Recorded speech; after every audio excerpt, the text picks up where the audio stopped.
Okay, I see. Yep, there we go. I see we are live, at least on Twitch, YouTube. I think, yeah, it's showing as live as well. Okay, so today, well, actually, was it today or yesterday? When was this? It's today. Yeah, we just got the version 7.19 update released, like 3.5 hours ago, after waiting for it for weeks, because we haven't heard anything in the test branch for a long time. In fact, let me go to the test branch channel on Discord. Yeah, the last update before the latest one is July 14. The latest update in the test branch was July 28. That's when the dev finally was able to work in the game again, I guess. Because yeah, we were expecting the update to come out for weeks now, but we've been getting tiny updates for when was yeah, it's all small updates since the start of July, really. Yeah, everything since July 1 is small updates.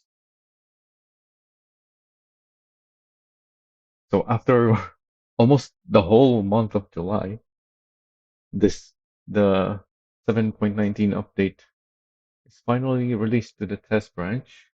So let's have a look at the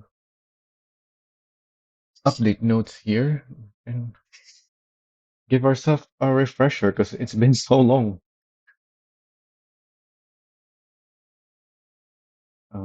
So yeah, new content and features. So these are the main updates. Is the new Civo bus.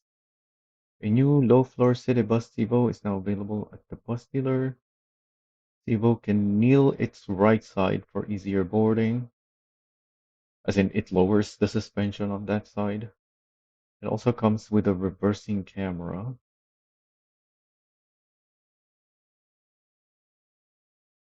Okay.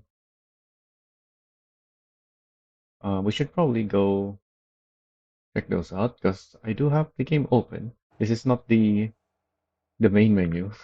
This is in game. I just went in the same spot as the main menu. Oh yeah, the reason for that is because we have the volumetric clouds, but in the main menu, at least last when I looked at it, let's actually go to the main menu to have a look again. Oh, there's my loading screen. Yeah, in the main menu, we still have the old clouds because the world here in the main menu is separate from the in-game one. That's always been a thing.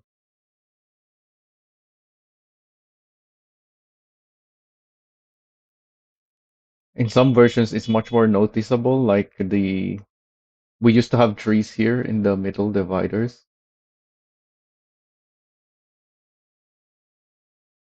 and the supermarket as well was not there before. So back then, it was much more noticeable that the two are different. But anyways, let's go to the bus dealer. Actually, we don't have to. I already bought the new bus, but I did have to go here to buy them, so might as well go here instead of spawning it elsewhere. Um, I've also bought air cities because you can't buy the air city here anymore. In fact, can we buy the air city anywhere now? Because last time I looked, it wasn't. Yeah, there's still no map on where to buy the air city because the new bus, the Civo, is a complete replacement. But with the air city is not actually replaced like in the game files. It's still in the game. It's still showing the price. It's not even saying that it's not for sale. So if I like pick a police car, it will say not for sale. But the air city it doesn't. So they haven't fixed that. for some reason. That's been reported with a very active thread. Well, I, it was active for a while at least, and then I bumped it when it became inactive, and then other people would give a few responses, but yeah, for some reason it never got addressed. Anyways, so it says the bus kneels on its side when the doors are open. I've already seen this, but yeah, there it is.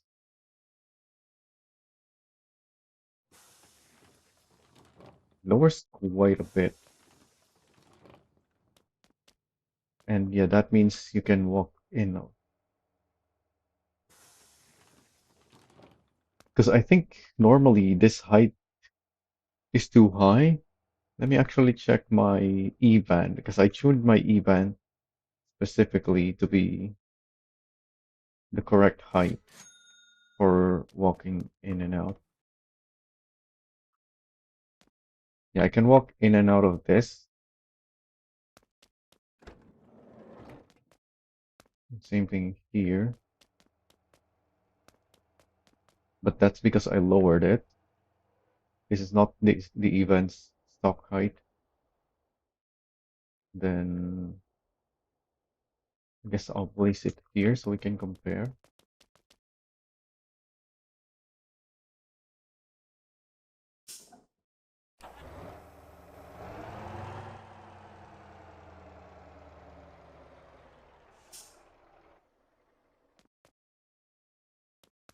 Yeah, that's higher. Although, actually, no. Because the Evan, as you can see, my foot is standing on this platform. And even when I walk over here, it's the same height. And that height is higher than the bus. So even without the bus lowering itself, it is high enough for your character to walk in and out of. That's just the lowering mechanic is just for because it's a real life thing, I guess. Although can't really walk around the bus from there, so we need to go to the back. Oh, the seats have quite a bit of. Oh, what? I was able to walk over the seat and come out the bus somehow. All right. Yeah, the because your character can't duck and whatnot. It's always standing. Our movement is very limited. And then it says there's a what was it?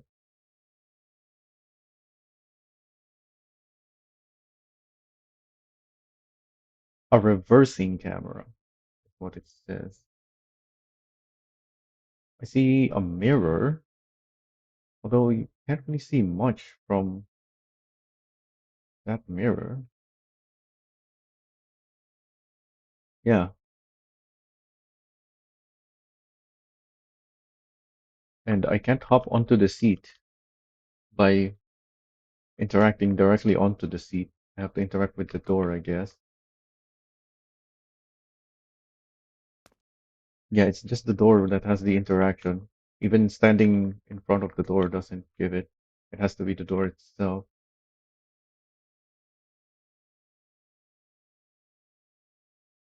Oh, there it is. Actually, if I oh, I'm in first person, that's blank. In fact, it's there's nothing there. Well, that's a bug. All right, let me take a screenshot of that. There's just nothing there. Can we see it from the other side? No, the other side is correct, but from this side, there's nothing.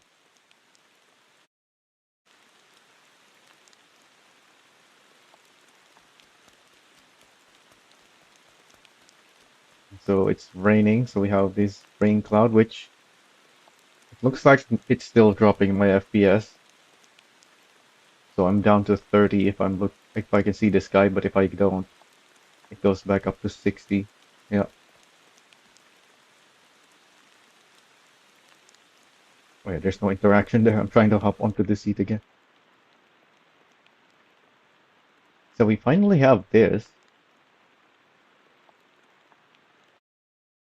And since we have the E-van right next to us, I'm pretty sure, yeah, the E-van has supposedly has a camera back there, but it doesn't have any screens anywhere for the reversing camera.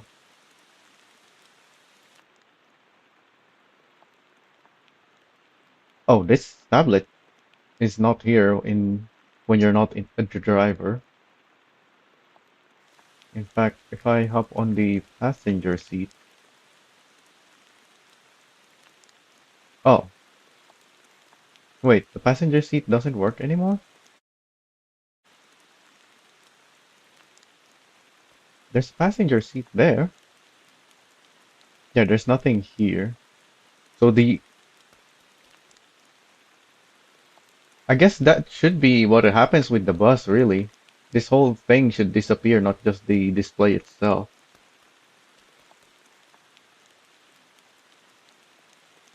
Wait a minute. It looks weird. Okay, no, I don't think this is intentional either. Because, yeah, there's just nothing there.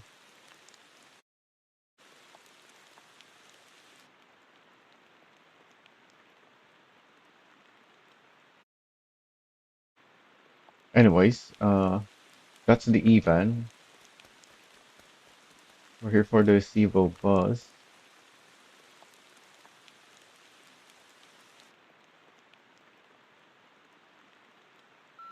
When I hit reverse gear, nothing changes, I don't think.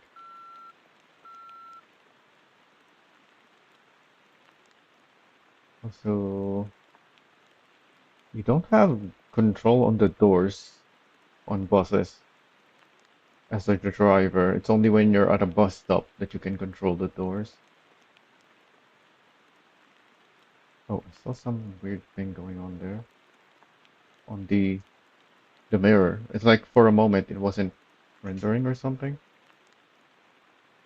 Anyways, so this is the Civo bus. And it's only one side that lowers, as it says on the update note. So you can see right now with my door open, it's leaning on the side.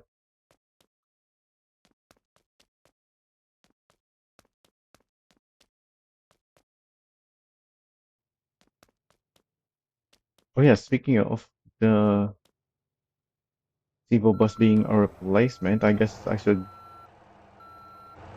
show you the RCT next to this thing.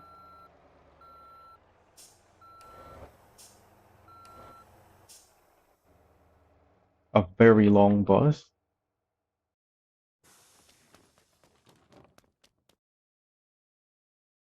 Oh, this is open as well.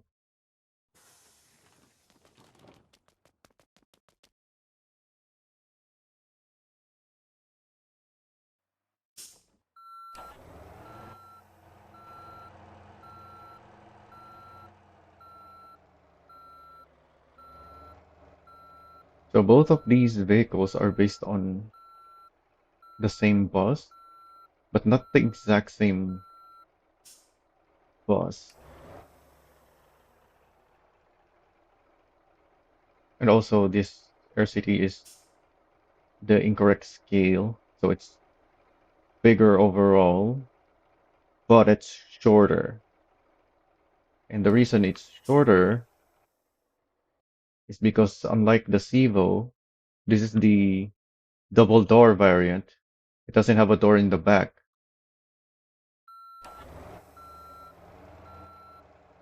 Both of these, as far as I know, do exist in real life. There is a double door variant and a triple door variant. But I haven't personally seen one in real life because we don't have buses like this here in, at least I haven't seen one here in the Philippines.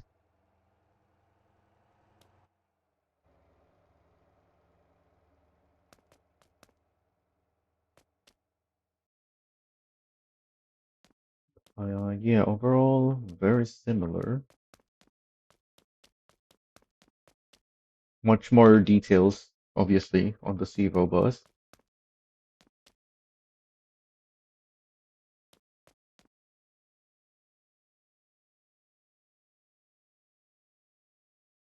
Although, I think, yeah, there's new wheels. But since I bought mine on the test branch before the new wheels was added, it still has I think these are called HD1 wheels.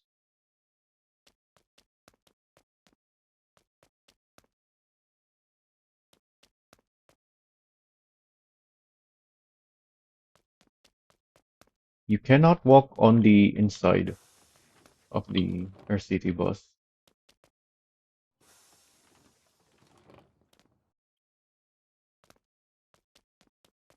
and the inside is not very detailed either, just like the exterior.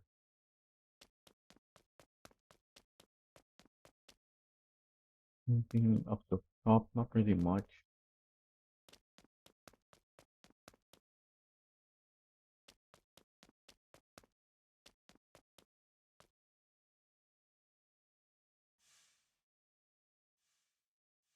We have a brake light up the top there,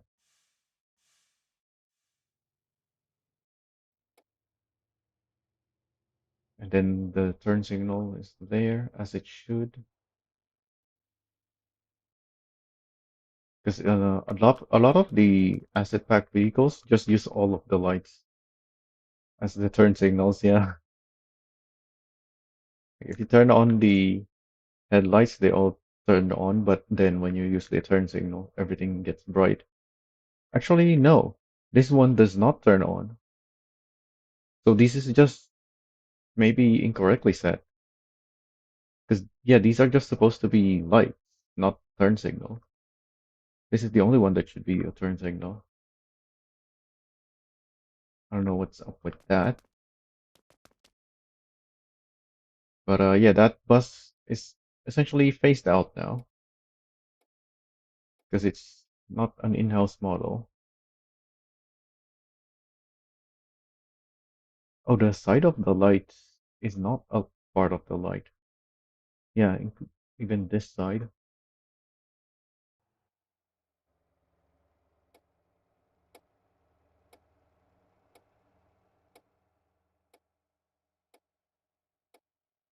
Oh, the upper half is the high beam.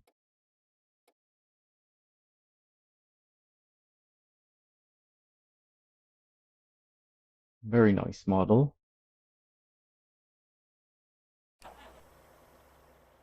And as you'd expect on buses, it is actually much longer than it is wide now, unlike the Air City.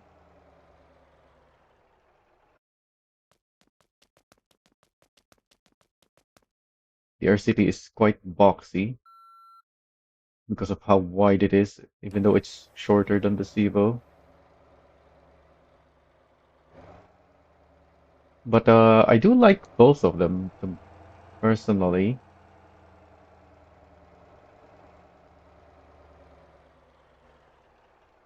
and I have tested them during the test branch, and the due to the difference in the dimensions, the RCT can handle the Guangjin to Gapa route very easily once you give it a lift, but the Civo does not. But it can do it as well.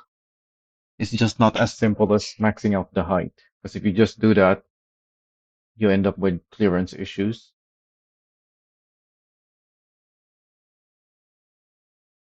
In fact, did I even upload any Civo builds? I believe I did.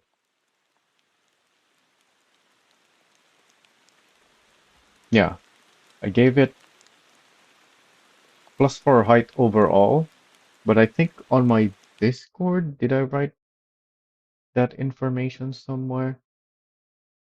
I think you're supposed to give it +10 on the front only for the Guangjin to Gapa route. Oh, I haven't even made a post. Yeah, because this is still the test branch. We just got it released. But I think I still wrote something, some information somewhere. Maybe in my updates log.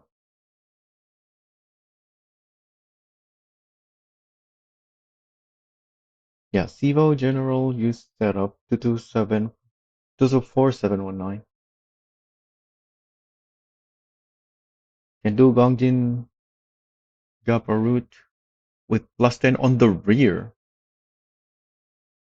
not the front. Yeah, because the rear has a bigger overhang than the front. Yeah, because after the door you have this big piece still for where the engine is, whereas the front there's not much after the door, and the wheels are next to the door.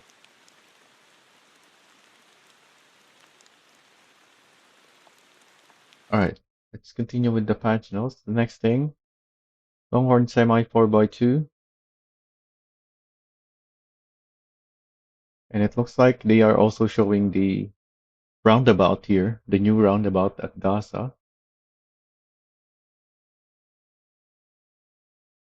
But yeah, first the Longhorn, which I realized only later after my test branch update that I actually only bought three of them instead of my usual four. But that's fine because I would say it is the worst semi truck by far. Because obviously the 6x4s are more capable than the 4x2s, and this is a 4x2. And the whole point of the 4x2s is that they're smaller and lighter. But this is the Longhorn 4x2. And the Longhorn is, well, it's long, it's bigger, and it's heavy. So that already makes it quite bad. In fact, do I have a contract? Check weight? No. Where can I go to quickly check weight? Nowhere. That's fine. This is the heaviest of the 4x2 semis. In fact, what is the lightest? The Atlas 6x4, I think, is the lightest of the 6x4s. It might be lighter than this. I don't remember. I need a contract. Let's go grab a contract from somewhere. The new factory.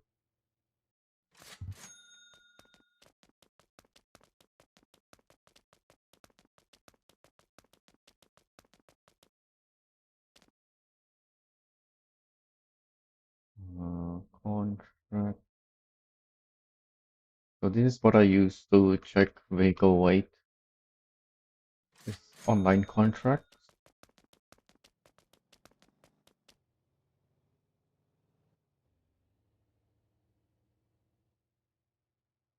Yeah, 8.8 tons. That's quite a bit of weight. Let's look at the weight of the 6x4 Atlas.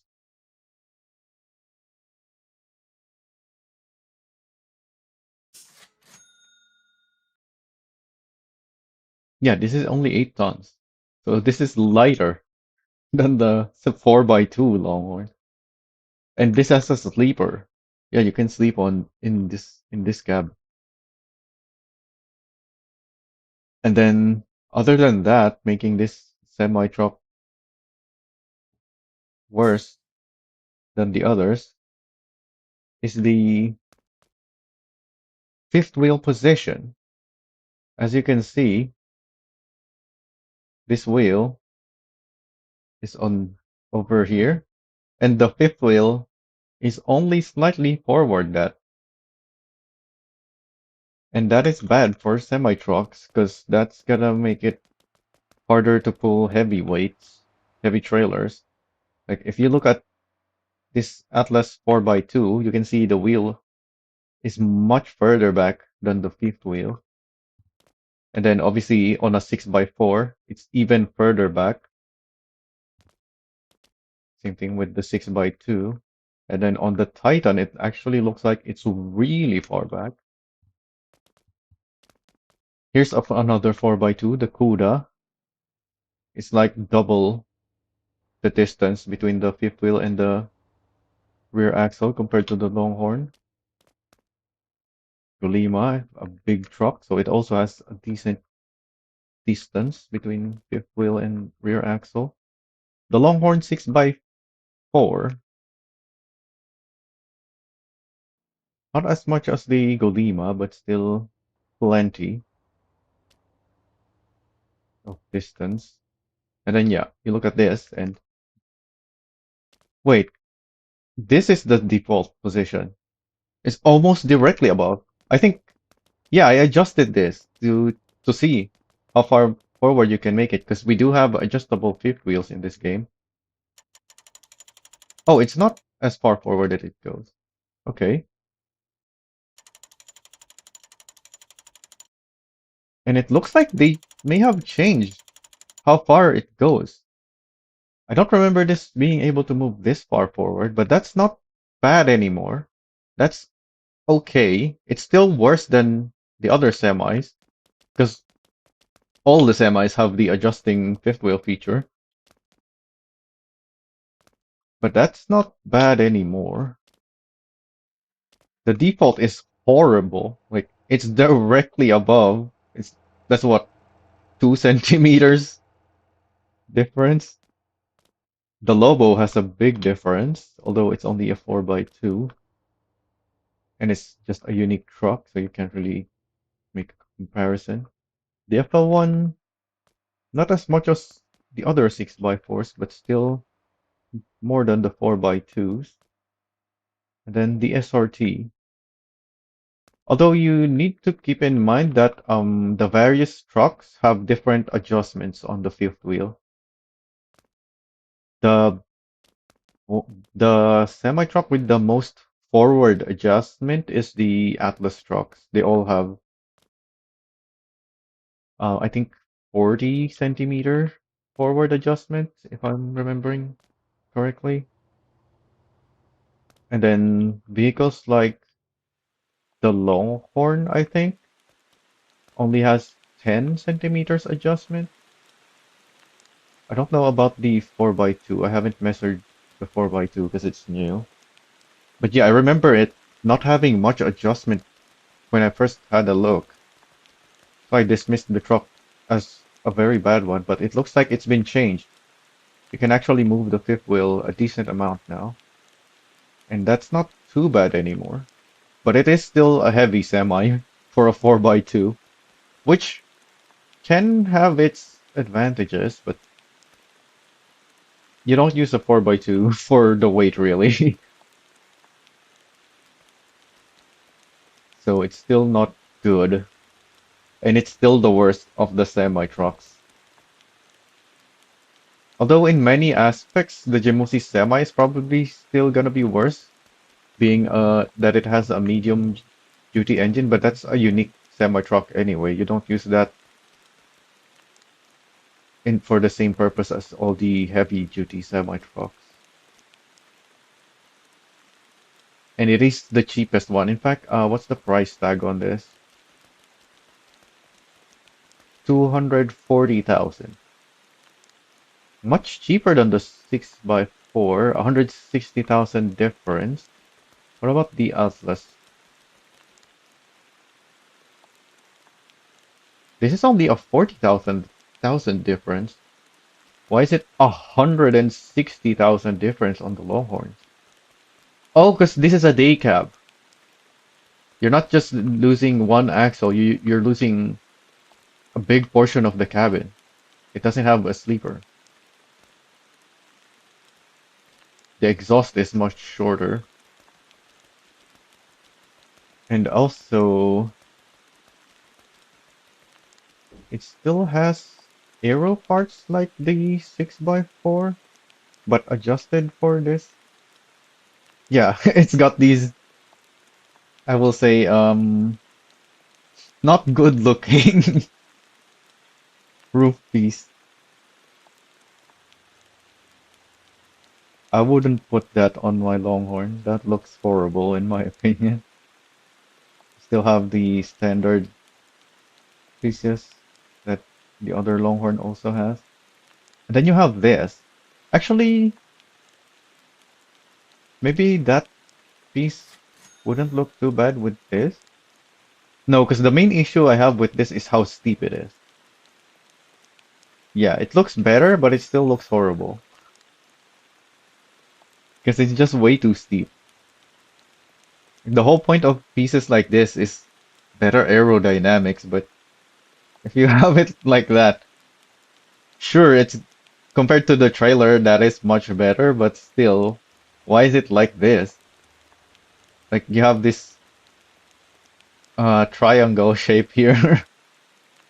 This should have been one piece that comes together that has a better slope.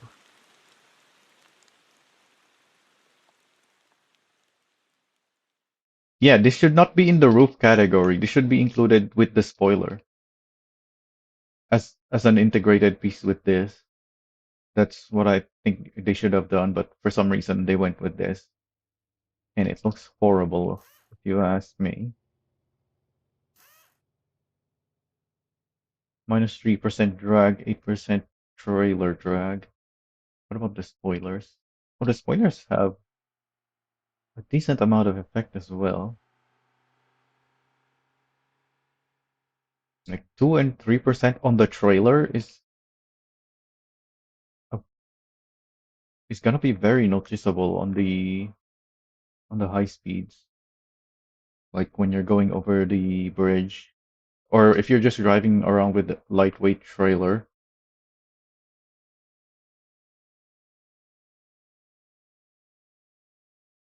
Oh, hey, hey again, Crispy Shores.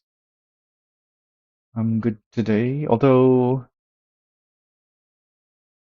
I've no idea what happened with OBS earlier. I was supposed to start earlier, but was having issues that I had to fix, and I still don't understand why I had to do the fix that I did when it used to work before. Anyways, anything else notable on this Longhorn? Not really.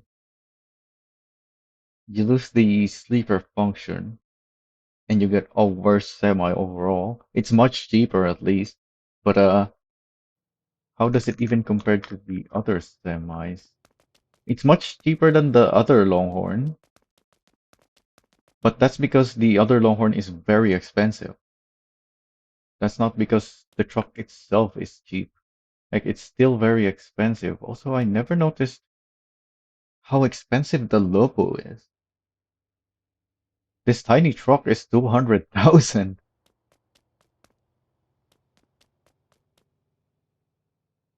Yeah, that's more expensive than the Titan and the Atlases. All of the Atlas. Well, it's the same as the 6x2.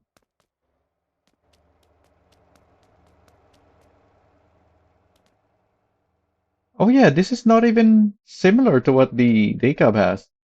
This has a steep front section, but then the angle on the top, on the rest of it, is much better. Why didn't the Daycab get something like this instead then? Yeah, if I get this part as an aero piece, I wouldn't mind that. Just remove this window, because obviously there's no point in having the window on the Daycab. Why didn't we get this cut version instead? Why did we get that horrible looking thing?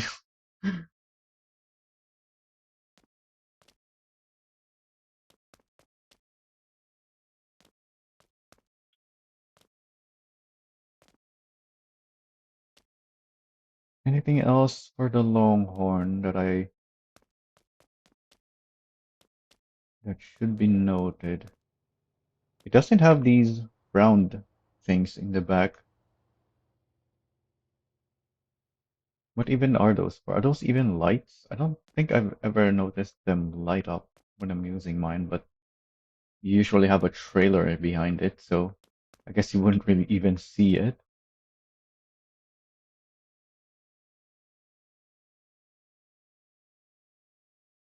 Oh yeah, this the Longhorn because it has the sleeper. They covered the back window. Although no, because you do have this window on the side that isn't covered, and you can have one-way windows where you can't see from the outside, but you can see from the inside. Oh, is it because there's stuff back here? Is that why it's covered? Yeah, that seems to be in the way. Whereas here you do have a back window. You do have this on the Colima. I don't think this is supposed to be a window on the Cuda. Why do the Cuda has these? What are these for? Any truckers know?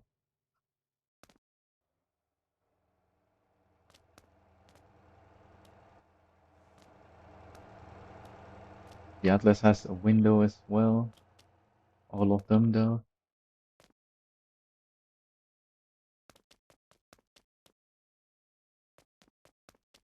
If you want a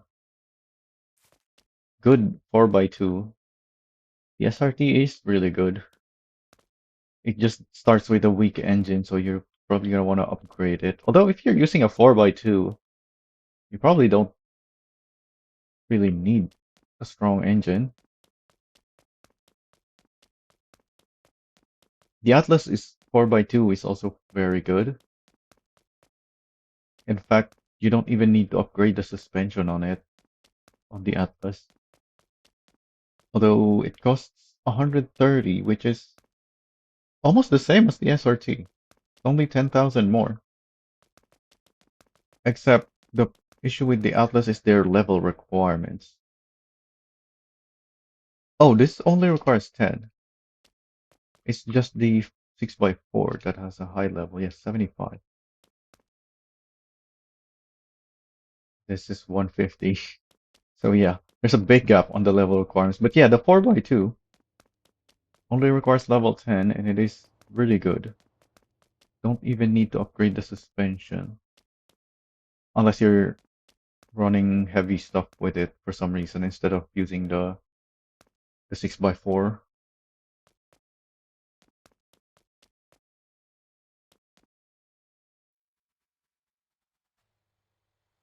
Oh yeah, it doesn't have the skirts on the 4x2 Longhorn. The 6x4 has this nice looking side skirt. It's not even an option on the Aero bits. They don't have a skirt option on it.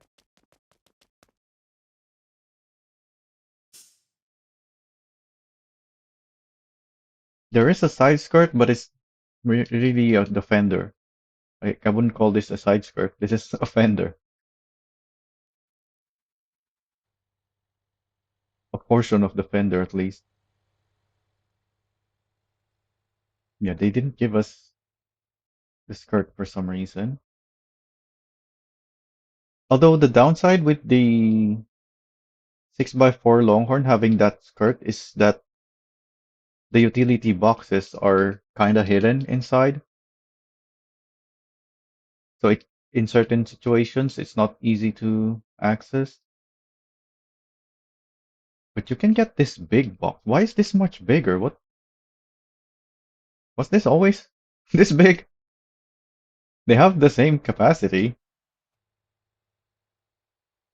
I thought they were similar in size. I guess it's different per truck. Yeah, in the Kira trucks, they have smaller models for these because they have less space. But still, why is why is it so different? Or is this even the same option on the 6x4? Because the 6x4 also has a big box option.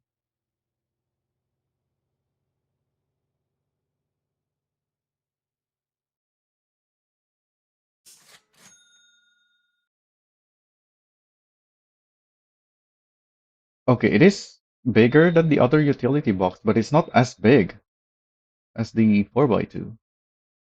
But yeah, this will be easier to access.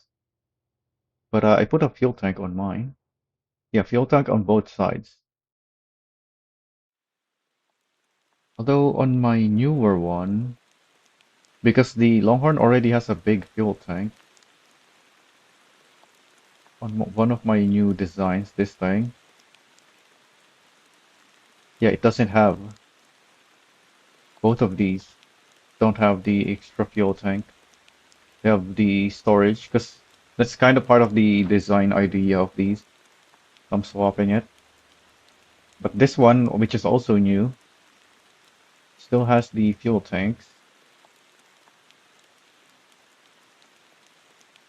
Anyways, we're here for this 4x2. I can probably, when I was tuning the various semis, because we do have the Atlas already as our first truck with different configuration options, they were very easy for me to figure out the tuning. So even though I don't like the Longhorn, now that I can see it's not too bad anymore, I can probably quickly whip up a tune on it based on the other Longhorn. And of course, I will still make builds on it, even though it's bad. Because we do have the 6x4 Longhorn that I'm already making builds on. I can just transfer, I can just make some tweaks to make it compatible with the 4x2. Because yeah, they don't have too much differences. Actually, maybe the fact that it is a 4x2 and a day cab instead of a sleeper will make it different enough. We'll see. But yeah, I'm probably gonna have a tune for that as well, because right now all of the new vehicles, well, there's only three. The Elisa 2, yeah, we only got Civo, Longhorn, and Elisa 2 as new vehicles.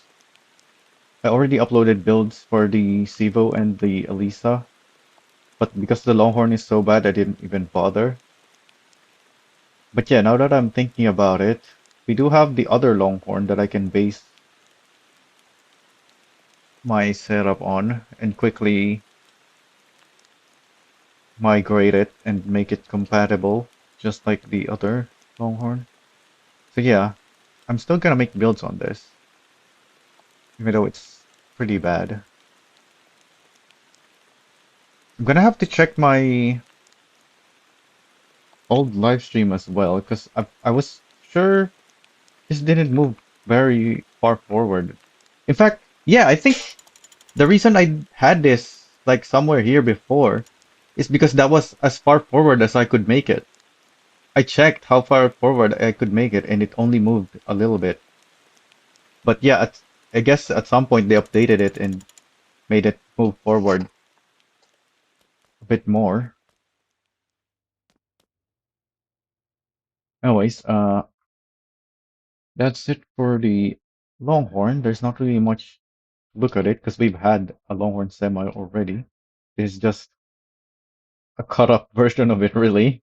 No sleeper and no third axle. Most everything else is the same.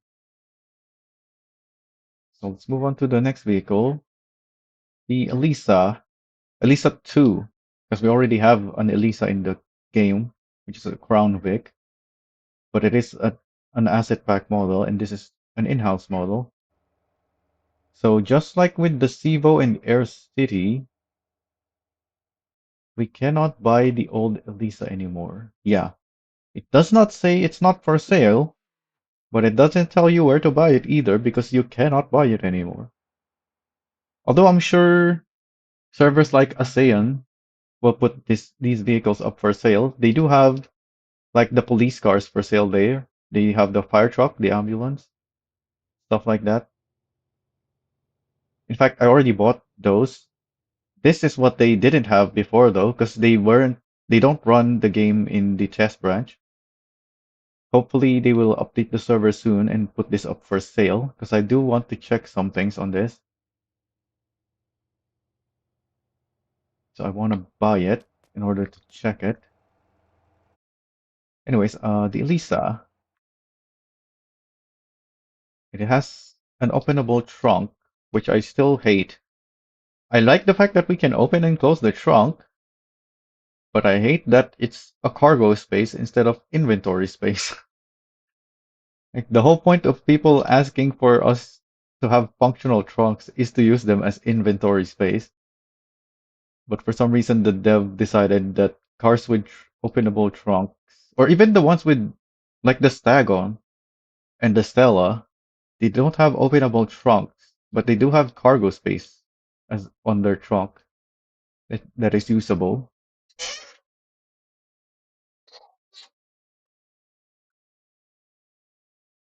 Yeah. Hopefully at some point we can use the trunks as inventory space. As of for now, I don't really care that we can open the trunk. And then obviously we have a police spec version, as I already mentioned, that also replaces the old Elisa. Although I'm pretty sure I can still spawn it. So let's go to the police station. Not the parking space. Yeah, you can still spawn the old Elisa. In fact, you can still spawn the Interceptor, which was supposedly replaced by the Nuke. And we also have a Nuke Police GT version, almost double the power. But we're not there yet. We're here for the Elisa. So did anything change on the Elisa since the update? I reported this. They didn't fix it yet, but it is on Trello. Like the number should not appear inside the trunk, and it should, or and if it does, it shouldn't be backwards.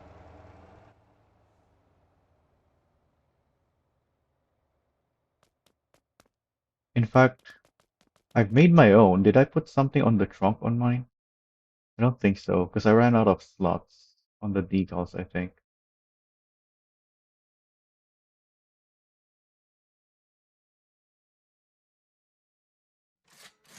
Yeah, I don't have anything on the trunk on mine. I don't have the decal slots to add anymore. But this is the civilian Elisa with modifications to look like the police Elisa. So it says service on the hood instead of police. So that it only uses one decal slot. But it does say police on both sides. I've updated the badge design.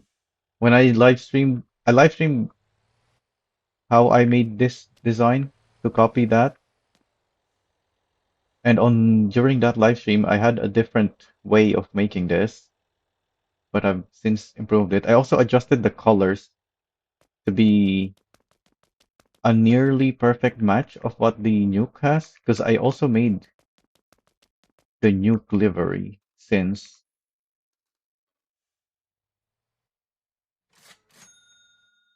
So I have this as well now. Anyways, we're here for the Elisa, not that. I've also made other police builds. So we don't get many police updates. So I'm taking this opportunity to make police builds on the smallest police update that we get. Especially because we finally have the new flashing feature adjustment thingy that we're gonna be reading about soon enough. So other than the openable trunk, it doesn't really say much here. We'll have to look at the thing ourselves.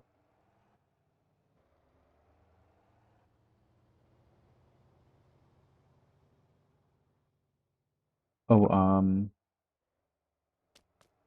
I guess while we're here at the police station, let's look at the police variant first.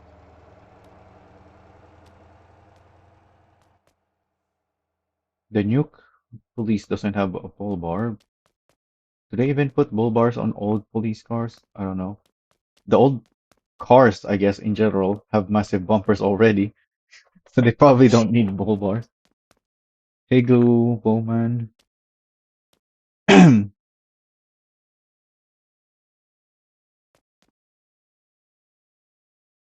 yeah, I noticed this when recreating it.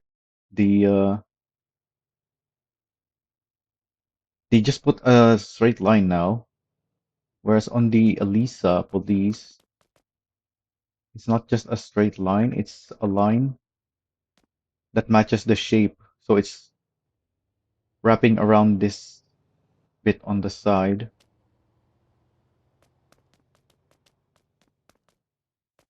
But when I tried to make my version of the police car do have the same as the old Elisa police, it didn't look good, nor was it gonna be decal efficient. So I also just decided to go with a straight line, just like, and now I want a version that is similar as I can get to to the actual one, anyways.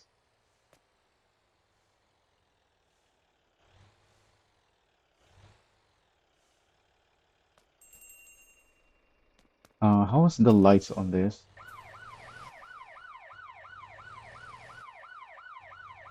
It's just the lights on the grill, the top, and the back. It has that yellow bar.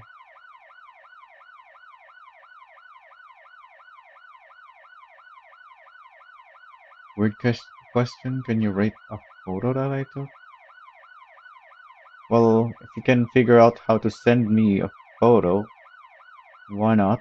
But not right now.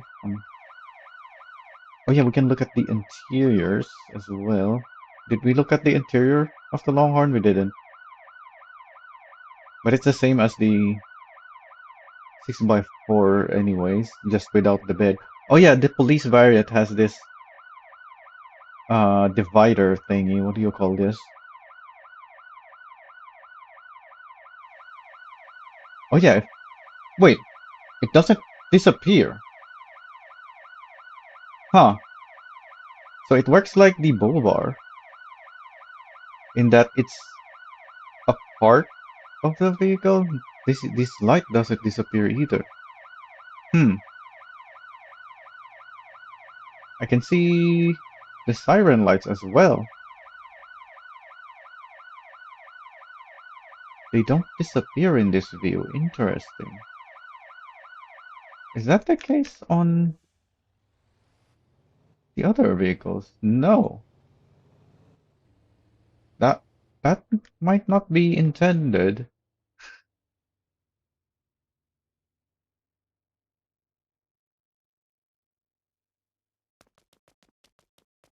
Alright, I'm gonna take a screenshot then so that I can report. Let me turn on the light so it's more visible.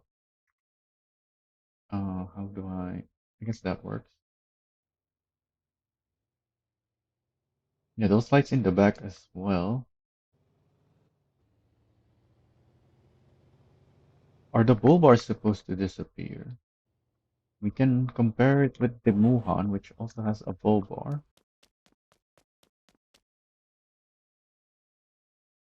Yeah, the Muhan's bull bar also does not appear.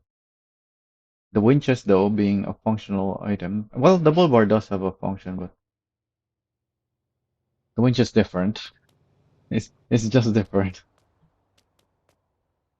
So I don't mind the fact that it is visible. Yeah, the bull bar should not be visible either, don't think. Oh, and the side mirrors.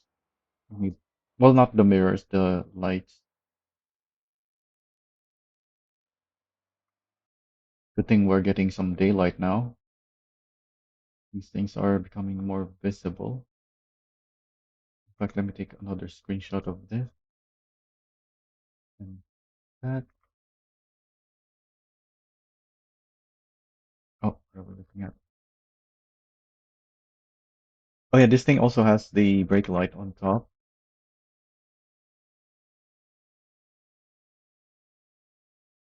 just like the Civo bus.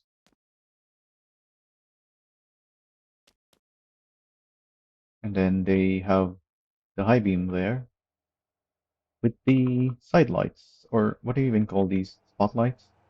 The extra lights by the side mirror.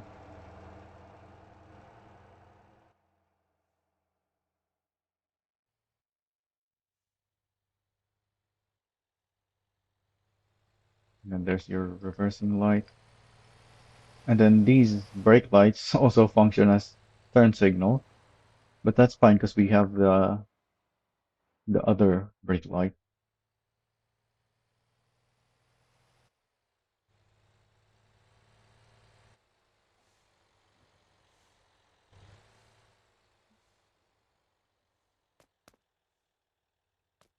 All right, what else?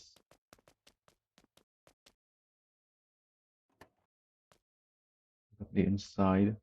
So this is the civilian version. What about the police trunk? All right, looks exactly the same.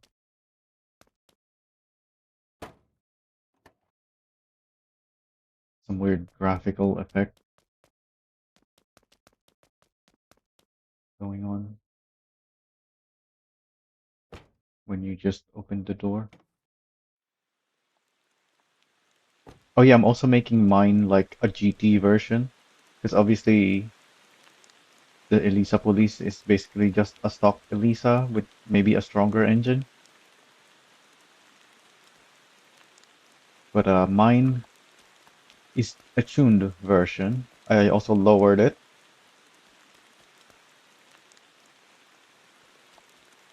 So this will be like the Nuke GT anyways. We're not there yet. Oh yeah, we have new Elisa wheels as well. This is a new wheel on the police car too. Personally, I don't like how they look. Both this and this. I think there's a third one too. I don't remember what the third one is.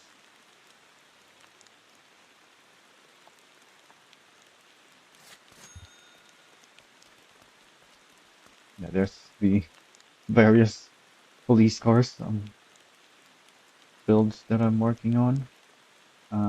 Where did I go here? The wheels. Let me spawn this back here. Actually, why do I have the Nuke Police there, but not the Nuke here? Huh,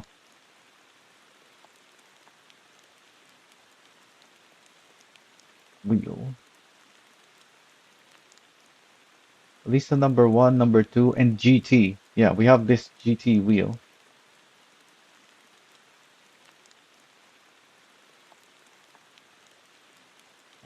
I can't really see it very well because it's painted black. Maybe I should swap to a different Lisa. I do have the other Elisa too. Oh, this is Elisa Dash 2. It says here Elisa 2 without a dash.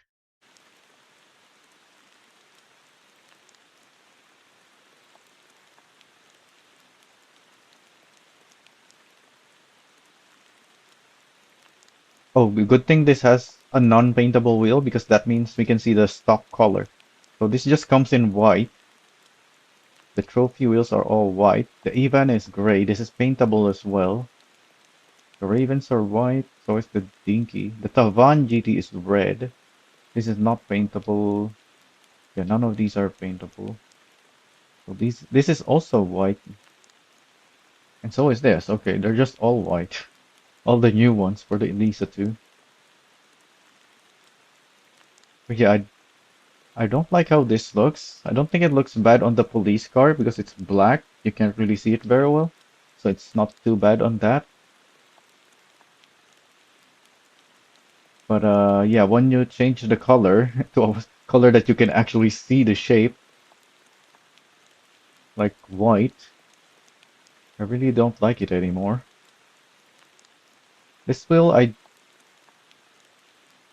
I'm okay with. It's different to all the other wheels we have, so it's nice to have. It's very nice that we have it now. That's another wheel model option because wheels like these two trophy wheels, we already have very similar looking wheels, except this is paintable. So even though we essentially got a wheel that we already have in the game, this is still nice to have. And then this being a completely unique looking wheel compared to all the others is very nice and it's paintable. Hopefully they update the other wheels to be paintable. I don't know what's taking that so long. In fact, they updated the attachments. Like from here, if you already know how these attachments look, you should already be able to tell that these are different. They look different now because they remodeled them.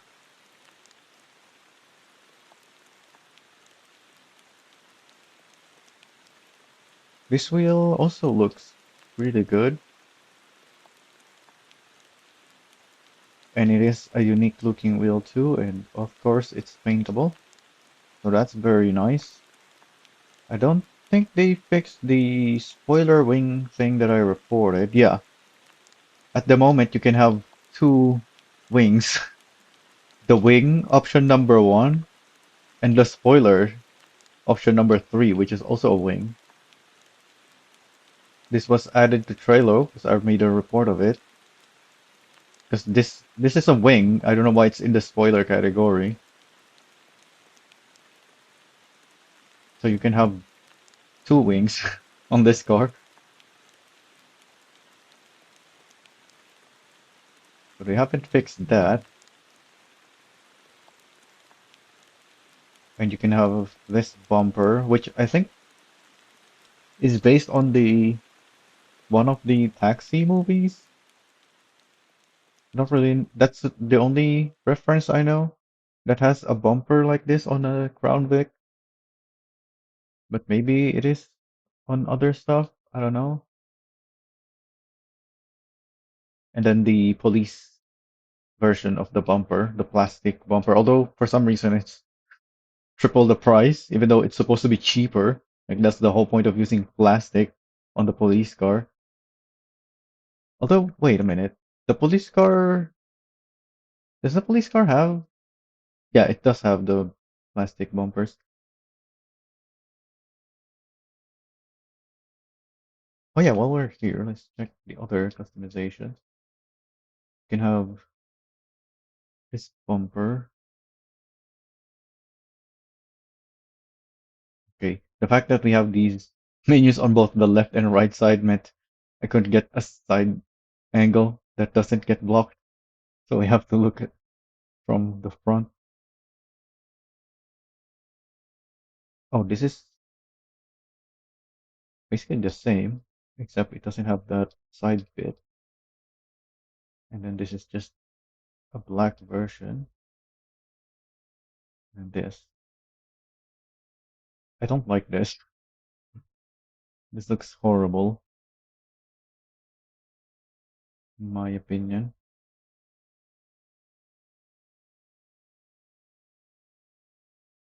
This one I'm okay with, but I think I prefer this one more. None of them has any effects, I'm noticing. They're all 30 kilograms, and they don't have aero effects, but the price is different on all of them. Then we have a hood option. It's just, what do you call this? I don't remember.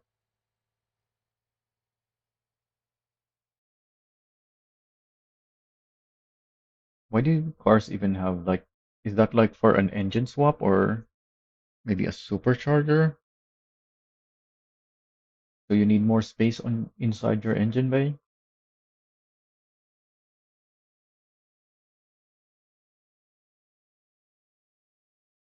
We have this flat side skirt variant, the plastic variant, plastic that is flat, and then the no skirt option, no skirt, but it has mud flaps, which doesn't match the color, and it allows the blue or the body color to peek through it. I didn't notice this at first.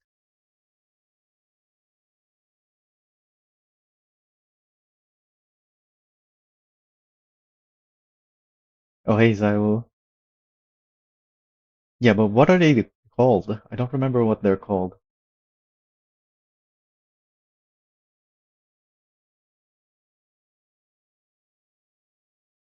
So it's just really for extra engine-based space.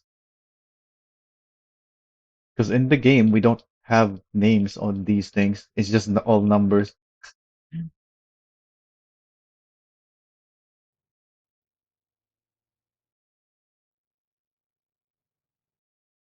Oh, and this is the rear bumper. Oh yeah, we were looking at the spoiler earlier, but you have this option and this, which is basically the same. Although I can see on this side that it has a different angle and it has this cut out in the middle. And then the other wing that is in the spoiler category for some reason. Like you have a bigger version of this kind of spoiler on the Magis, the Supra, and it is on the spoiler category. So why is this one on the, or not the spoiler, the wing category? So why is this one on the spoiler? Actually, is it on the wing category on the Magis? I think it is. It should be if it's not. That's the Mitage, not Magis.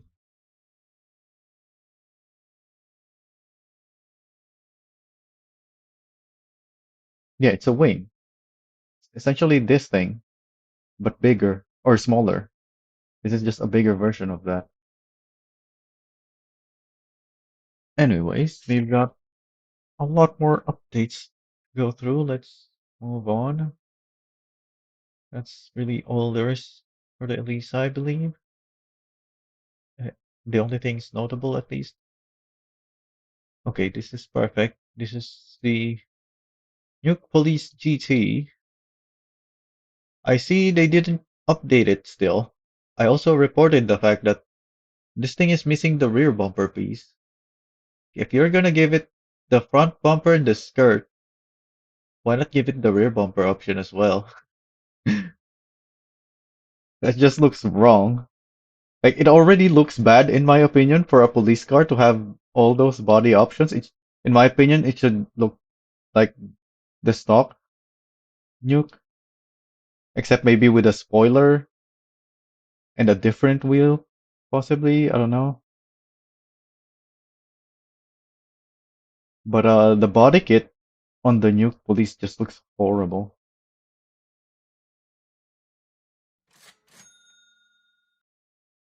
because it doesn't match the fact that it's a police car and it doesn't match each other. So this is my version of the Nuke Police GT. This is not a Nuke Police, that's why I have this roof piece. That's the Nuke Police, that's how the actual Nuke Police is.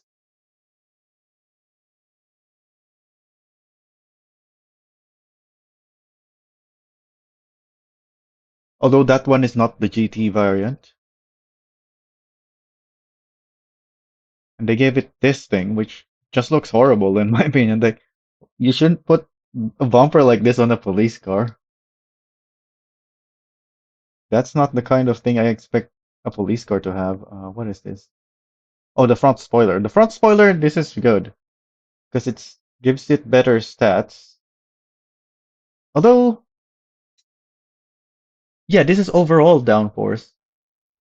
It adds a little bit of front downforce, which the Nuke doesn't really need. It needs more rear downforce, but that's just a tiny bit. The important thing is that it adds overall downforce, which is good, 5.2. The 3% drag is fine because it's a high-powered version of the Nuke anyways. You have more than enough power to counteract the increased drag. It's 5 kilograms, which is the same as this though. And this gives more downforce for double the increase in drag, which is a small amount anyway. So even if you double it, it's still small. Hmm. So that's the only downside of the spoiler. Despite being a smaller piece, it adds the same weight. But at least it looks good.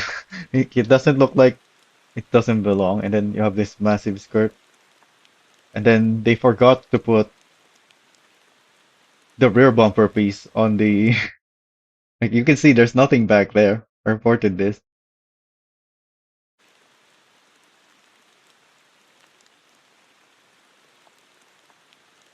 Did they even give it a spoiler? Yeah, they did give it a spoiler. I guess we can go look at the actual GT version. We just go back to the police station.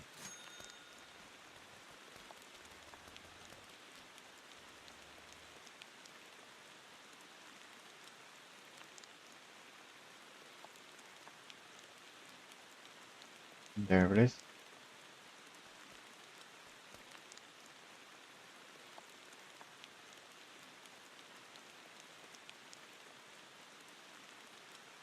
They also changed the wheels to this wheel for some reason. Like this is not even an in-house model wheel, isn't it? This is the Voltex wheels, and the Voltex is not an in-house model as far as I know. So why are they using this wheel model? It doesn't even have the correct color. Like wheels in Motortown has this dark black. This is more gray than black. So it just this whole thing just looks wrong because of all of that. No bu incorrect bumper pieces that doesn't look fit a police car, and it doesn't even match the rear. And then the weird wheels is just this is just horrible. And this is just the looks. As far as I know, it still drives the same as but in the early test versions, which is also horrible.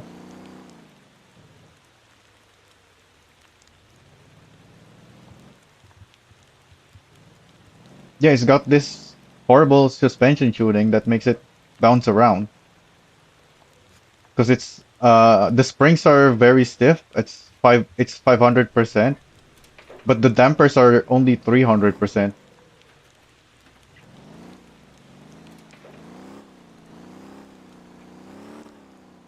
This is worse than the stock suspension in terms of performance and drivability, in my opinion. I can get consistently faster times with the stock suspension Nuke than this.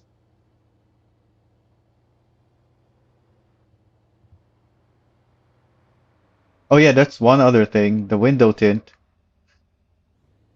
The default window tint, as you can see, like all these other cars, police cars, have the same tint, but not the GT version. Like why? Like these all have the same window tint. Actually, the Muhan looks kind of different. No, it's the same. It's just the lighting. The Zytro does have a different window tint on it, but it's also a very different car in general.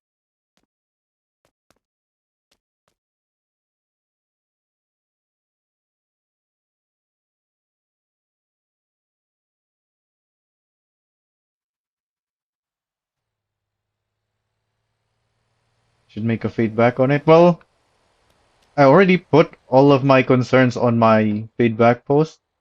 If you want to add the window tint,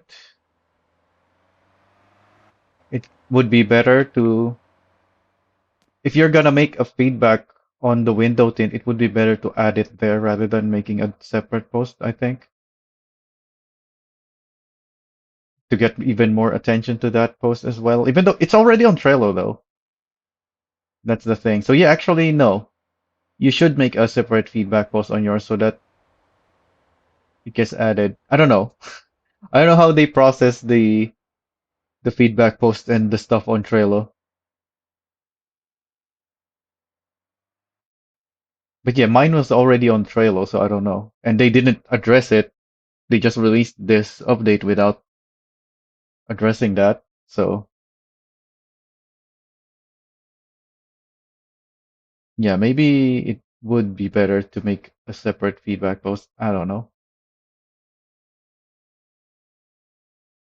Do you have other feedback besides the window tint?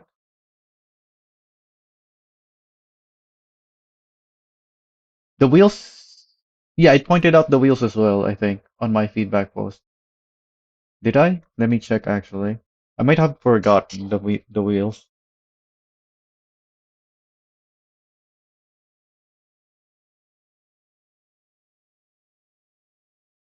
Oh, it's been weeks since then, so it's no longer visible. I have to search for it. I guess I should search myself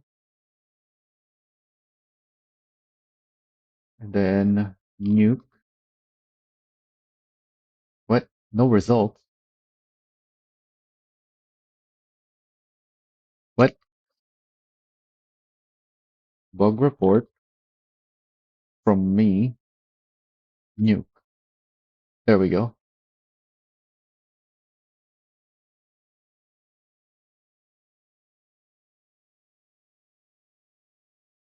Oh, I have a separate post regarding the rear bumper as well. Yeah, because that's the first thing I made a report about, and then I later added the whole tuning thing as its own post. Where is the other thing then? Huh? Why do I only see the? Oh, it's not in the bug report. That's why.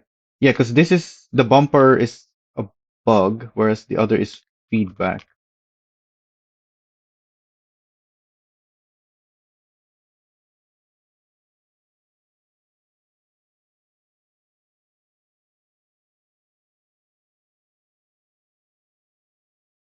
Nuke.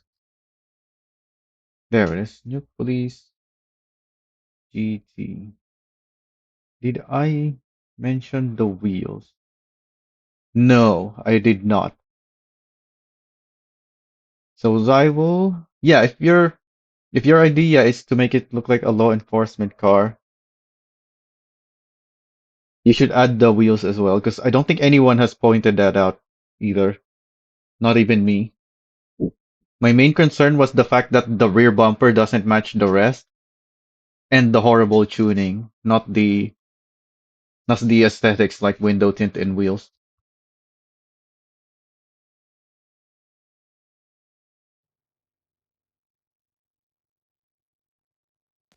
Also, this bumper option removes the this bit on the bumper, which makes it more fragile, I would assume.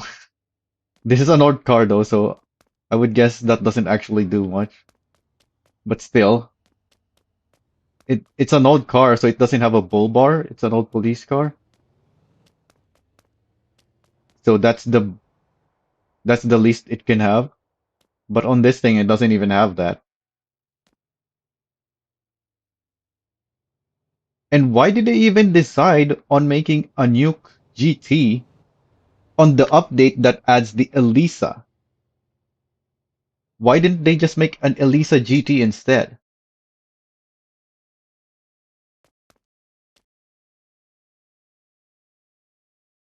Oh, you think the wheels look good? Well, it's not that I don't think the wheels look good, it's that they don't match. Because the color on it is wrong. Like wheels in the game is supposed to be this color. Like every other wheel has that color. This doesn't. And this is not even a law enforcement type of wheel either, I don't think. Although that's not too far off. So maybe that's fine. But still, yeah, the whole model having the wrong color is the main issue. And the fact that it's not an in-house model wheel either. Like, why are they using a non-in-house model on a new car? Like, even this older Nuke Police has an in-house wheel model. Why is this the newer one has an old tire?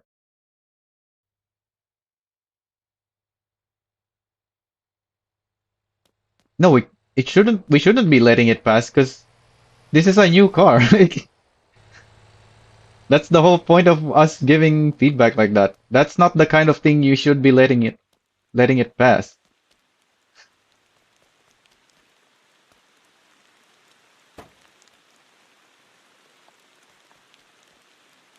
Yeah, these are more dragster type wheels.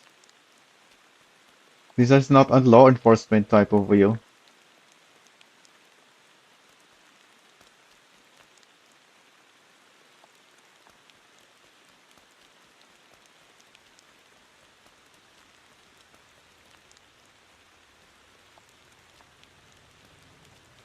But yeah, regardless of the looks, which is all on opinions anyway, the color being wrong on it, and the fact that it's not an in-house wheel model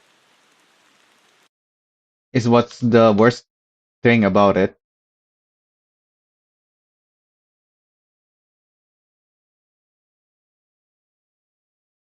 Also, why is it up all the way to 320? The Nuke can barely handle 240. I think my Nuke GT build is only running the 240, maybe. I don't know. Yeah, I only put the 240 on mine. Because the 320 doesn't give you that much more speed on the Nuke. You can barely use the power of the 240 or as is. Wait a minute, what is this bit that I'm seeing in the back? Did I not put the decal correctly?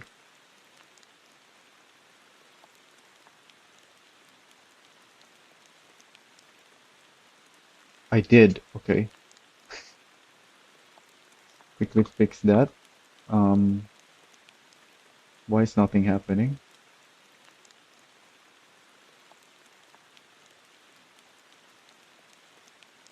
Oh, because it's too low. It's not that it's not far back enough. Because I wanted to line up with this, but this spoiler is too tall.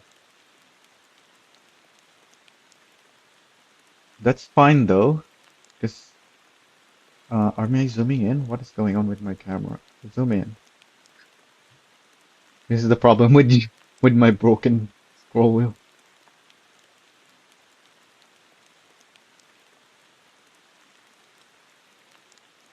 If I just move it up, then we're fine.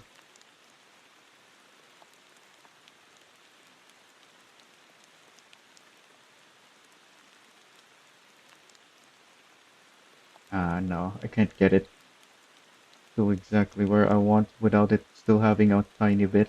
I don't think. Oh wait, this is only a really tiny bit. Maybe I can. Okay, yeah, there is no more white bit. Oh, but that was too high. Okay, there we go.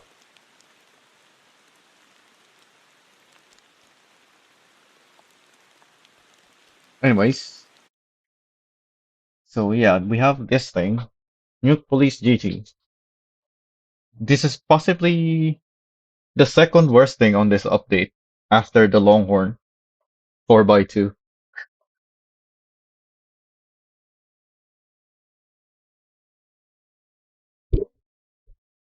No, I think I just got a defective mouse wheel because I've had this since I got it. My mouse isn't that old. Also, it's flashing me the low power button. So I guess yeah, I forgot to plug it in last night. I opened this mouse already because this is one of those mouse that is easy to open and dismantle, which is why I chose it. So if I can just get a replacement for the mouse wheel, which I don't know where I can buy, I can probably just do that. No, this is what is it called? Endgame Gear OP1 WE, as in because it's wireless. That's what the WE is.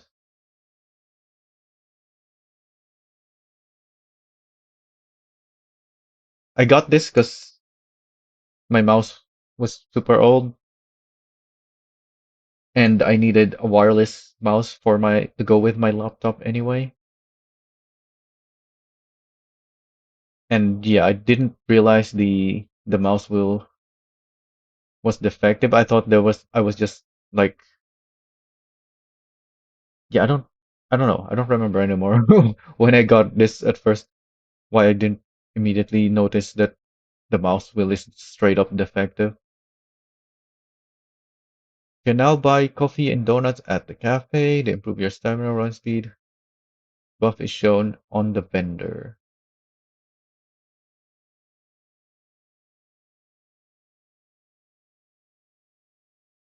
Yeah, it's not an issue with of it being dirty. It's just straight up defective. I need to replace it. but I don't know. I haven't looked up where you would get a replacement. But the reason I picked one of the reasons I picked this mouse is that it is easy to dismantle. So if I can just get a different, a better non-defective mouse wheel to replace this, then that will work. Um, we don't have, as I mentioned earlier on the Elisa, we still don't have much inventory, not even our vehicles. So the fact that they added this food, which you can only carry one per slot of inventory, makes this like a nice addition that almost nobody is gonna use after their first use, I would assume. Because you just don't have the inventory space to constantly carry these. They need to work on the inventory space first before they add stuff like this. Or at least let us carry multiple per slot. I don't know why it's limited to one per slot.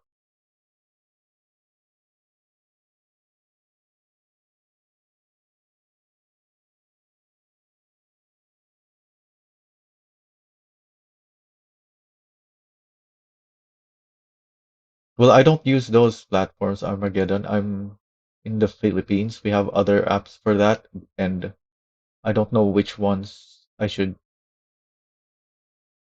be buying from yet. Like I said, yeah, I just haven't bothered.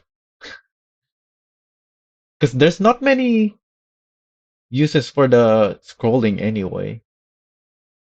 And it does have the side buttons, and I can do this to scroll.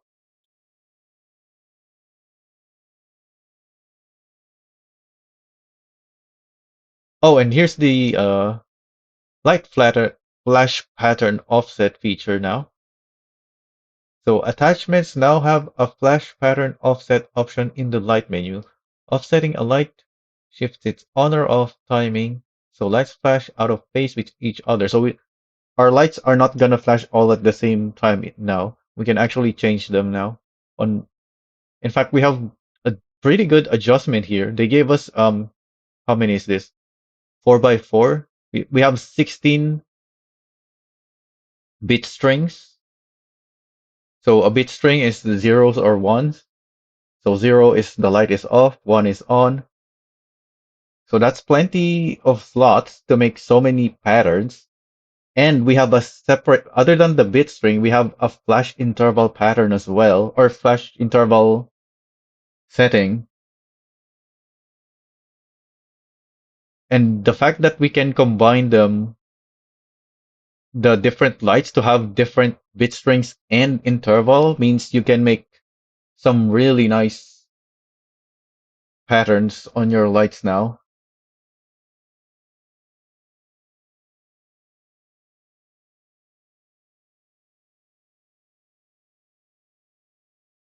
In fact, I've already played with it a little bit, which is why, yeah, we have these. I just copied the flashing pattern of the actual in-game police cars. I couldn't copy it exactly because if I remember correctly, I think the actual flash interval of the in-game police cars is more than 0.25 but less than 0.26. And it's closer to 0.26 than 0.25, which is why I went with 0.26. So even though this looks similar, oh, that changed it, the offset. So even though I can make it look similar, it's not actually the same as this. Mine is slightly slower. Yeah, you still have to use the internal, unfortunately,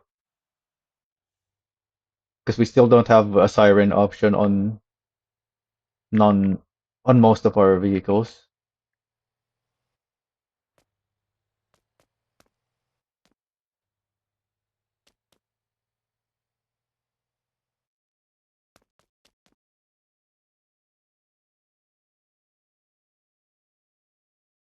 Wait, we can't ask for everything in every update. This is a very good update already. We can ask for more later, but on this update, this is all we got. And this is already very good. A very good update.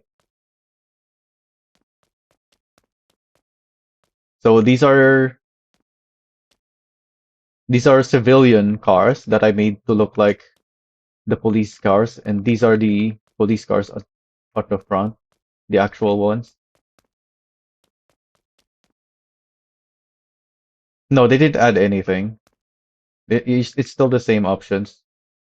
They just added the custom pulse button here to access the new menu. They're still on the light modes. It's still all the same.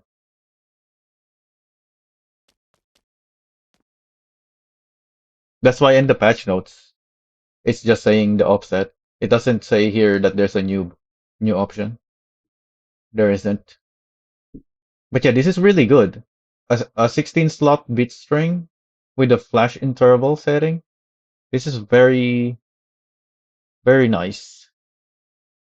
We can make some really nice stuff with our lights now.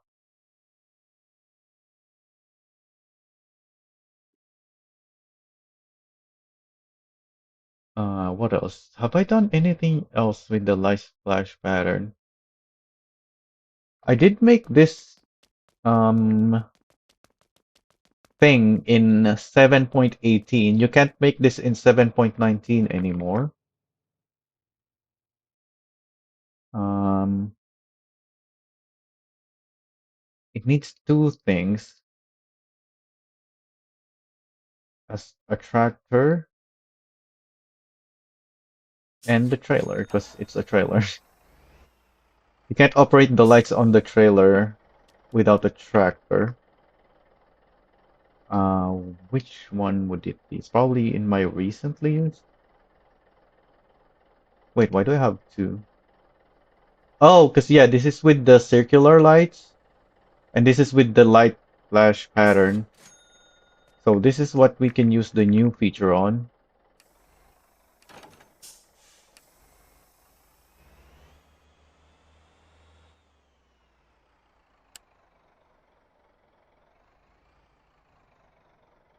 Yeah, I'm sure they will eventually add it, because a lot of people have been requesting it.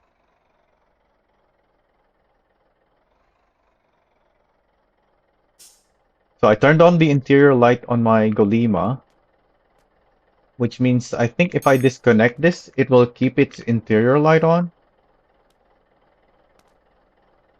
So if I now set this to interior light, yeah, that's turned on now. So I need to set all of these to interior.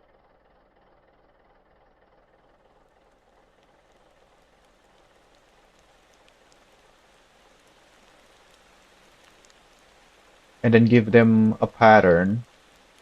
So how do we set the pattern on these to make it work as a traffic light? Because that's what this is. If you, in case you haven't figured it out.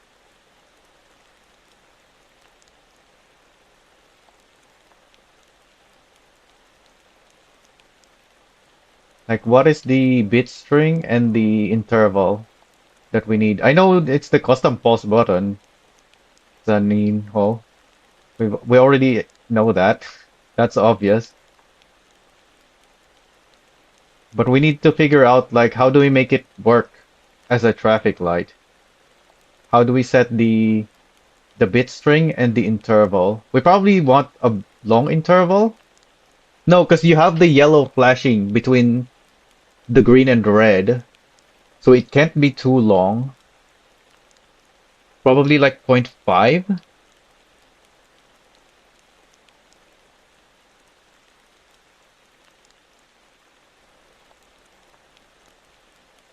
Also, I didn't place this correctly. This isn't just on the trailer. The reason I picked a trailer is because this is the specific size that I needed. Because As I said, I made this in 7.18. You can't make this in 7.19 anymore because this is a moving light. So if I open this door, that light is up there now. Oh, I didn't park it in a good spot either. I need to place it like there.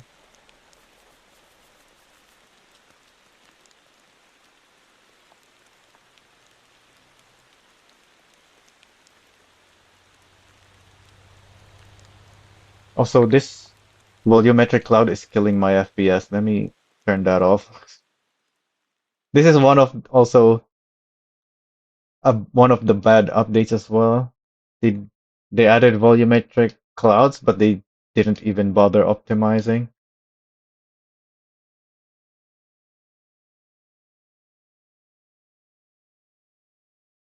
So the green, this is a four directional light. So we need to divide it by four. So this can be, this side is gonna be like that, I guess. So we only have four slots really.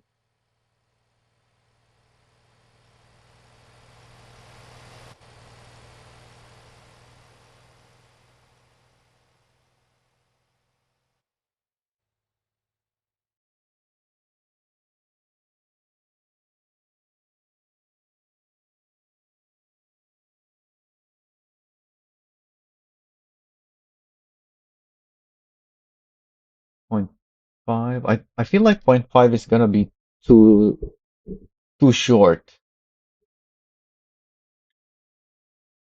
What is the highest number we can go? One.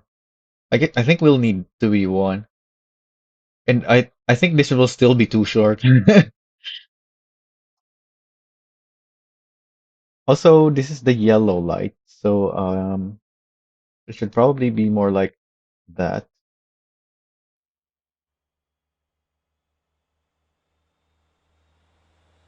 As far as I know, it is turned on by default, the volumetric clouds.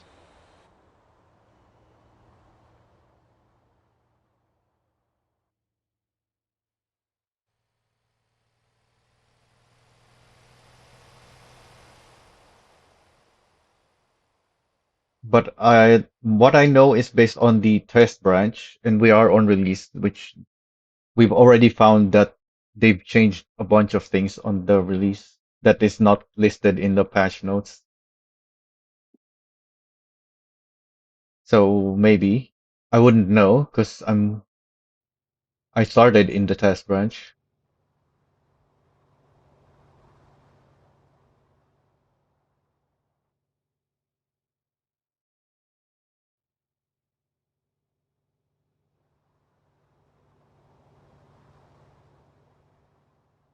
I think I'm doing this right. But yeah, I feel like this is gonna be too short. We needed a higher flash interval. One is gonna be too short, I feel like.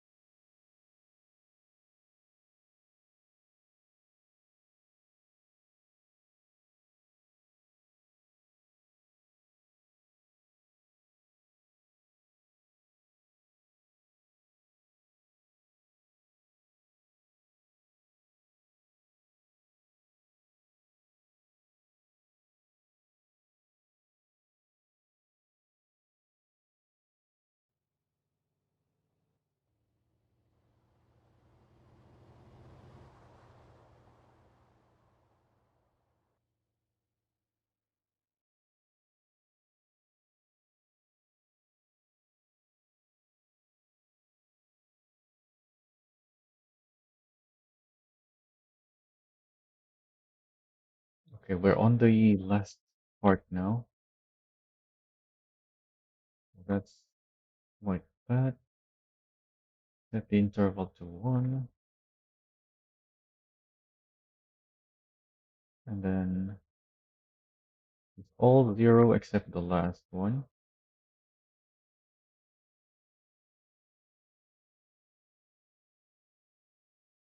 And then this is all ones except the last four. Then now that I set that, I need to reset the lights.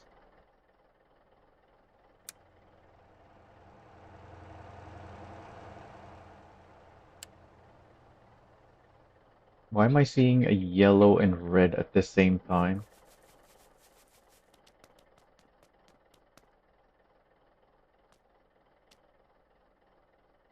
What?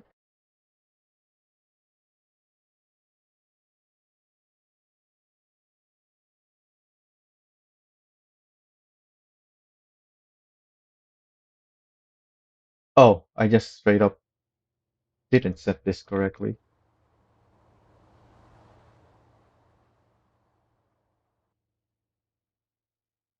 Why wasn't it correct? I thought that's what I typed. Was it because I'm holding the key to enter the numbers and it just didn't show?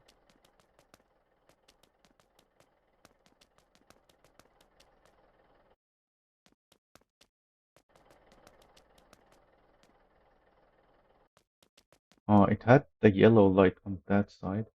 Yeah, this is way too fast.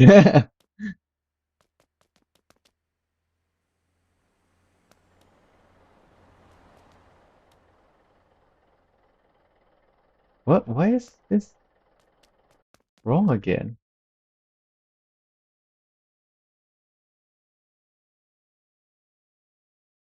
Oh, this is supposed to be that.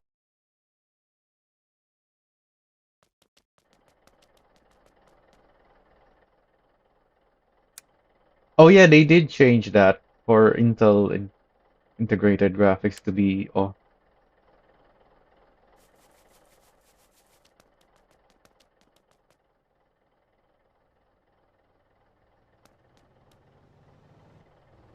It also unrenders when the door that it's tied to is not rendered. So I have to keep the camera in a spot where the door stays rendered. Otherwise, yeah, it disappears.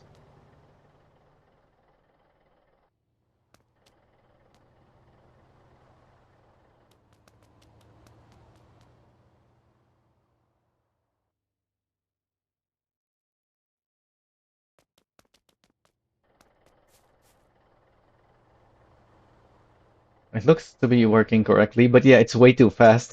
That's the only problem.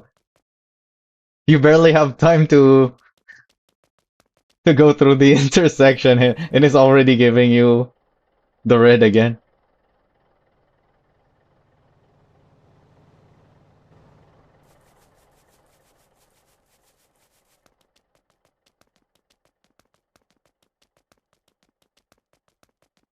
Oh, why did I run here? I need to despawn that.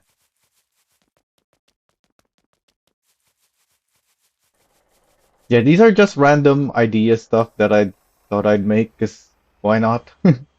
Just to showcase to people that, hey, this is the kind of stuff you can do. Although the problem right now is you can't actually make this anymore in 7.19. I'm combining what is possible in 7.18 with what is possible in 7.19 to make this right now.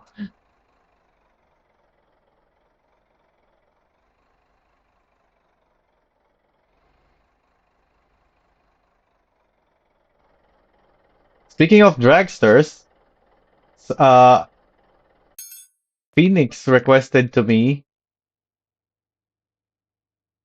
the what do you call this? The drag strip lights. So I made one as well. Let's set this one up as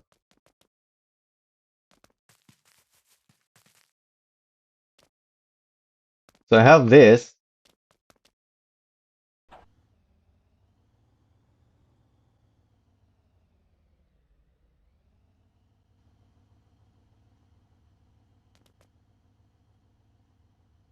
How does this work again? So first is the pre-stage. So this has to be manually triggered.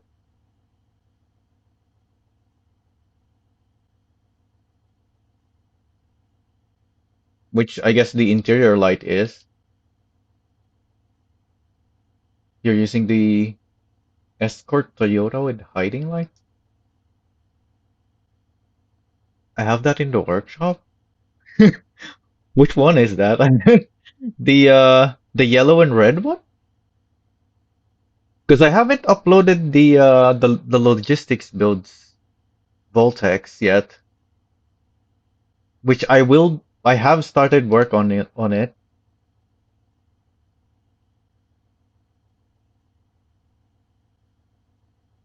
That's one of the things I also had to finish while we still had 7.18 available.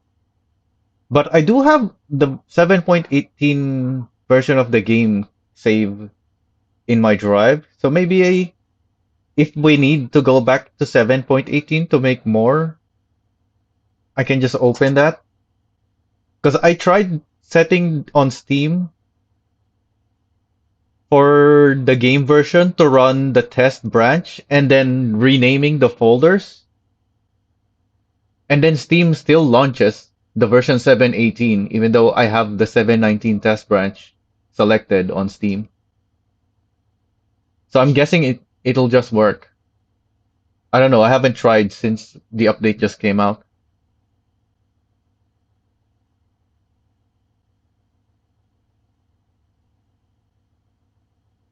Oh, we have left and right control here, but we only have the interior really. Unless we want to use something else.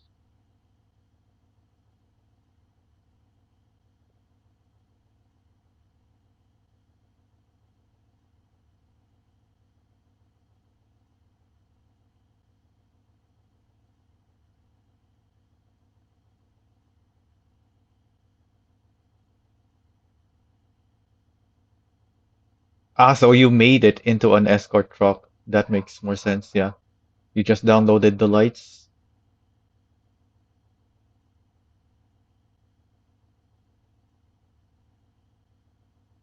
Oh, yeah, that's why I put it on this thing, because if you just need one side, you just close the other side.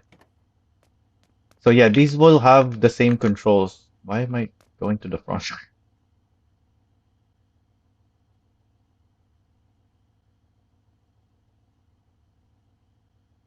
Oh, but I can't change these. Hmm. Okay, so maybe this layer needs to be something else. Like, um, the brake lights needs to be reserved for the red. Maybe reverse light? Oh, even the lights you made yourself. Oh, so you're referring to my one of my new live streams then. Okay. I thought you downloaded from the workshop one of my builds that I can't remember uploading, which is why I was confused. No, that brake, reverse.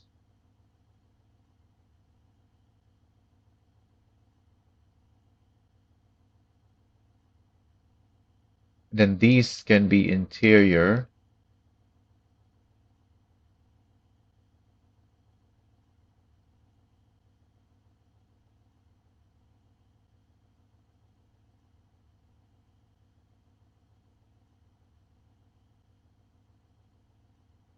and then these will also be interior, but this will have a custom pattern. So let's set that then.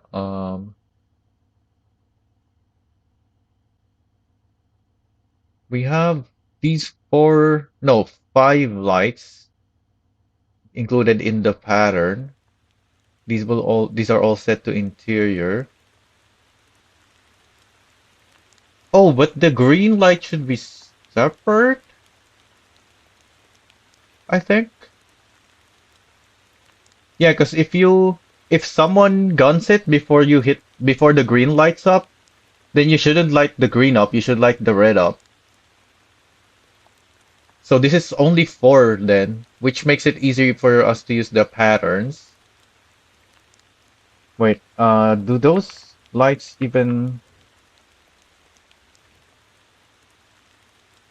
work the way I think it does.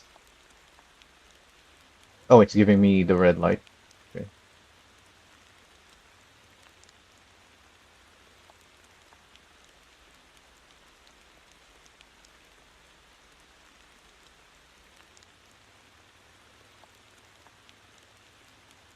Okay, so the first one, the top two lights,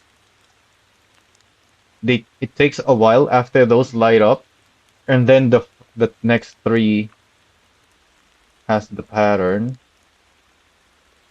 and then the green.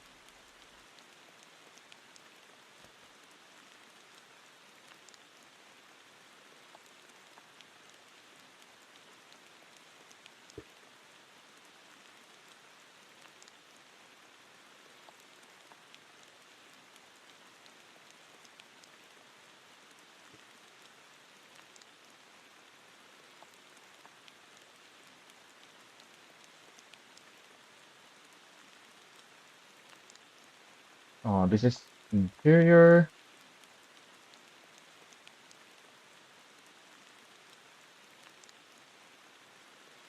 So maybe I should use half for these three. No, that's not gonna work.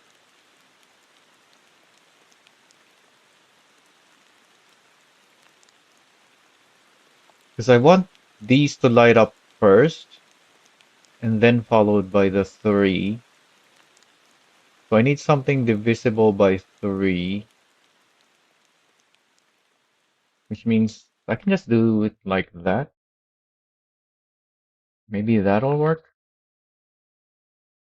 And then what's a good flash interval? I think one is still good, although maybe that's too long. Because we saw even with the one on the traffic light, it was quite fast. So maybe zero point 0.5, we'll see. Let's set everything first, and we can just change that after. So this one is gonna have two less ones.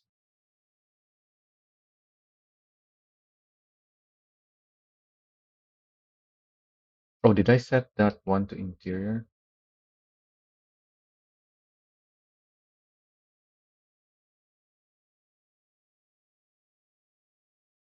And then this is only gonna have two ones.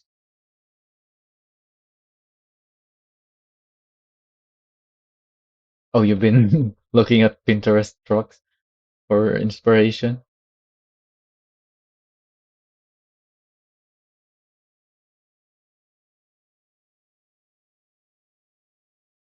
I normally just search Google image, and then that will point me maybe sometimes to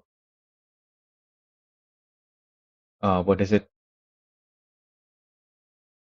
Instagram is what it usually gives me. Or at least the one that I click on that I see that is good. But sometimes it will give me something good from Pinterest. Okay, so this is the green light. Where do I set the green lights? Maybe high beams? Yeah, I think high beams would work. So the player can just hold it down. So if at first they were ready to press it, but then someone starts off without right before they were able to press it, they can just let go immediately and change it to the red light.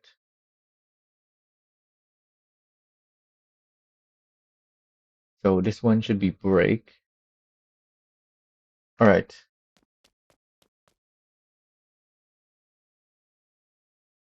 So what was the first light? Where did I set these? The top ones? Or did I not set these to anything yet?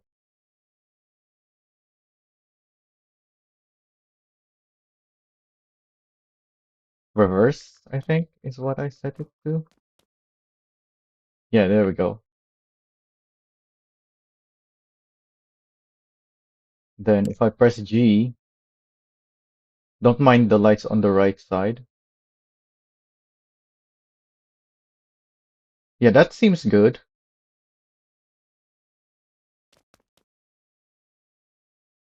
I just have to fix the other side now. What was this again? Reverse?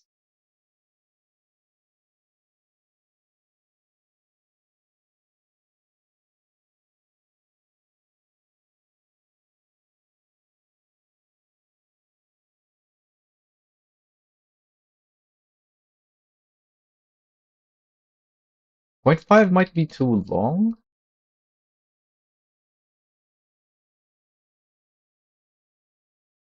No, that seems good.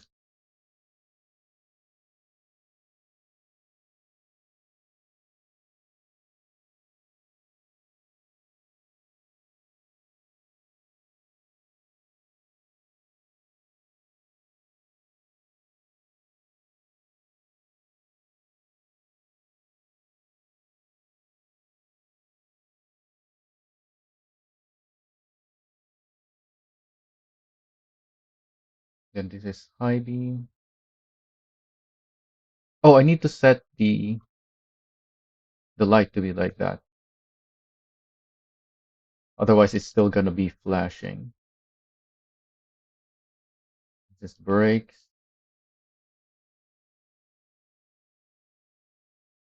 No, not light mode. This is bit string.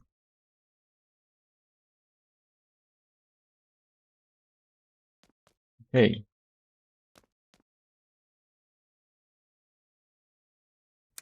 first need to turn them off to reset. Let's see if I can match. So reverse. Oh, I need to move forward first because I'm not in the spot yet. Oh, it already lit up. Mine is taking too long compared to it, I guess. I think I need to, yeah, it's taking too long, and it also needs to stay on for longer, maybe? Actually, does it stay on? Or does the yellows turn off once the green is lit? Yeah, they do turn off. So maybe I should include the green to the pattern. But if you do a false start, that doesn't work though, because the green shouldn't turn on a false start. So yeah, the green needs to stay on manual, which is how I already have it. I can do that. It takes too long though. Then lit up the green or on a false start, turn the reds. But yeah, it's taking too long for these.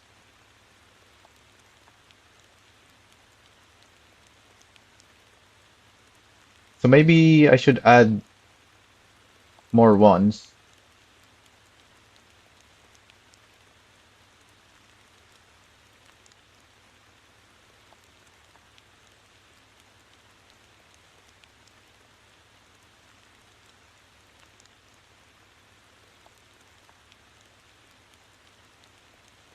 No, the issue is not the interval, it's the fact that I have too many zeros.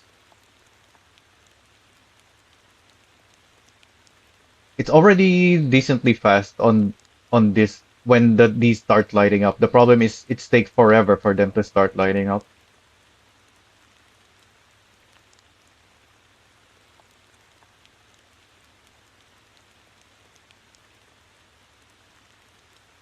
Oh wait, that's not how it's supposed to be. Alright. So now if I hit interior, it takes a little bit and then these start to light up. But now it's, yeah, it's too slow still.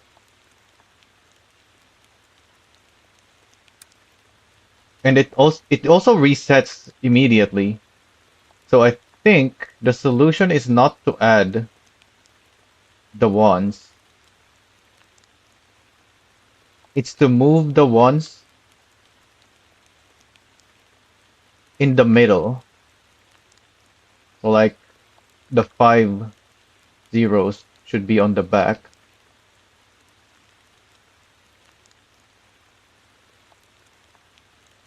so that there's a delay before it restarts.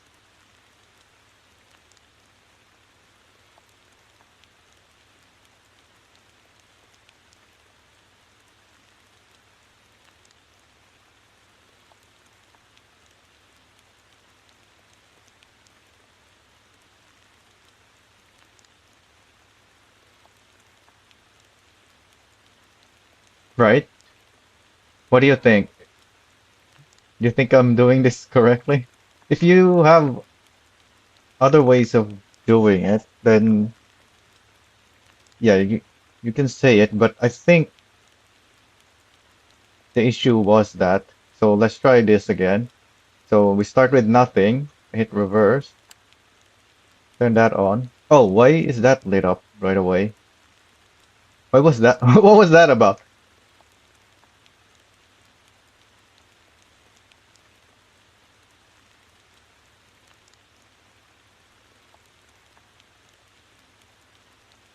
It has a very different pattern. One, two, three, four, five, six. Yeah, that's just wrong. This also has 6 ones. I think I messed it up.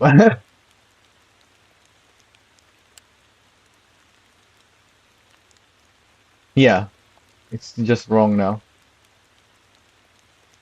I need like one more zero there.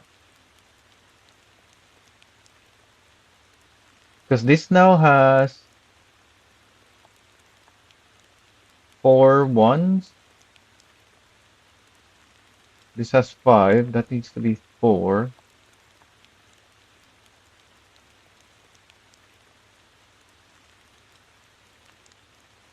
This needs 2 only.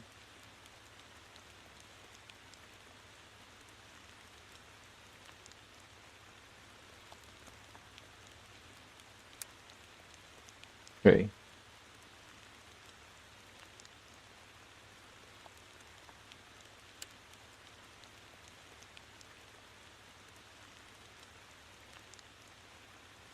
And then like that. Yep, that works. At least I think so. What do you think? Let me try to match the lights here. Oh, maybe I should replace the reverse light so I can actually match it with headlights.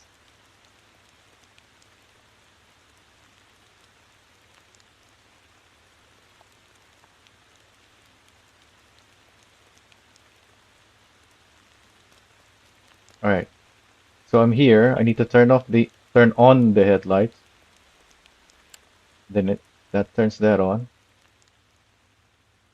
Mine is too slow compared to it, but I think it's random, isn't it? Sometimes it's fast, sometimes it's slow, I think.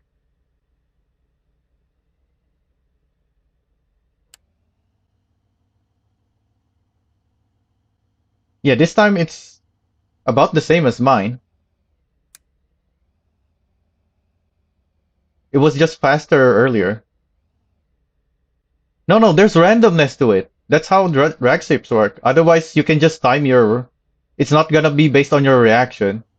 You can just time it. They have randomized interval on it so that you can't predict it.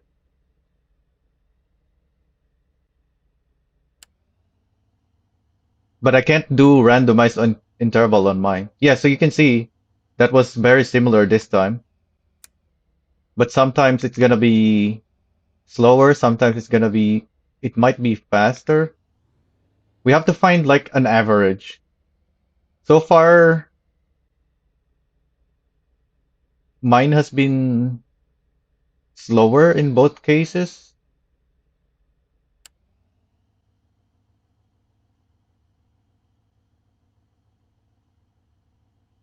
I shouldn't bother with the headlight thing, really. I should just time with the interior. That's making me not light it up immediately.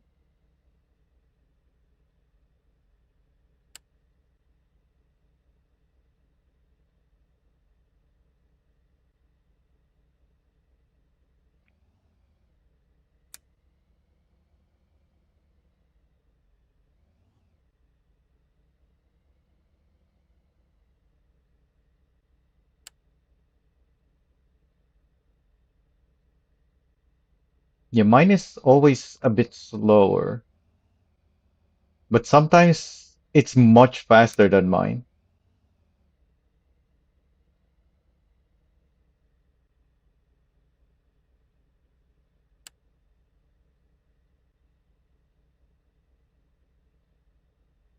Yeah, that time mine was only slightly slower. Yeah, it's like playing a piano with so many buttons. But I can just keep the top lights on with the headlights.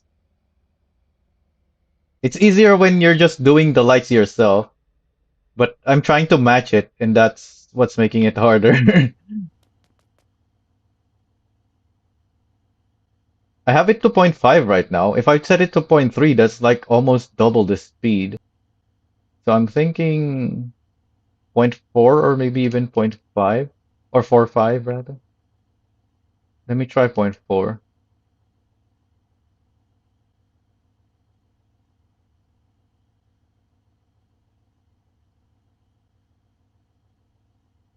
We just need like the average.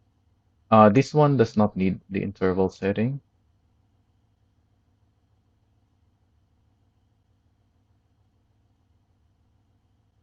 We don't want this to be too slow or too fast in compared to the average.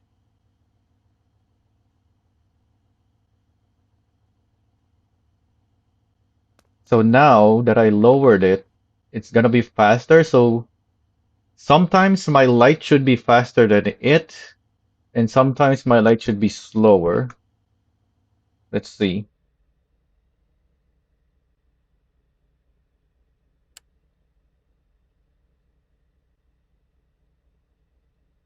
Oh wait, part of the problem is that the difference, the random interval on it is only on these three lights. It's not part of the stage lights. But on mine, the interval is for all of them. They're all in the interior light.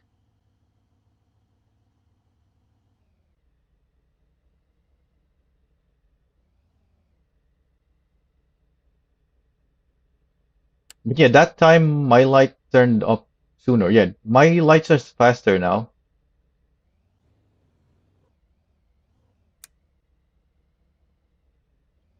Let's try again. Is my light ever going to be slower? My lights are faster again.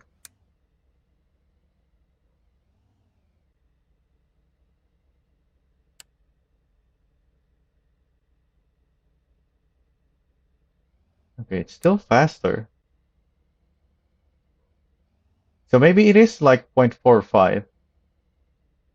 It can't be 3.5 because 3.5 is even faster and my light is already faster. Okay, that time it was about the same. So yeah, I think it's more like 4.5 because we tried zero point 0.5 already and we tried zero point 0.4 and both times it was either too fast or too slow. So we just need to go into the middle, which is 0.45.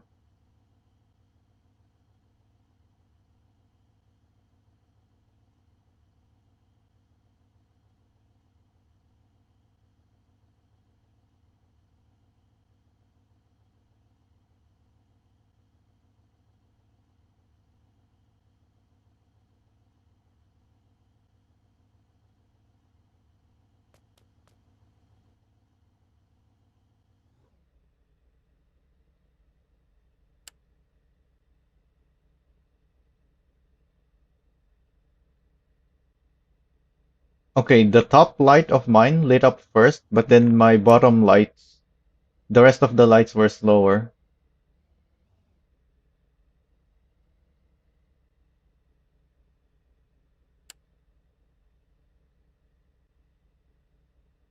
Yeah,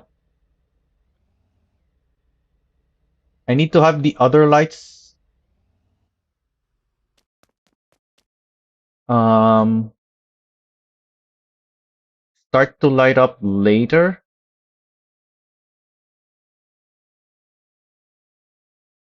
So maybe it was right to be point 0.4, but I need to move some of the zeros in front to compensate.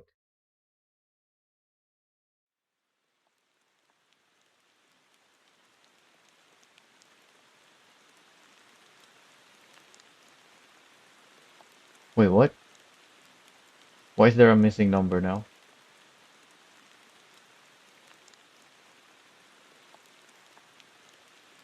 There's supposed to be 3 zeros at the end. Okay, it did remove that.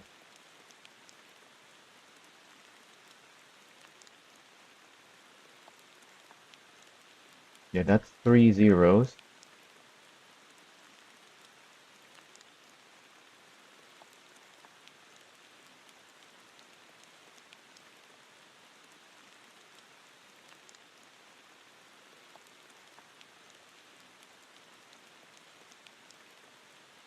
Yeah, part of the problem is we need to figure this out. How many zeros should I have here?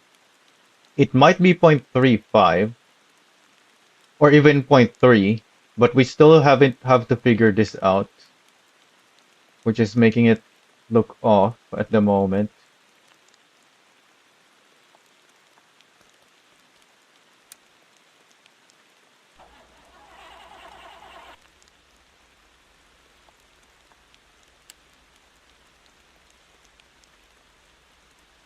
That's about the same. I pressed it a bit later, so it makes sense that mine was a bit later, but that was very similar already. Yeah, because I'm having to wait for it to light up before I press mine. So it makes sense that, yeah, mine is delayed. That looks very close. If I can just somehow turn my interior light at the same time as it lights up.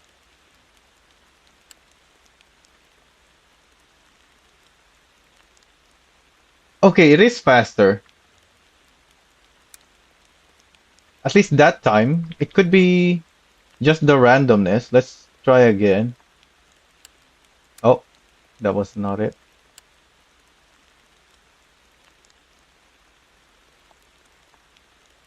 Okay, it is definitely faster. That time it was even faster. At least I think there is randomness, so I need to move more zeros in front and reduce the interval.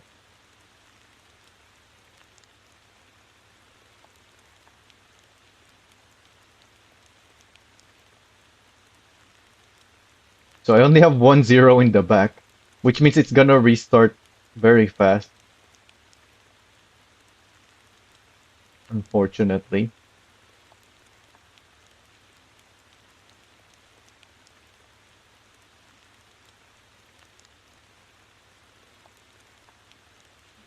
Yeah, and we can get that by adjusting where the zeros, or the interval rather, while maintaining the delay with by moving some of the zeros.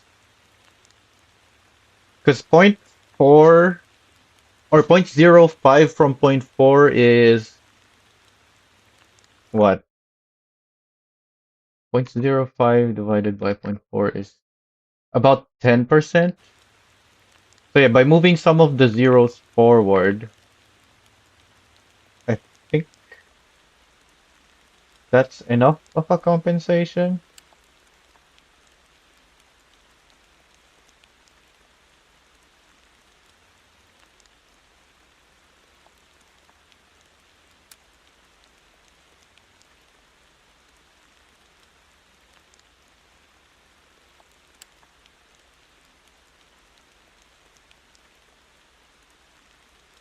It's still slower.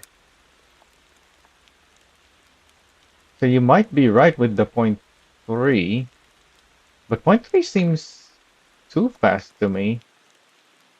Anyways, let's try it. That will make it obvious because we're out of zeros here in the back. If it's too fast, then we will notice it.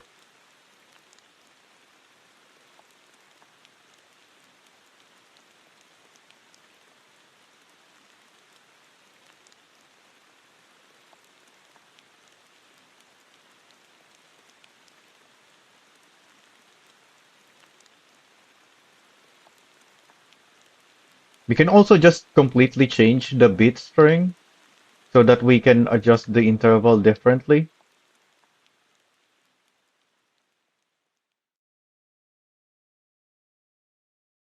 This is just the simple bit string that I thought of.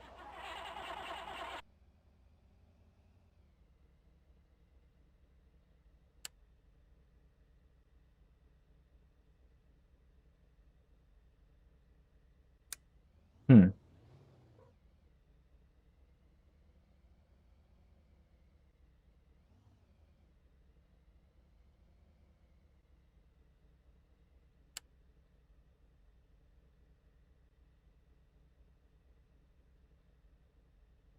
Yeah, that seems correct. Point 3. Let's try a few more times for the randomness that I think is there, but I'm not sure if it actually is there. But yeah, that looks like a match to me now. Maybe I should reduce the zero at least, because mine seems to always be a bit late, but the interval seems correct. Or that could just be because of my reaction time, which is making it late.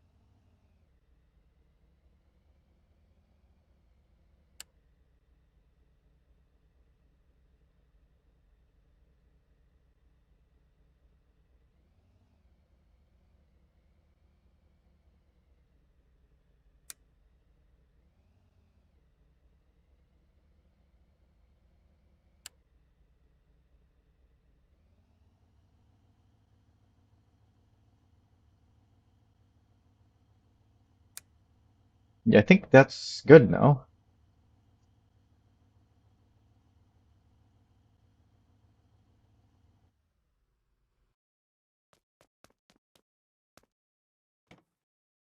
You can always just do one side if you want.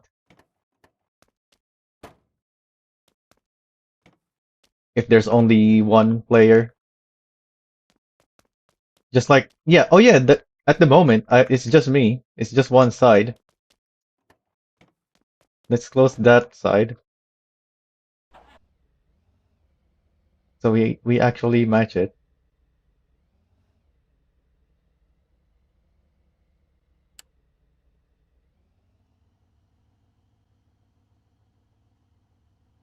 Yep.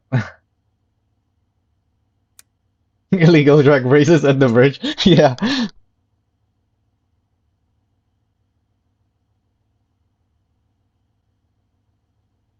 The only problem is the multiplayer delay. Even if someone does a false start, because of the delay on your screen, it will probably always look like they still didn't do a false start.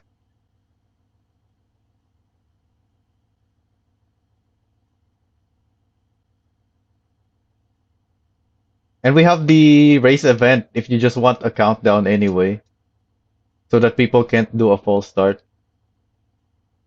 This is just an extra thing that you can add on top of it. If you can somehow time it,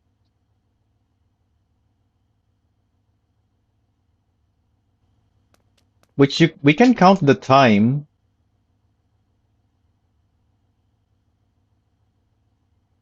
because this is 16 bits on point 3. So point 3 times 16 is 4.8 seconds. So it's 5 seconds almost.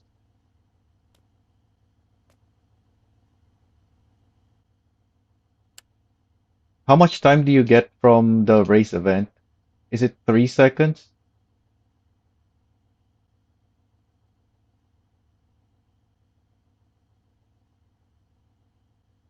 Oh, I need a second waypoint. It's 5 seconds. So you can time it with that.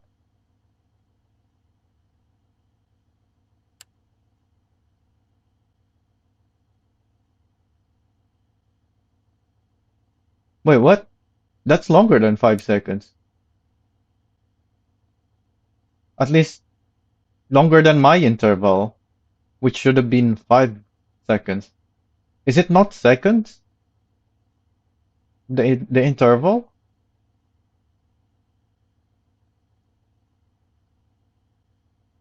Oh, I turned it on too fast, I think.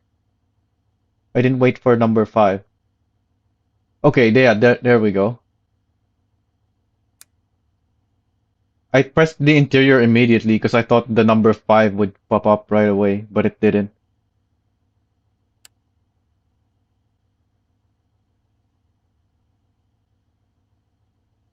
Yep, you can do that. You can time it with the with the countdown of the race event.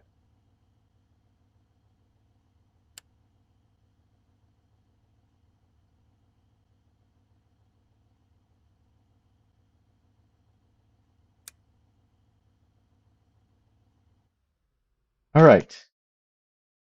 What else can we mess with the light flashing thing? We can always do the rest later. We need to go back to the patch.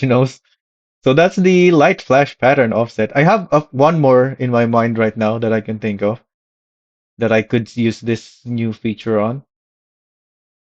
But yeah, that's for some other time. Let's not spend too much time on that. We've already spent too much time on it. We can now build driveways on our properties. I haven't built much on this save, but I have built something on. Well, we can completely build something out of these on an empty lot.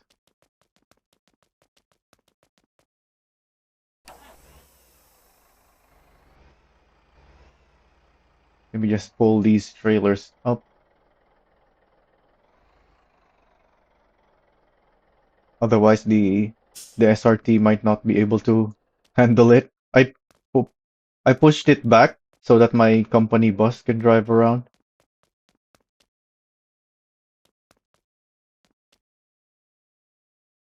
We can load one trailer with the white one because these things don't despawn. Oh wait, this is the small one. I probably won't use the small ones. Let me drop that and buy this. Also, I'm running quite the distance here, so actually, let me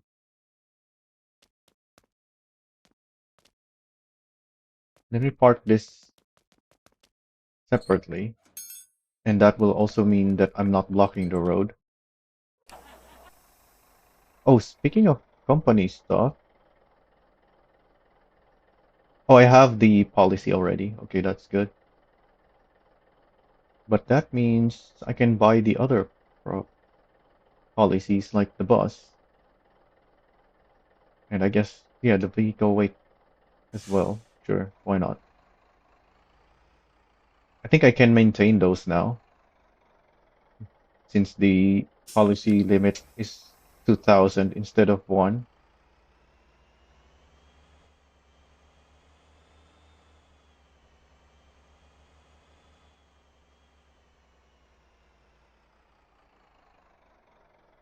All right, this way I won't have to keep running back and forth.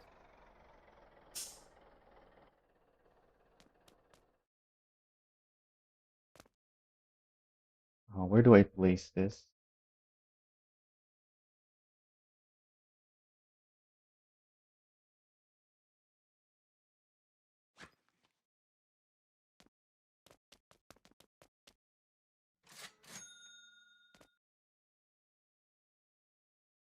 I guess I didn't need to place it precisely. So we have space. Also, I just realized this is wider than the trailer, so the fact that I have this trailer design is perfect. This is my overload trailer.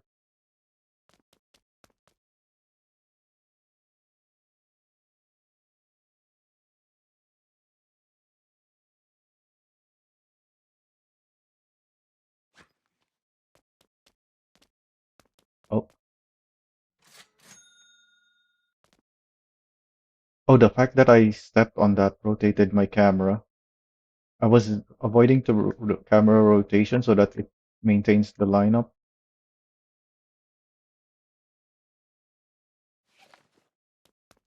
but stepping on the non-static object caused my camera to rotate.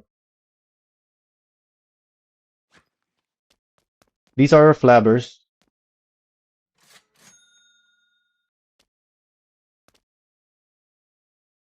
You can use contours as well for furniture, for this big furniture at least,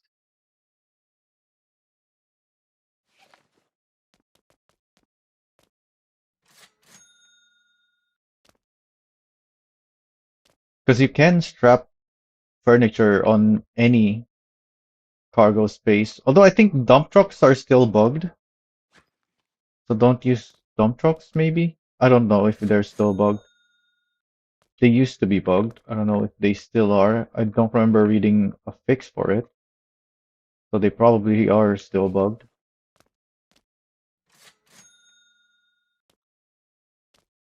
Like if you strap things onto it, it just becomes invisible and you can't interact with it anymore.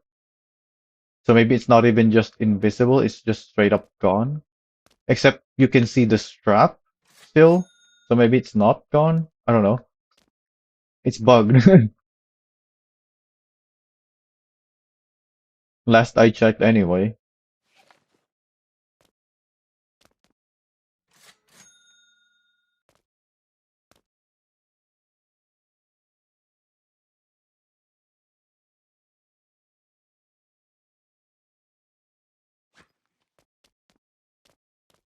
How many do we have now? 1, 2, 3, 4, 5. So that's 10. How many can I stack on this? I do have the +1 height policy, so we can probably stop this very high. And these don't weigh much, I think.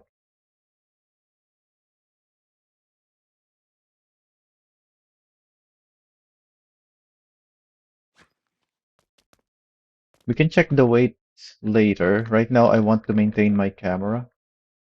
Where's the thing? Why can't I buy it? Hello? Oh, I have my strap. I'm still holding the strap. That's why I can't buy.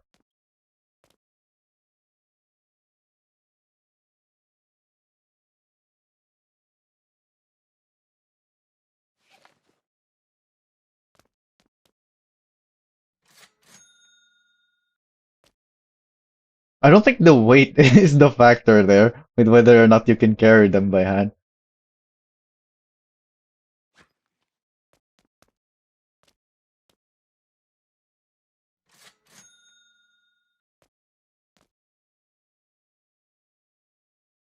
Like whether or not you can carry something by hand doesn't have anything to do with its weight. Because you can carry refrigerators and stoves and whatnot as well. And those are very heavy. At least too heavy for to hand carry. And yet we can hand carry them still.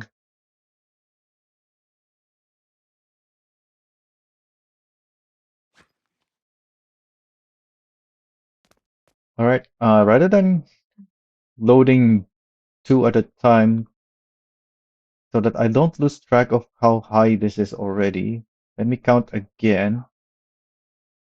That looks 8. So I'm gonna keep loading this. Actually, no, I'm loading this side. So this is gonna be 9 now. See how high we can get.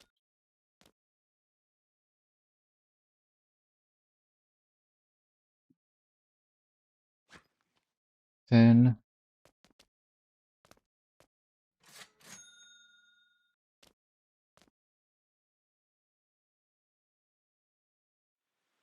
I know I'll be using a lot of these, which is why I don't mind buying so many. 11.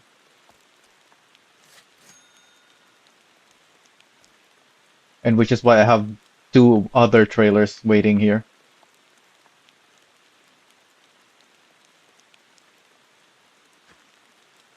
12.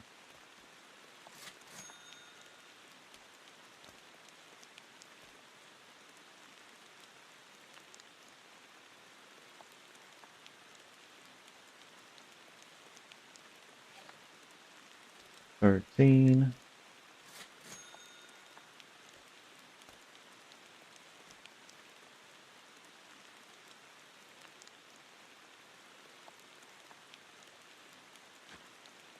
14.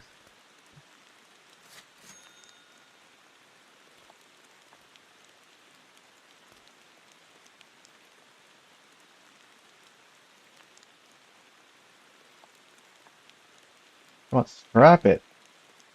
Okay, it's at the limit, I guess. So we can only load 14.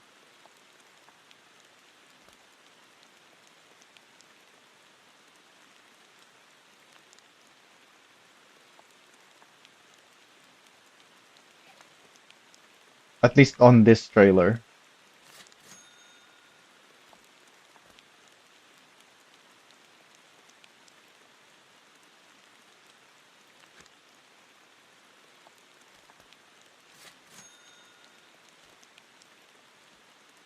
Oh, I can't get up there anymore. I need something to stand on.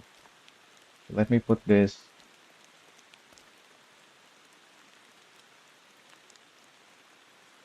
there. Come on.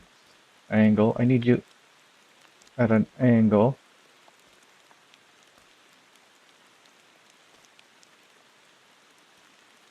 Alright. Put it.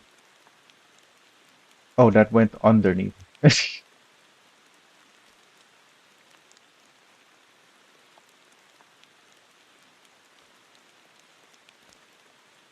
need it at an angle.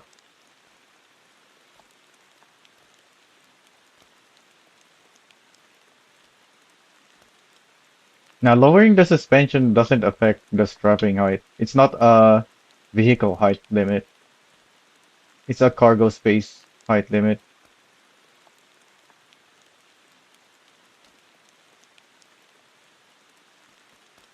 Yeah, I guess I can use this to prop it up.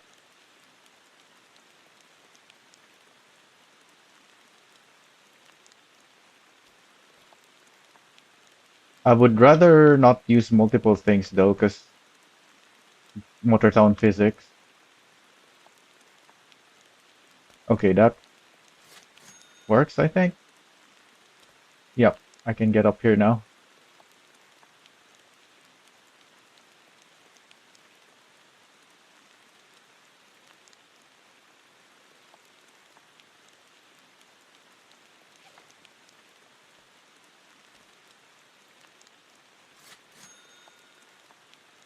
Those are annoying to deal with when taking car out of a parking space? What do you mean? These things?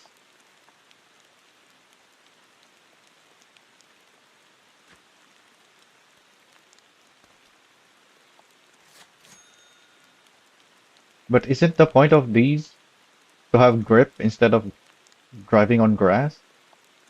What do you mean they're annoying?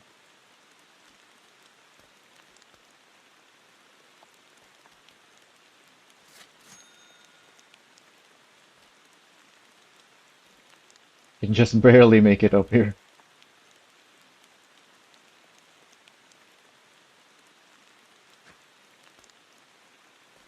Alright, that's one trailer.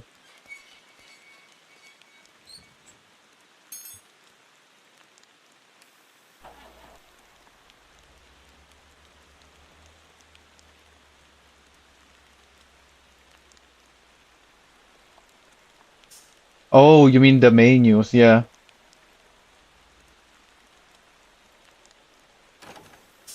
Well, that's more to do with the way the menus is ordered. They should, when listing multiple things on the menu, they should have spawning vehicles at the top of the list. I don't know why that changed.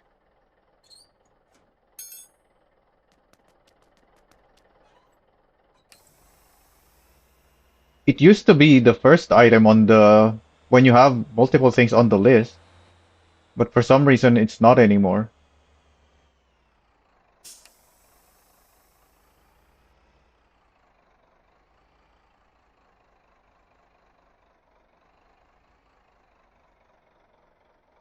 Oh, I'm too close. I need more space because these are wide.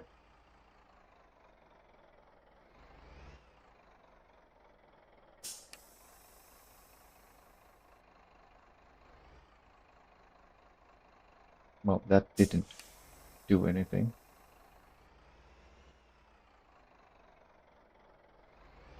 Why is it struggling to pull? Oh, because there's a thing there.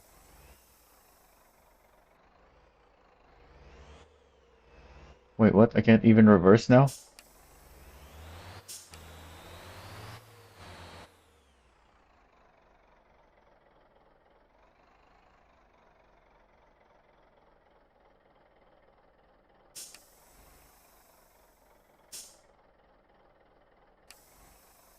I didn't really move it too far away, but it's far enough.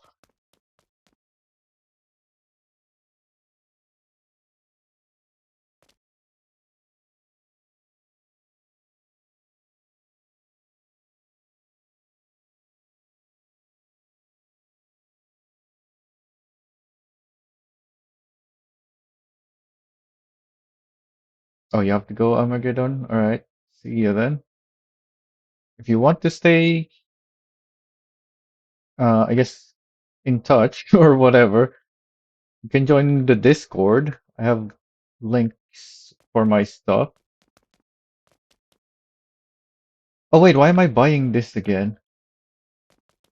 No, I didn't buy this. I just picked it up because I already had it on the ground. I want this other one now. Oh yeah, you're already in the Discord. Yeah,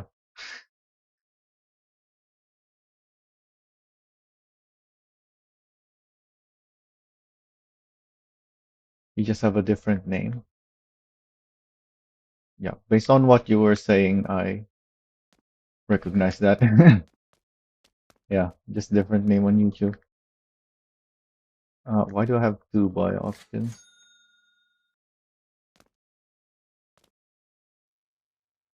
Well, at least that I have confirmation now on what your name on my Discord is.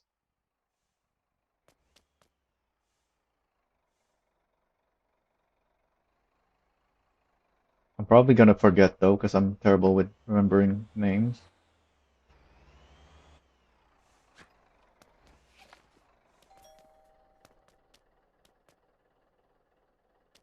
Getting the buy option for the other one.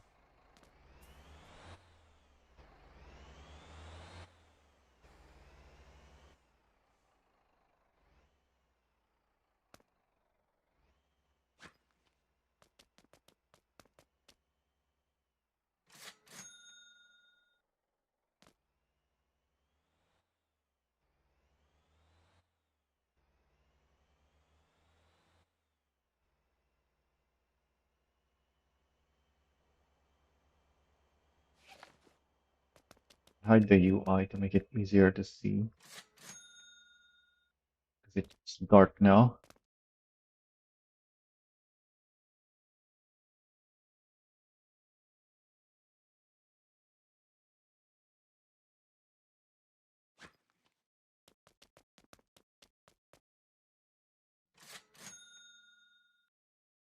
Yeah, the FO1. I remember that. I just don't remember who the name is, because again, I'm terrible with names.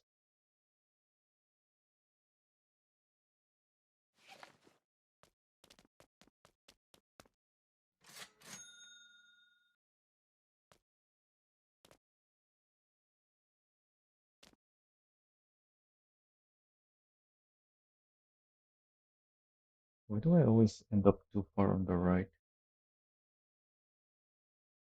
Oh, because I'm putting my character in the middle, but the placement is towards the right, not on my character.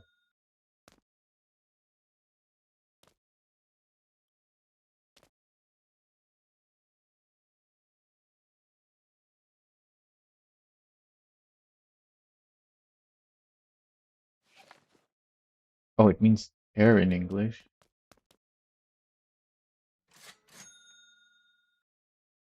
But what language is it from?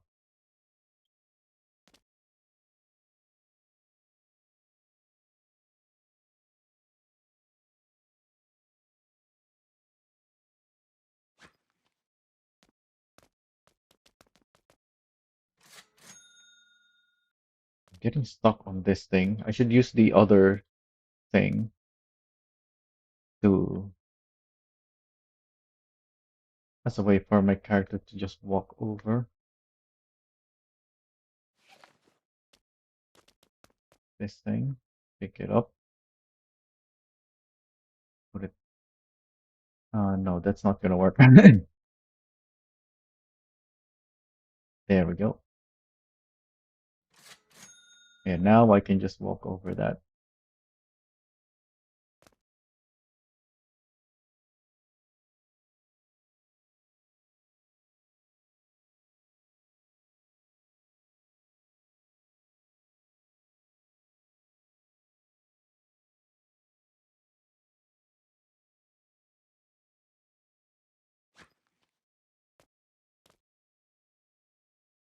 Yeah, there's probably multiple languages using the word, as is with any word nowadays.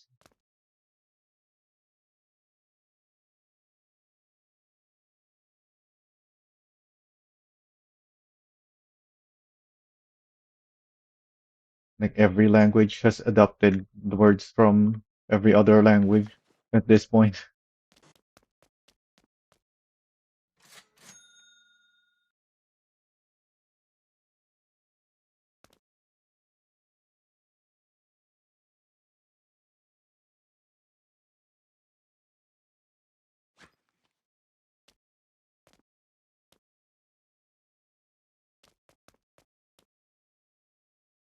Wait a minute. Why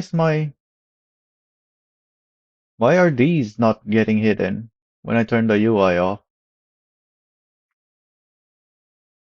So that's confirmation then that this line is not included with the coin icon, because I can remove the coin and it's still there.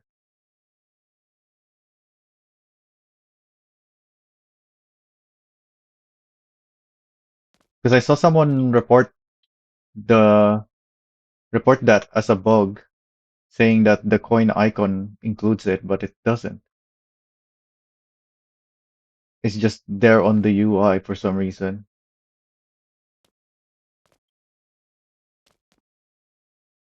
Oh,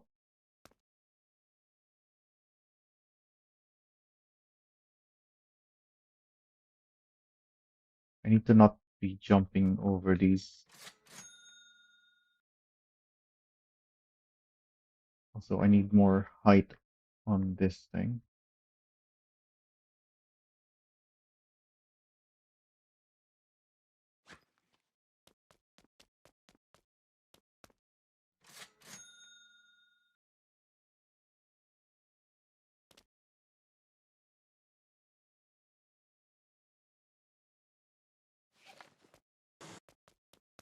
Oh, that still gets pushed around somehow.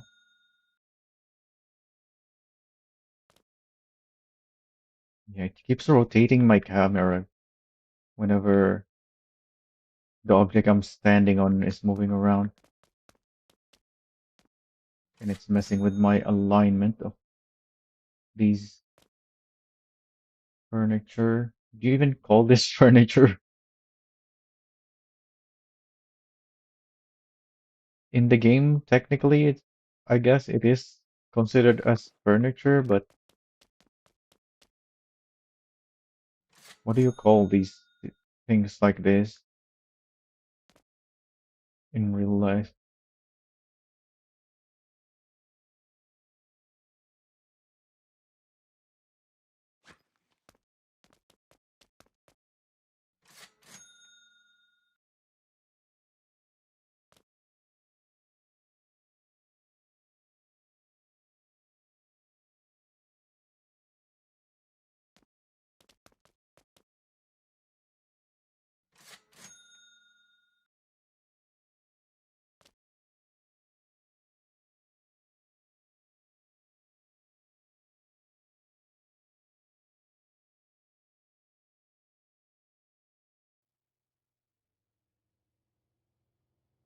Also, I'm buying how many is it? 14 times 2, so that's 28, and each land can only fit, what's the limit now? 50?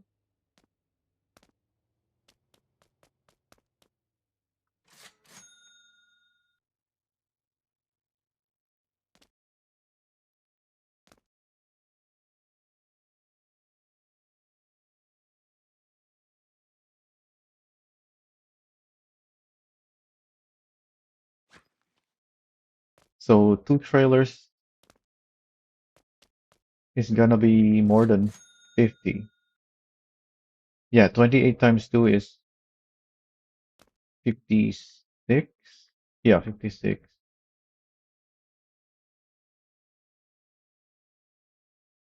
Oh, is this already higher? Wait, why is it not level? I guess the terrain here isn't flat.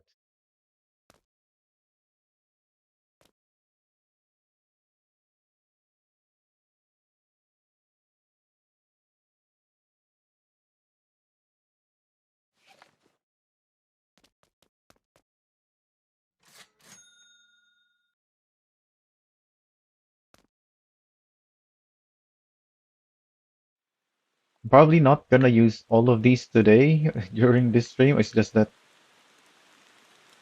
I may as well buy all of these while I'm here. So we're doing this now. I'm not gonna fill up the third trailer, I guess, since we're already gonna be at the limit with just these two trailers. And I'm probably not gonna want to max it out with just these anyway.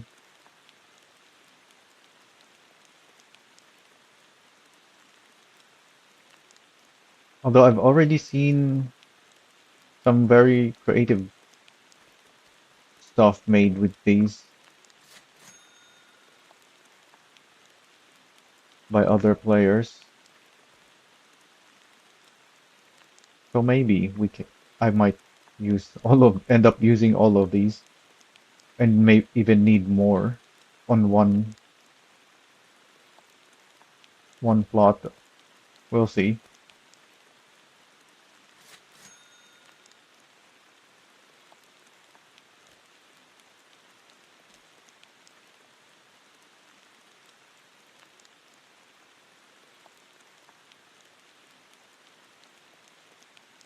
Currently, I don't need these to stand on because I can just jump on the side.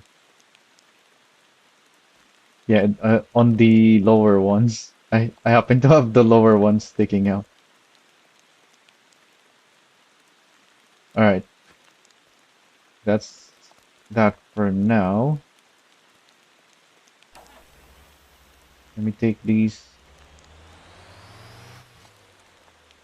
Can I even take these?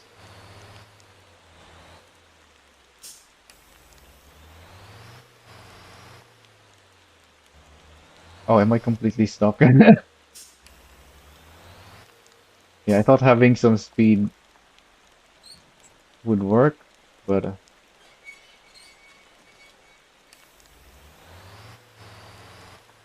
didn't.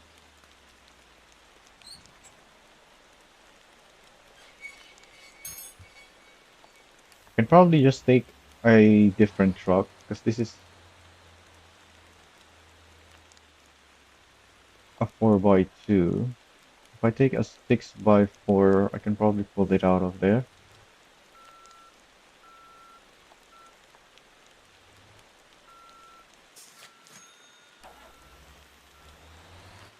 There's my company bus right on time for it to get blocked.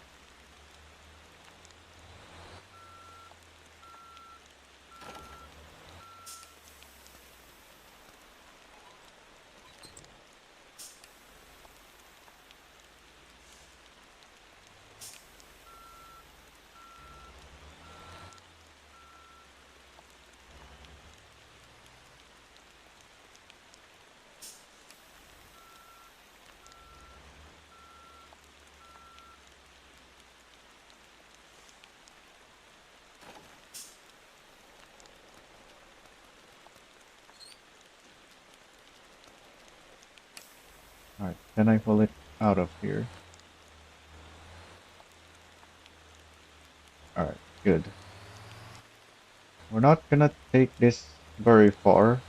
I have a depot nearby that I'm thinking of putting a few of these down just so we can see what we can do with it. And maybe even on that house afterwards. Let's start with the depot here though, because there's one more thing about this that is only possible now in this update,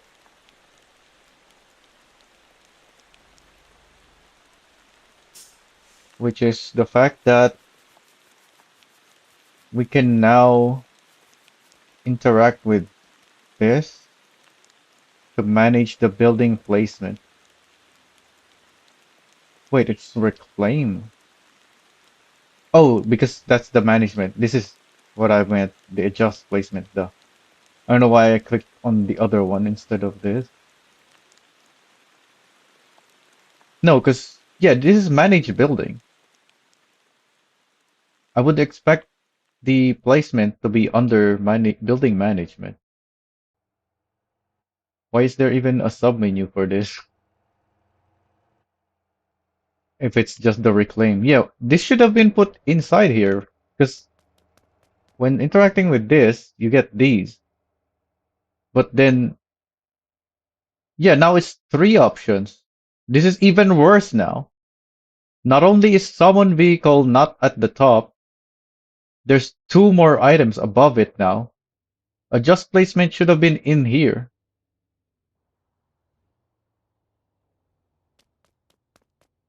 Anyways, as you may have noticed, this building is backwards, and that's because I wanted this part of the building to be on the back,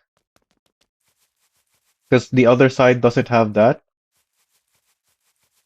However, the front side of it has a higher door than the back, and the back is low enough that certain vehicles cannot get through it. So I want to rotate this now, even though that means this side is gonna be on the other side. Oh, I should remove these first, I think. I don't have the inventory space. Let me drop my strap so I can pick these up.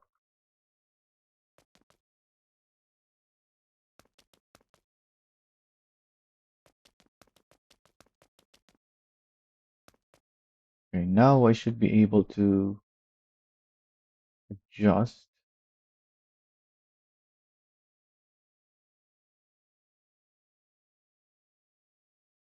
Does it rotate in the middle? It does not. Yeah, see? This is one other thing about this game, is that objects do not rotate in the middle. Like it's rotating in the middle of the building, not the whole thing. So now this bit is sticking out the front, so I have to move it back.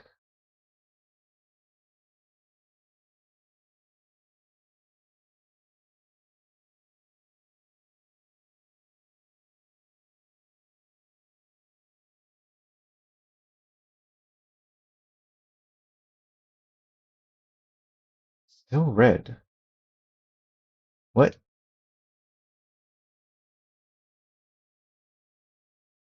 Is it because it was too close? Maybe I need to move it to the right more? No, there's plenty of space there.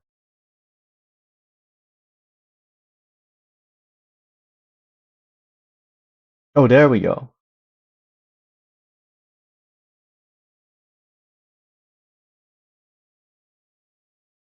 Then find the right edge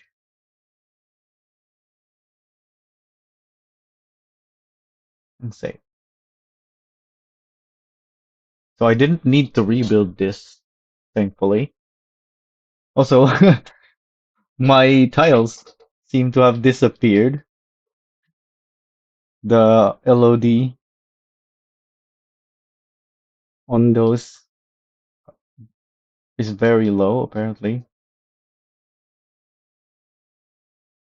Lower than the straps, at least.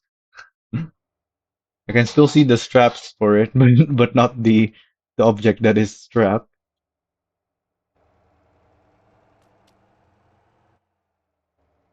Okay, I need to remove these as well, probably, so that I can place the tiles.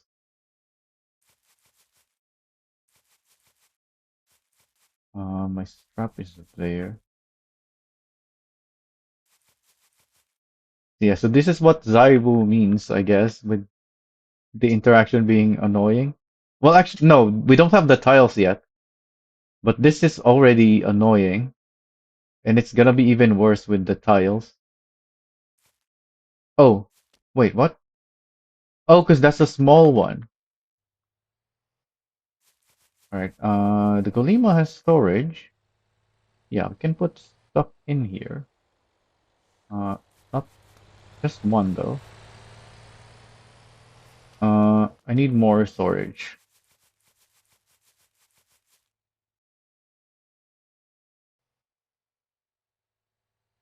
You have storage. Surely, yeah. My Atlases have storage. Oh, my truck wants to use the depot. I thought parking out of the road means my trucks wouldn't get blocked, but apparently they will get blocked because they need to use the depot.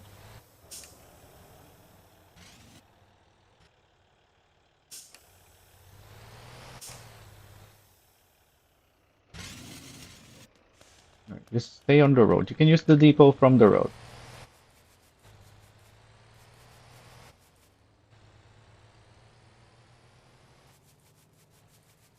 Oh, this only has one storage.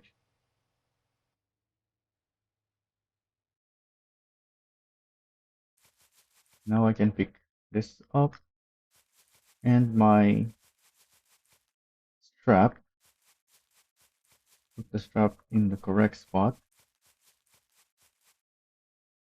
And then we need to build the tiles first. So this thing has these tiles at the front. So I probably want these tiles then.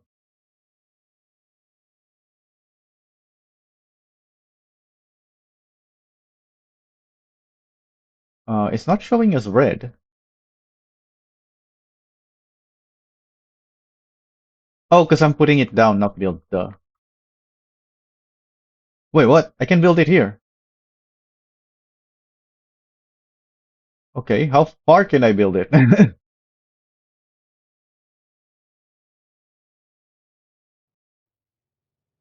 Because this terrain is terrible. I want to cover this.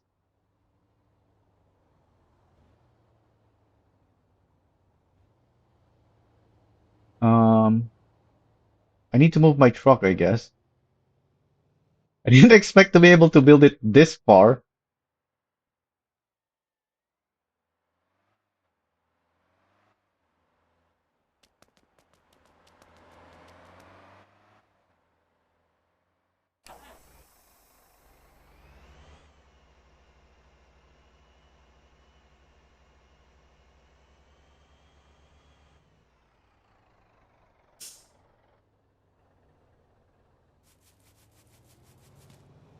We're just straight up ignoring the land limits. and building out way outside of it.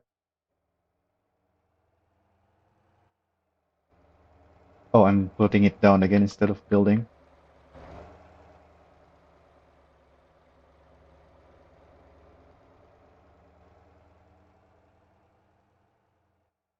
So I need the rotation to be. Oh, why is the step on the rotation 90? The heck? Is that a wrong angle? Why can't I change the steps? Oh, because it's snapping. Okay. Why is it not saving? What? It's saved. It's just not showing us as a save. Okay, sure.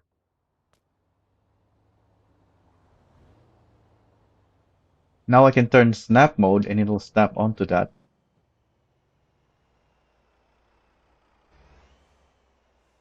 Then I can turn it off to get better precision. But I'm not lined up with my property build, with not with my building at least.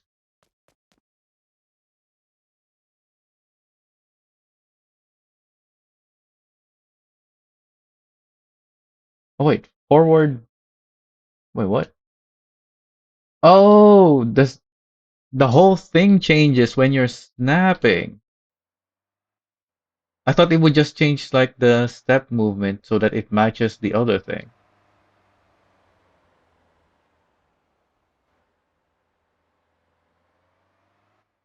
We move faster at least. All right.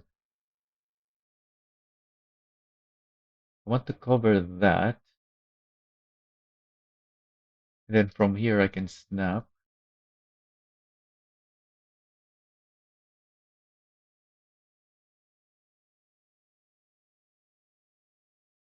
Why is it not matching it?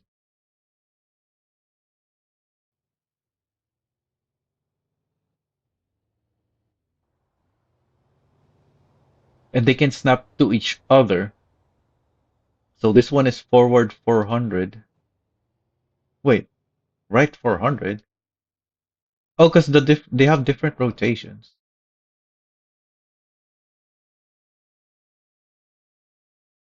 Oh, and the mailbox can be selected now. How is the mailbox on number two? Surely the mailbox would have been number one.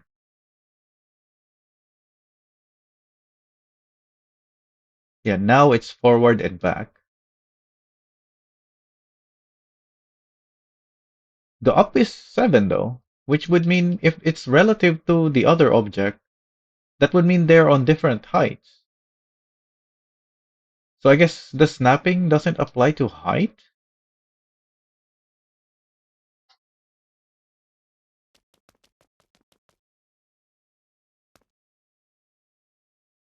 Let's see what happens if I add one more and snap it.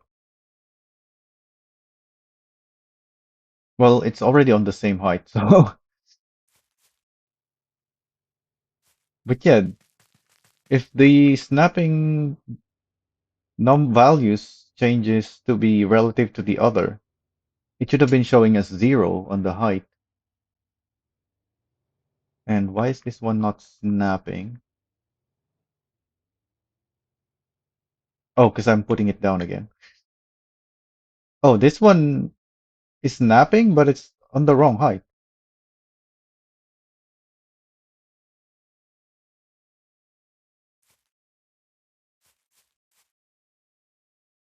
Also, these are changing to plus 90. Yeah, because I'm facing the side, so I may as well change them all to 90 because I'll be doing that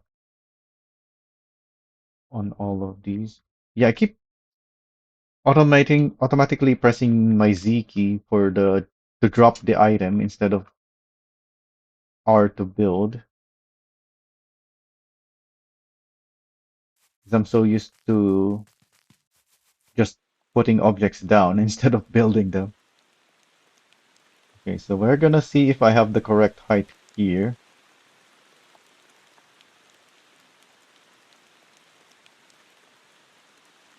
Just about. We have that poking out, so we need to make it higher. Oh, it should be 0.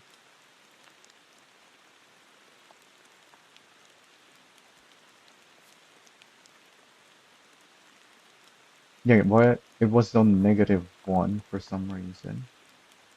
Oh, this is 0.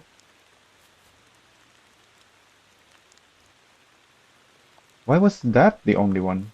But it's not even. Wait, what? You're not on 0.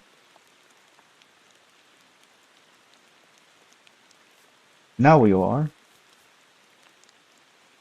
I don't know what's up with that, but it works. Yeah, this is also on the wrong height. Can you go decimal steps? Okay, there's the reason. It's in decimals. It's even though it's showing 0.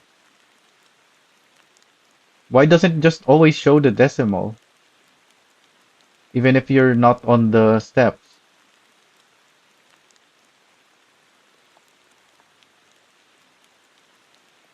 so that you can see right in the menu if there's a tiny bit of incorrect. Yeah, like these. I don't want these decimals. Wait, this thing also has the decimal. Okay, what is going on? I think they all have it.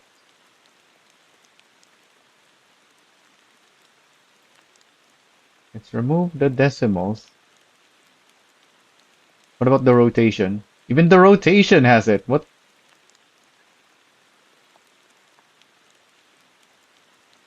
Alright. All of you needs to snap to this. Although this is not yet the um correct placement. We need to line this up to there, I guess.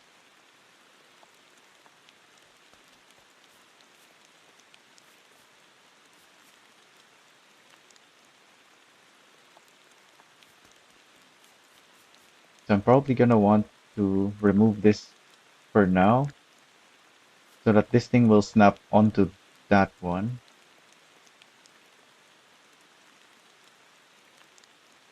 So if I remove the snap and go into the, why is there decimals again?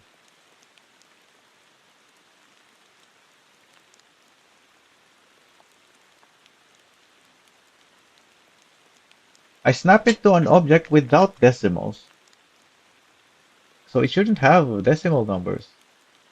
Wait, what? But this thing has decimals again. At least on the right. So this still shouldn't have been like this. Unless I need to like, why can't I adjust that?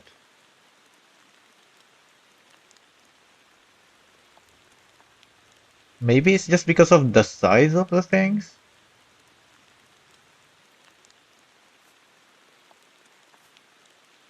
Because it is snapping onto this. So if this is like zero point 0.1 bigger and there's two objects, so yeah, that's gonna give a 0.2.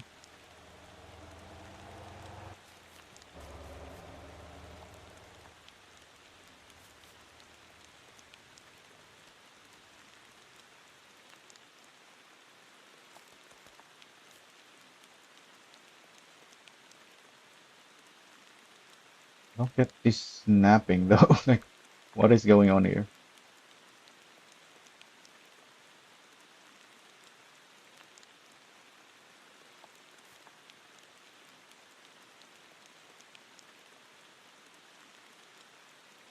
Like, what's the point of snapping if it's not gonna line up?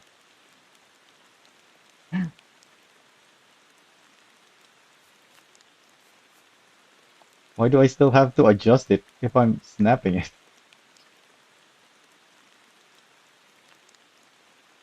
Yeah, I have snapping on, but I still have to line it up. Oh, it didn't even snap.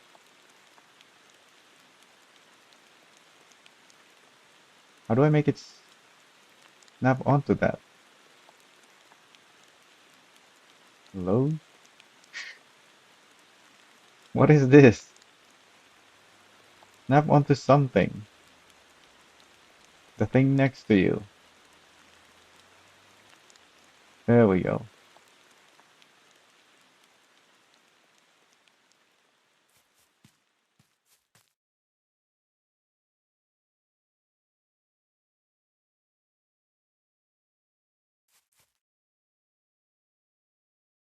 Are they all on 90, y'all?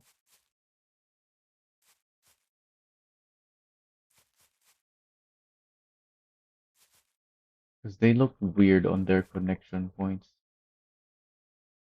Yeah, the color is different on one side to the other.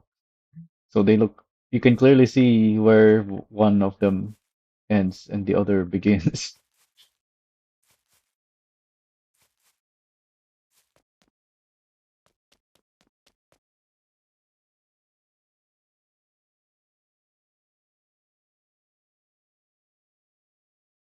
Oh, I can't build there.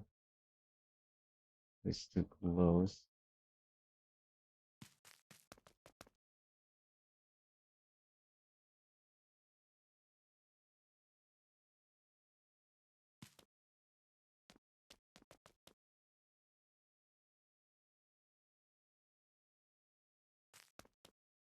Can I build under my truck? Because it is snapping anyways. And it should only disallow me from building on the road. Yeah, that worked. Although I need the line of sight to place it still.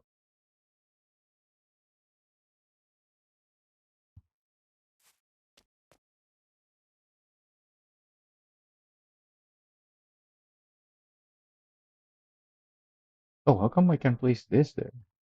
Maybe I can move this. No. Why? Why not? Oh, but this is too much anyway. At least this one is, I think.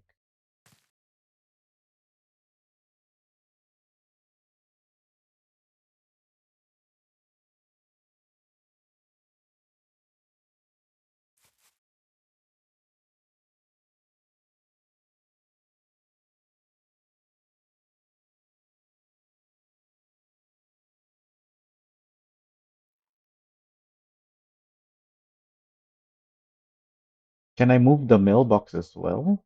You can't edit the mailbox, can you?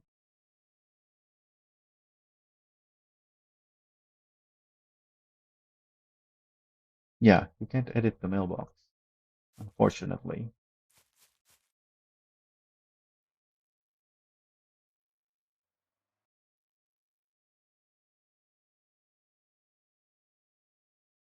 Okay, this doesn't work the way I made it.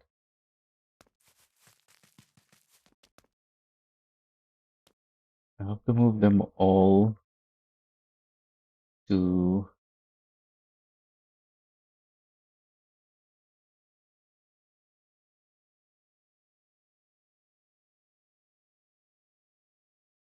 maybe there.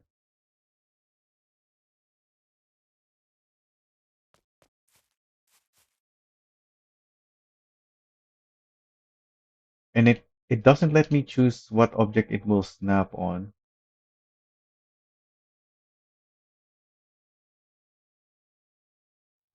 Yeah, it's still snapping on that object, even though I wanted to snap on this one.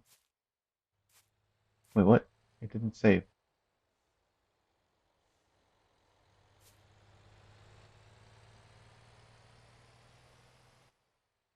But I guess that's fine. Yeah, I can just move them all like that.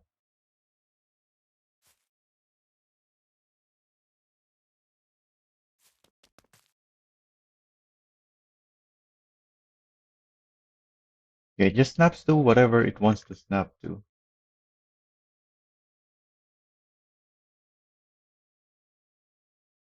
Oh, because these are snapping on this direction.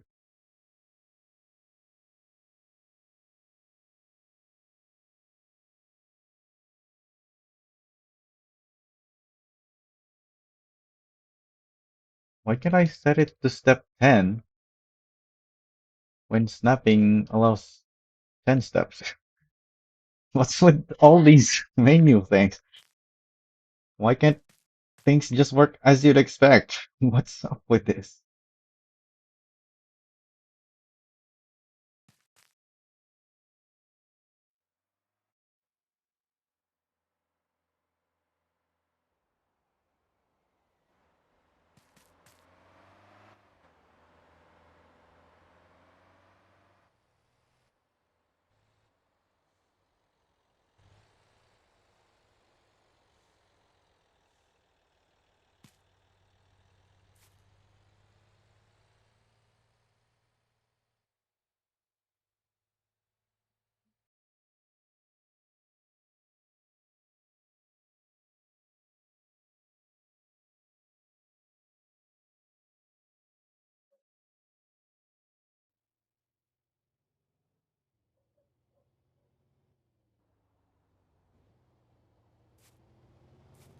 Yeah, on snap mode, it's set to step 10, but if I turn snap mode on, I can't set it to step 10 for some reason.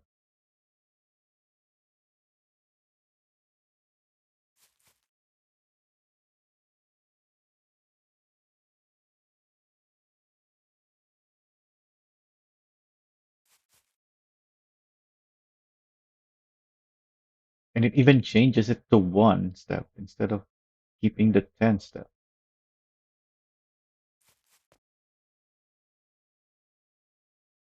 Oh yeah, there's trash here. Maybe I should move these even higher to hide the trash.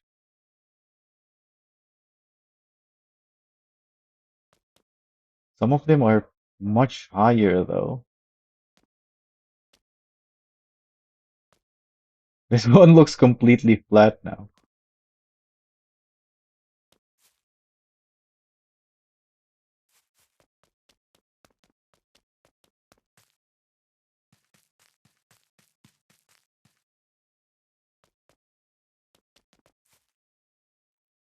Looks like I don't even have enough. I thought I bought plenty at 28, but it's looking like I actually didn't buy enough. Although I guess I'm not building in the property yet. My assumption was I'm going to be building on the property. You need to not drive in there.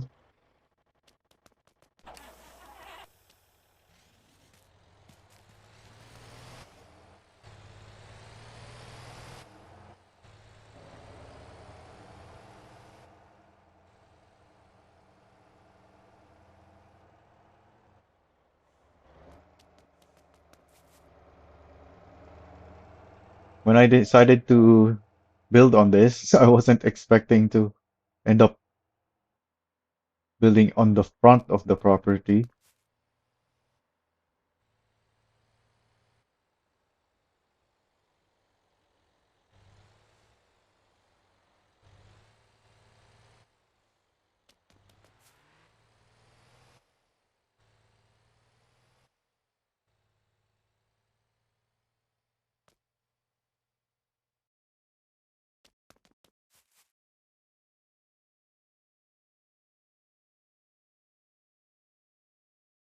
Why is... Huh? Oh, this is not lined up.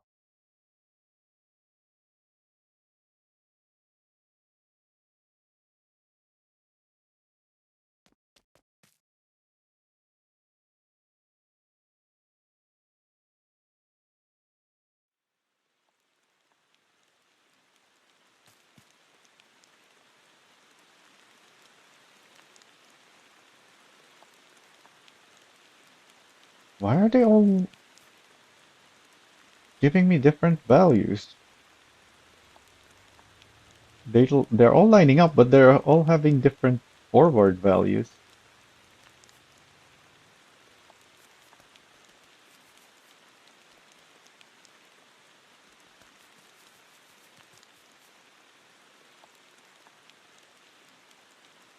I'm so confused by all this. Why does none of this make sense? Yeah, this is 3304. Some of them was 3307. Yeah, this is 3307. There was also 3310. And then 3313. Like, what's up with that?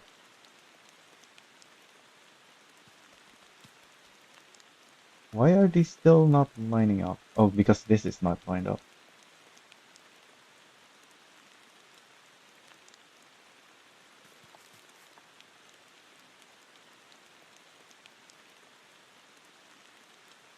Also, just because I want it to snap, why is it limiting me from moving left and right? Just because it's snapping, it shouldn't limit that. It should still let me move it.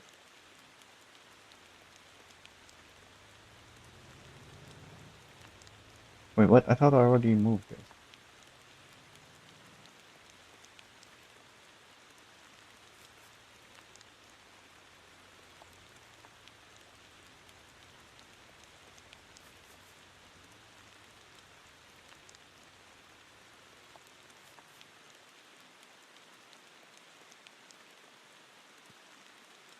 This is all so confusing.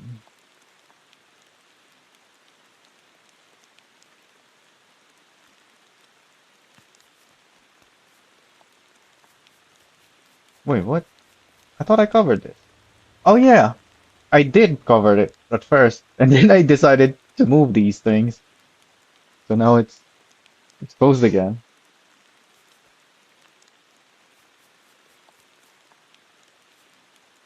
Well, it's not as bad anymore, so I guess I'm okay with that.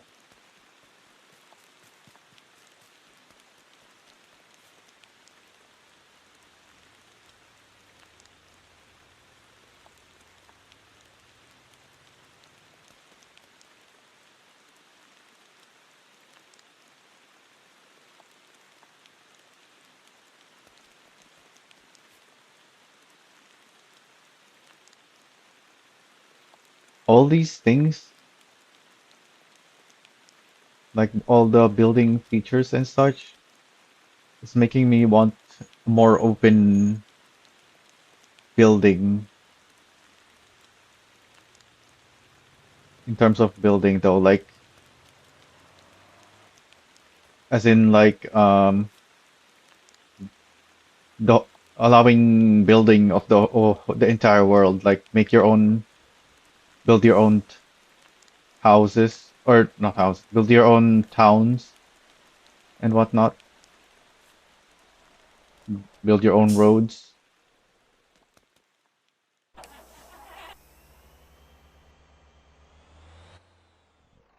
build your own map even.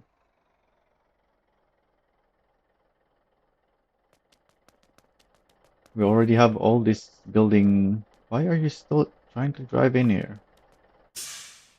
Oh, because you're the delivery truck. Yeah, he needs to be he needs to interact with the depot twice, one to deliver and one to refresh condition.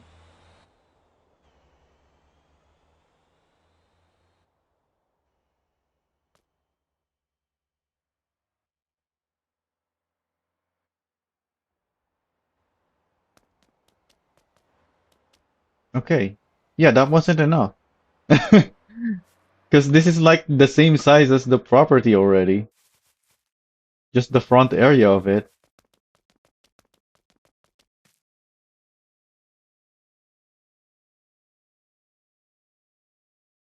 Wait, 30? Oh, because the mailbox is one. Wait, where's the mailbox?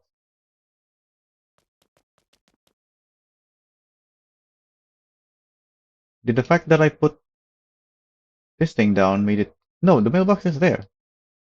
At least it should be there. Did I hit it? I haven't driven a vehicle through here. Did I? No, I spawned the Atlas from the parking spot here. Oh yeah, speaking of, I can't build parking spots over this. So maybe I should move the depot back.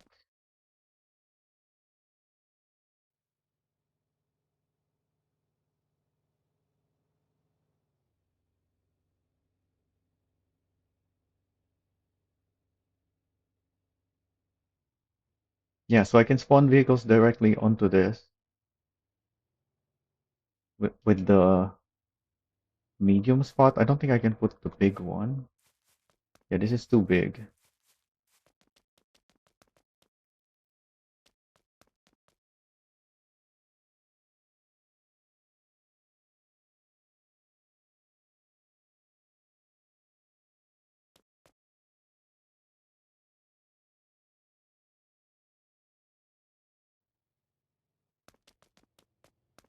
But I need one.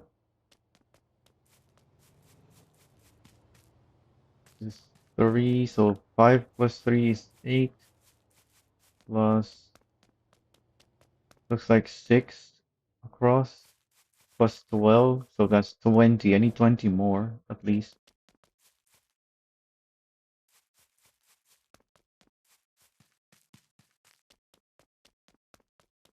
But that's enough of that for now.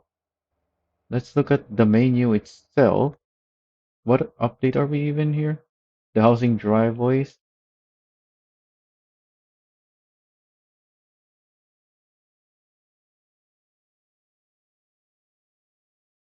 Why is it? Oh, it's showing where to buy. Okay, yeah, it says you can now. I haven't read this. We went straight into the game. You can now pave and tile space between your property and the road, including driveways. So yeah, so I was able to build. I wasn't expecting that at all. That I can build here. When I came here, my concern was the depot. The fact that I wanted to rotate it. But yeah, apparently even properties like this. What about the property at Ara?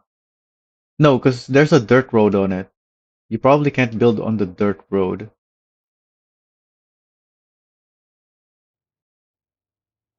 Wait, why is the house there now?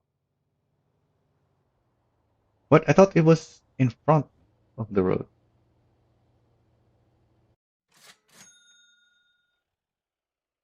Yeah, it's at the end of the road. Oh, the mailbox is on the side. Yeah, so how far can I build here then? Because this is not the road, this is a dirt road.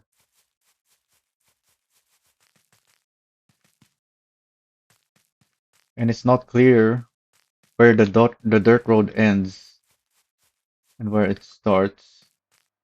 Huh.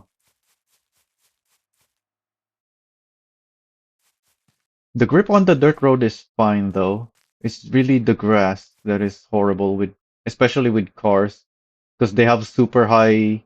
Not only do they have lower grip, like the dirt road, unlike the dirt road, it has super high rolling resistance. And rolling resistance does not scale with the vehicle's weight, so the lightweight cars suffer the most, especially the lower power ones, with because they have less grip as well. The less weight you have, the less grip, because it's less downforce, so it's less mechanical grip. Anyway, let's go back here. No, there was no point in going back here.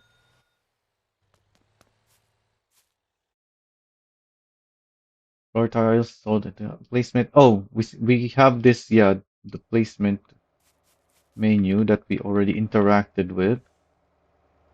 There's a snapping feature. Yeah, it just says that they added it. They didn't list everything about it. So it's a single line, but this is really good. And they put it under housing driveways, even though it applies to everything that you can build.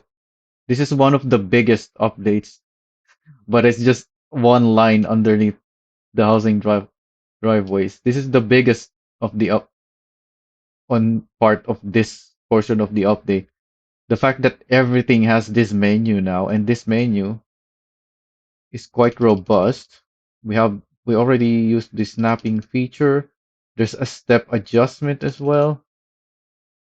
Then obviously you can clearly see the rotation, and you can even go into the decimals. Why is there still decimal again? What about this thing?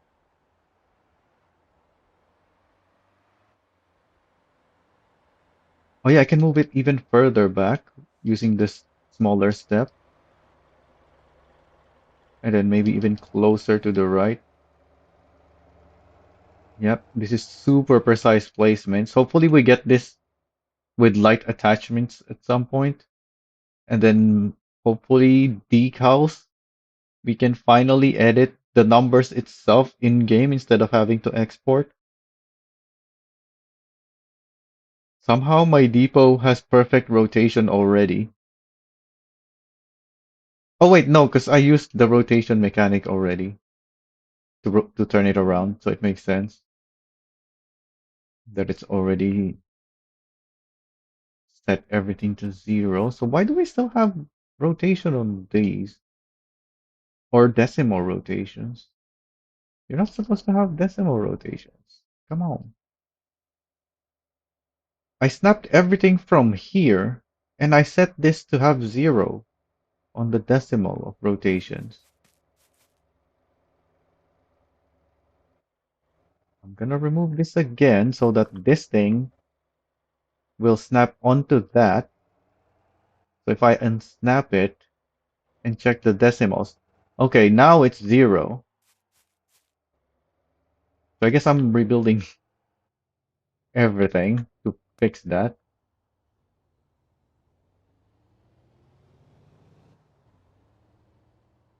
But still need to check if it actually.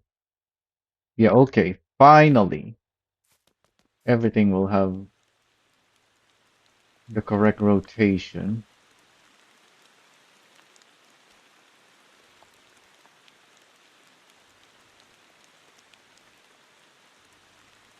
Let me check once more to make sure. Yep. Alright, I guess I'm placing everything again. Actually, you know what? Let's not do this right now. Let me just put that there and put this. Oh, where is this gonna snap?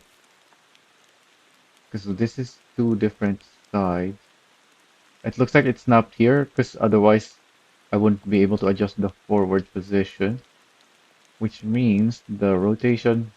Yep, this has perfect rotation and this one doesn't. Yeah, this has decimal. Alright. Anyway, I'll fix those some other time.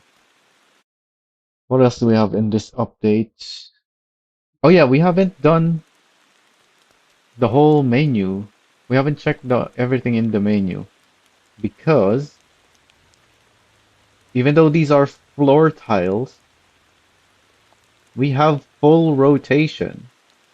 So not only can I rotate it like that as you'd expect on a when rotating a floor, I can rotate the pitch and make a wall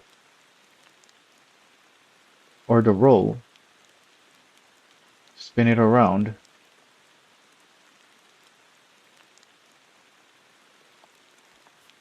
Unfortunately, these are not very big.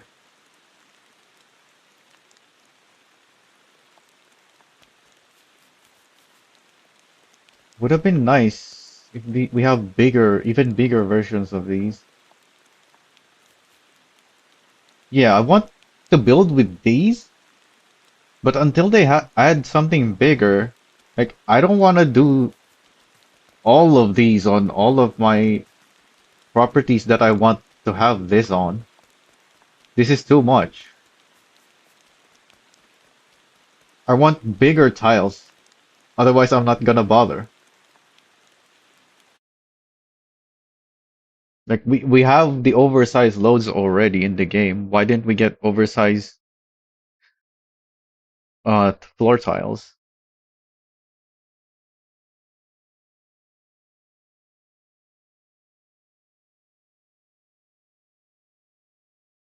Okay, we have the new quest UI. A new tree-based quest UI has been introduced with auto tracking for your next quest. More tutorial quests for beginners will be added. Let us know what you think on our Discord. Yeah, I actually when during the test branches on one of my live streams of that,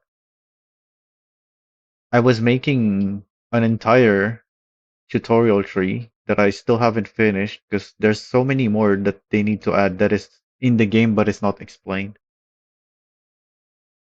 So I will continue that at some point. But for now, we have this entirely new thing in the quest menu.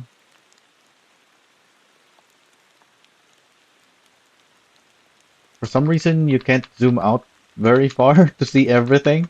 This is the maximum zoom out because there's a lot here, which is why you can see on so many lines coming out of this because these are the first three things that for some reason they want you to do before unlocking all the other quests. And this is one of the things on my tutorial spreadsheet that I made that I'm replacing because this is terrible design, especially the fact that it all comes out like this. In fact, this is the also one of the reasons I haven't posted my feedback yet because I'm planning on completely not only reworking the tree, like which quest you do when, and adding more quests. I'm also planning to completely rework the whole thing that you see here. Like when I think of a quest chain, I would expect like something in the top middle, and then everything, and then as you progressively move down the chain, and then you will have side stuff coming out of the chain, like side quest or whatever. So it ends up looking like a quest tree. In fact, it will be shaped like a tree when you have one quest at the very top, and then the further down you go, the more branches you have. Because right now this is terrible,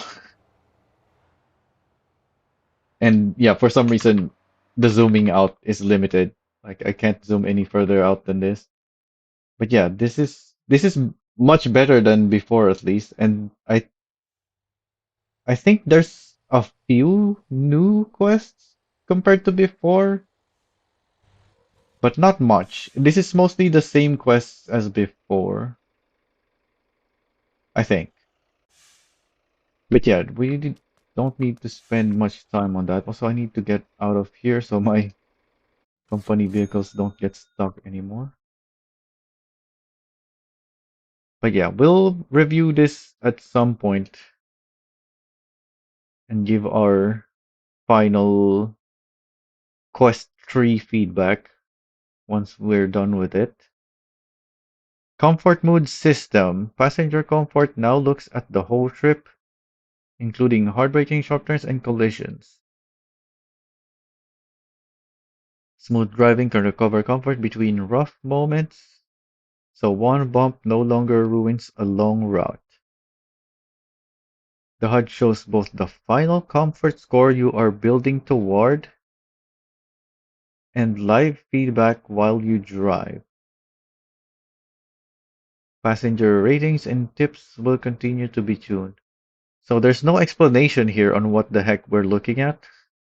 It's just saying what it's doing. Like it says the HUD shows the final comfort score you're building toward and live feedback while you drive. But it doesn't explain what it is that in the screenshot that we're looking at. So first of all, the vehicle comfort rating is stars. It shows as stars in the game. So this squares they need to replace with stars so that it makes more sense for the players. And then they added this bar with the black line inside of it. And this white bar also moves, can also deplete. And this is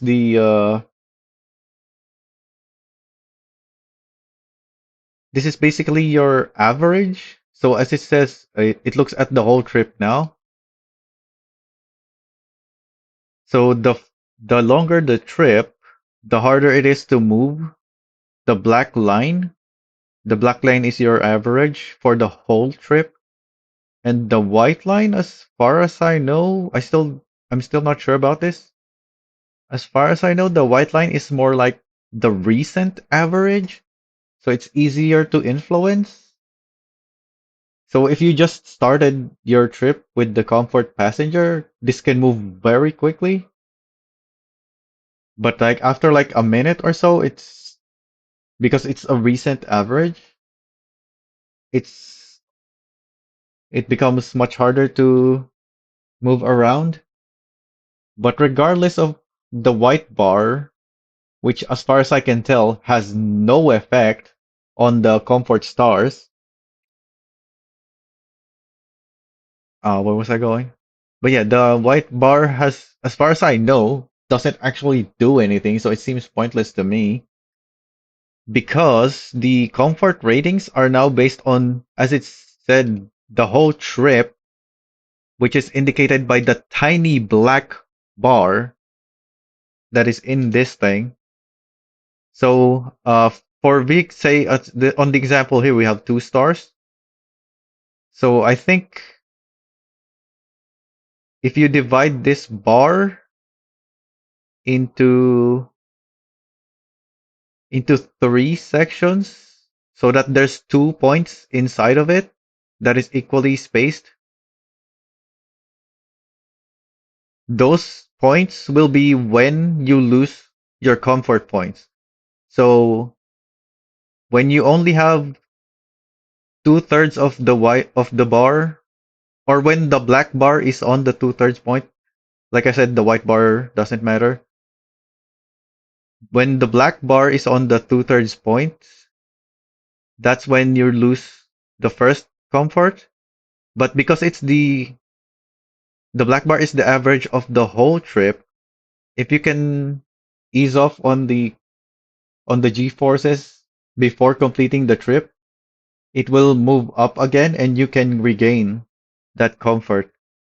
And then if you somehow manage to drop it all the way down to 1/3, which is actually super difficult because you'd have to be constantly applying lots of G force for the whole trip for to get that. If you somehow manage that, only then will you lose the other comfort point. And what that means is that if you're running like the limo, which has 7 comfort stars, you will lose the first comfort somewhere up here. So you need to be super smooth on your driving, and that includes acceleration and braking.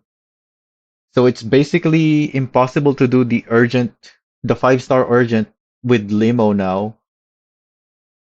Or no, not the 5-star urgent. It's basically impossible to do all 7 comfort with limo while also doing urgent.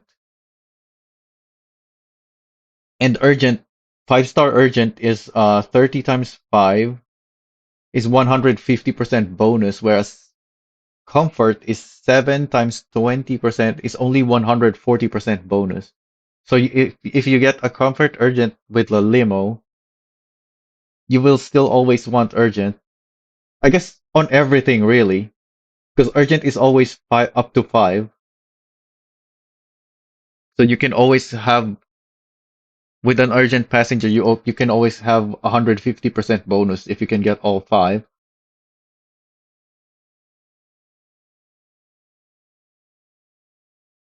But yeah, with the limo, it's basically impossible to maintain the first few stars, which means If you're driving a 7-star limo, you should expect more like 5, 4, or even just 3. No, 3 is too low. That's less than half. It's very hard to get the average down to half because you'd have to be applying so many G forces the whole way to get that. So your 7-star limo works more like a 4 or 5-star vehicle, really. If you're doing urgent or you just don't want to spend too long on the trip, because obviously when doing a job, the most important thing is time still, even if it's not an urgent passenger. Like if you're taking too long on the job, then you're not earning much. But yeah, everything, especially the vehicles with a lot of comfort, is harder to maintain the full comfort now because of the way that works, the way it's distributed. I'm not sure though if that's exactly how it works. That's just based on my testing so far. It seems to be that they are dividing it like that.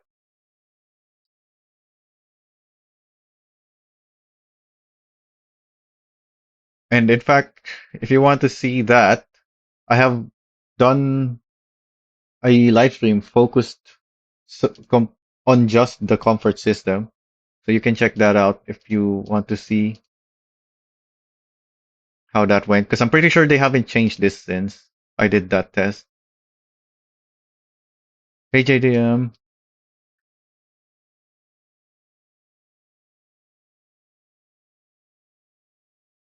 uh, autopilot settings and cinematic camera.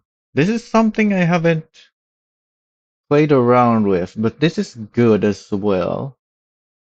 This is really good, especially for those who actually use these. But personally, I don't. I do use them, but not I not much. Like some players, they use these a lot. So the first thing you may notice is that they put the autopilot settings and cinematic camera together. And that's because you cannot go into the cinematic camera without go activating autopilot.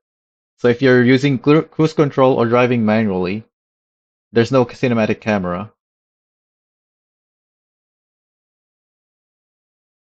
So you have to be on autopilot to use it. But the good thing is the autopilot with the right settings, because we have the settings now, is actually not bad.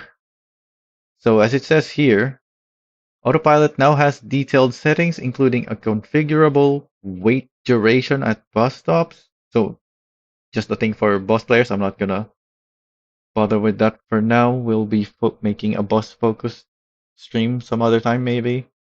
Actually, no, probably we will, because I still haven't uploaded a full no, not Civo build. I have a Civo build, but it's just the tuning. It's not a full build, and it's just like a version 1 of my build. At some point, I'll be making a full build on that with maybe some improvements on the tuning. Likely not, though.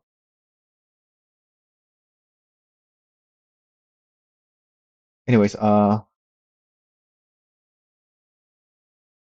let's continue reading, I guess, because that's not important for now. While autopilot is driving. Oh yeah, here it is now. Press the camera key to cycle to cinematic camera modes. So yeah, you have to be in autopilot to use cinematic camera. An orbiting view, a flyby view. Oh, there's only two. Just orbit and flyby. Yeah, what other cinematic cameras are there anyways? Because I don't really use them much. What other games do I have with cinematic camera besides GTA? I think GTA just does the flyby as well. Do they even have orbiting view on GTA? I don't remember anymore. It's been so long. Anyways, the camera returns to your previous mode when autopilot is turned off. Oh yeah, So you can't just activate autopilot, go into cinematic camera, and then turn it off because it turns off when you turn off autopilot as well. And then here's the drive mode settings, and they added these four items there now. Autopilot cornering. So this is how quickly your autopilot goes around corners. The problem with this, as far as I know, like I said, I haven't used it much, but as far as I know, it doesn't care. Once you change the number here, because by default it's on auto, so and what auto means is that your autopilot will take the corner at a speed appropriate to that corner. But as soon as you change it out of auto, it doesn't care about the corner anymore. It will try to maintain a certain speed, which is what you will be setting here, regardless of what corner it's taking. So if you encounter like a 90-degree turn, like on an intersection, and you have it set quite high, your autopilot's probably gonna overshoot that. Although it will drive still, like on autopilot, so it will try to like slow down once it realizes it's going too fast and whatnot. But like on certain vehicles, if it's going too fast, which on small cars it can easily do, because you set it to be high, so that it's not too slow on the slightest turn, then as soon as it gets to an actually sharp turn, like an intersection, it will probably overshoot it at least by a little bit. It- But yeah, it's gonna depend on the vehicle and the road, I guess. So yeah, so this is about the most useless setting, I guess, among all of these, because you're not just adjusting what they should have done here really is rather than simply swapping between a set speed and automatic adjustment is to keep the auto on every setting and just give it more or less speed compared to the default. So it's always on auto, but you can make it like you can set it to like go faster than a little bit faster than the default or a little bit slower than the default. Although the default is already super slow, so I don't know why you would want to make it slower. But yeah, they didn't do that. Instead, the setting just completely changes to whatever speed you set, so it doesn't care about the corner anymore. And so it's just a bad setting. Except maybe for vehicles that struggles to get much speed, because then yeah, you're probably just gonna want it to try to drive as quickly as it can, because it can slow down anyways. No, but then if it ends up driving on a downhill and you had it set too high, then it's gonna be too fast then. Yeah, this is the worst of these new settings. Like it's nice that it's there, but it's not implemented correctly. It should have been always auto with just increased or decreased speed compared to the default, but it's not. Anyways, you can also change the following distance. I don't even know what autopilot's follow distance is. I don't think it's too far back, and I don't think it's too close. I think it's just right. So I don't see why you'd adjust that either. But at least it's there. Autopilot accelerate and brake smoothness. So in game, for if you're a keyboard user, you're probably familiar with the Well, you should be familiar with the fact that here on your throttle and braking, you can change your press sensitivity. And what that does, so oh, you can see here at the bottom of my screen my inputs. So that's the handbrake, the purple bar, and then that's my brake, it's red, and then that's my gas, it's green. So if I then change it to everything to be low on 2, so you will see, that seems too fast still. Oh, because I'm in sport. Okay, now I'm in comfort. Oh, I need to change the limit so we can see the whole range. Yeah, you can see now it's doing it smoothly. So this is what it will do. But for autopilot, because right now the autopilot can slam the brakes. If it, yeah, it just slams the brakes sometimes. And looks like they changed the default though. Oh wait, no. This has always been the behavior of autopilot, I think. Yeah, I noticed autopilot have slow inputs, and it's 2, which is what I just did here. Let me. Oh wait, no, that's not. This is the default, the release.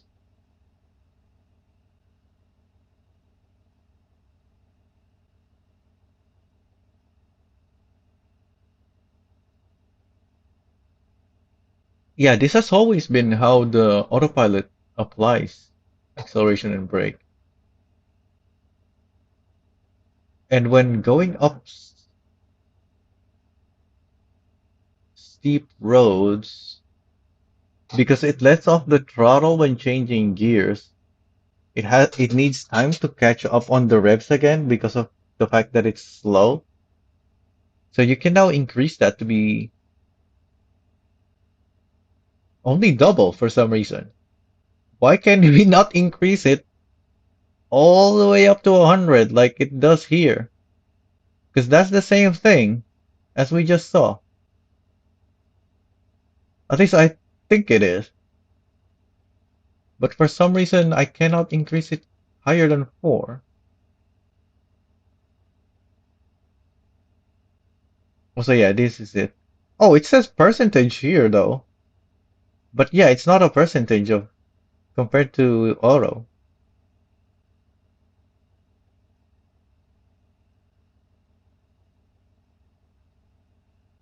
This also only goes up to 4. Did they just copy paste the setting? This needs to go all the way up to 100 so they you can make autopilot apply instantly.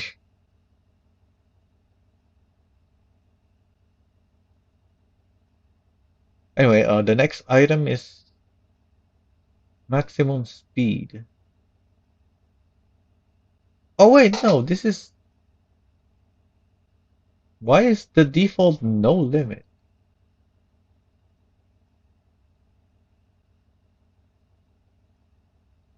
I think yeah, I was talking about speed earlier, even though we were looking at cornering. It was this. Yeah, this is not a percentage.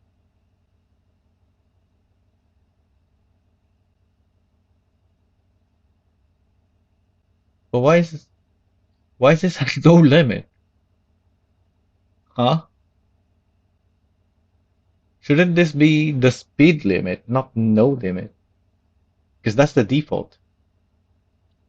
Hmm.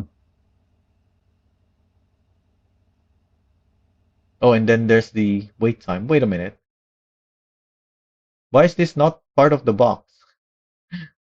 Why did they only box these? This is included with the new thing.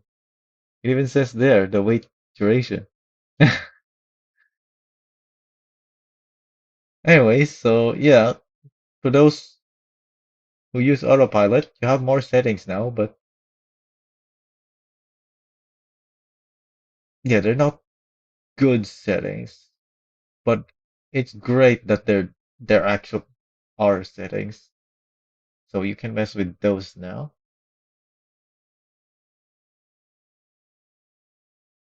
Hopefully they improve on it at some point. Cargo load target selection. So you can now pick where to load cargo if you have multiple things to load on.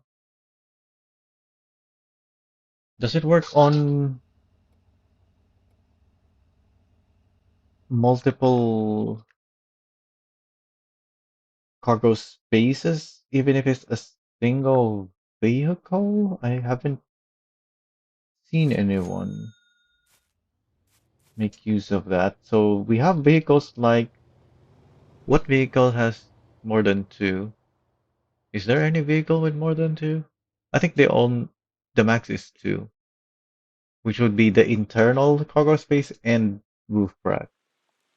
Let's just go with something that has that, like this thing.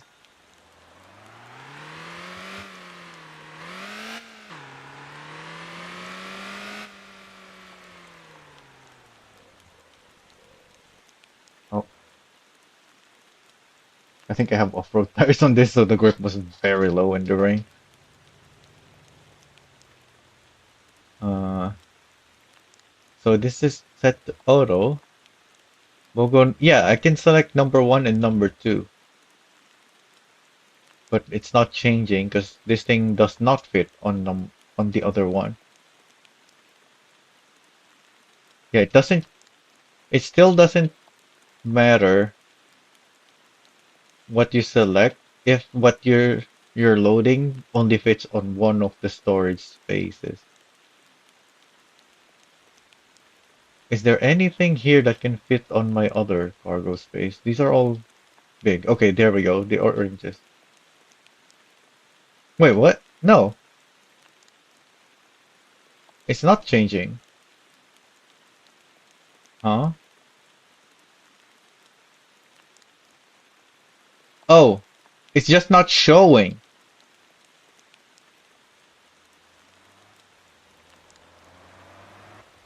Wait, what? No. What is going on? Load it there, and then load it on number... What? It doesn't work! And now I can't change it.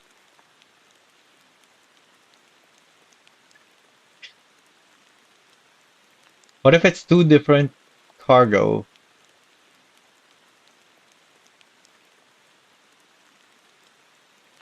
Number one, number two.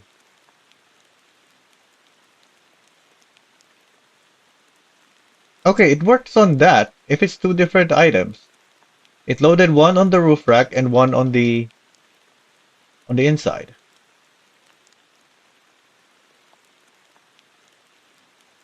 But then it gets stuck on auto if I try to load a second one.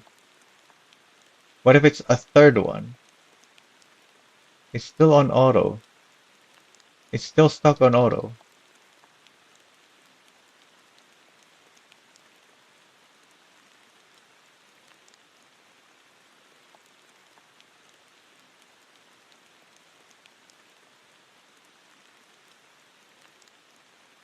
Okay, here we go. We have lots of rice here. I'm gonna load this on number two. That's the roof rack. Number one on the inside. And now it's on auto. Oh, because it can only fit one in the inside. I need something smaller.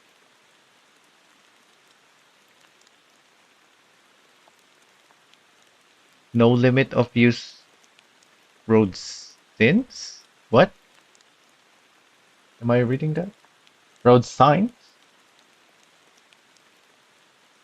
You mean the attachment signs? What are you talking about? Road signs. What is a small something small enough The glass bottles? Yeah, I should be able to load multiple glass bottles inside. Oh, not gift box. Yeah, I can load two of those. If I put a cornback on the roof, I can still load another glass bottle. Oh, it switches to auto when I can't fit any more on one of the spaces. Well, if there's only one space available.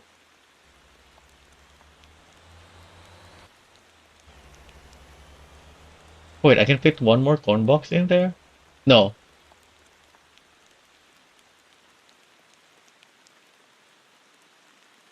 yeah, because there's glass bottles in there already.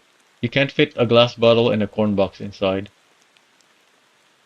But it still let me select it because I can load something small like another glass bottle inside.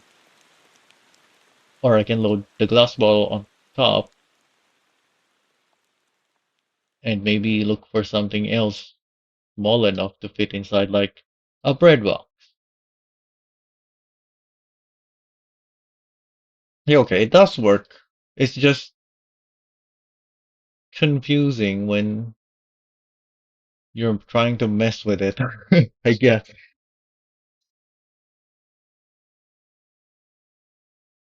Because it just switches the thing for you for some reason instead of just not letting you.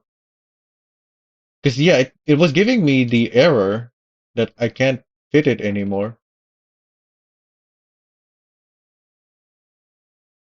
Yeah, it should just show me this rather than automatically switching it for me.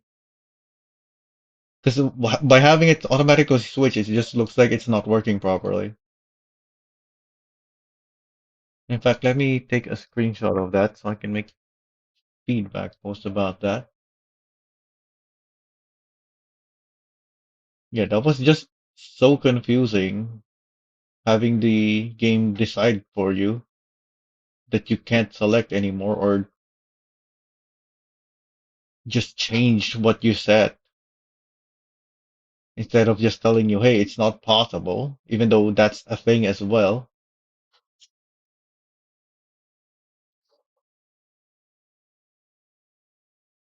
Oh, the autopilot settings. You're still talking about that? Well, are you? Yeah, you're on YouTube. You might wanna reduce the delay of the YouTube stream by setting the speed higher.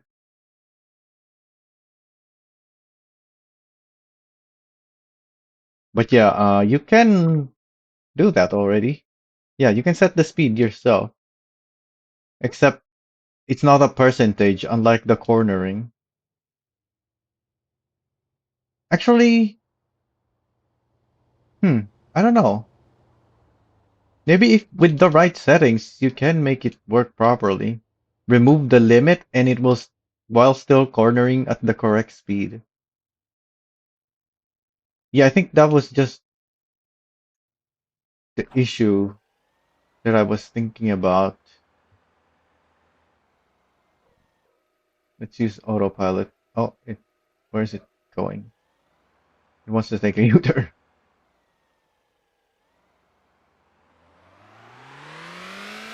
If I set the cornering really high to 90, yeah, it's still slowing down, but it is definitely going a little too fast for the cornering. Actually, no, that's not very fast. What if I max it out?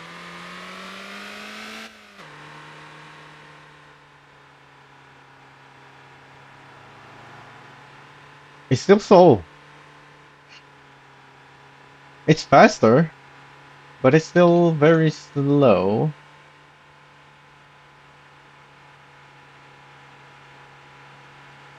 At least on some of the roads, it's too slow, and some of them it's too fast. Like it can't corner that, but on the minimal turning areas, it should be going fast. I set the max speed to 300.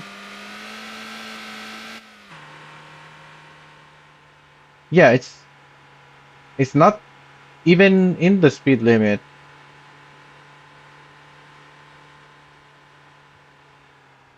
Wait, that was a straight road back there. What? So you can't ignore the speed limit? What is going on?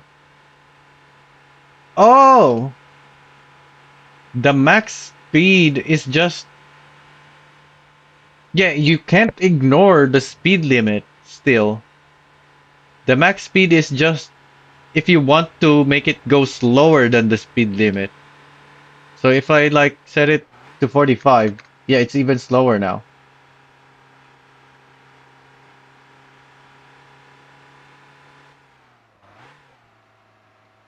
Yeah, it's just... So that's why this is a no limit. It's not a no limit. It's a it's the road speed limit.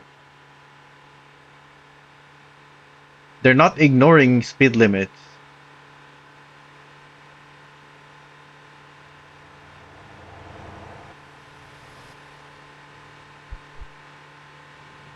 And even at 100%, they don't really corner that fast.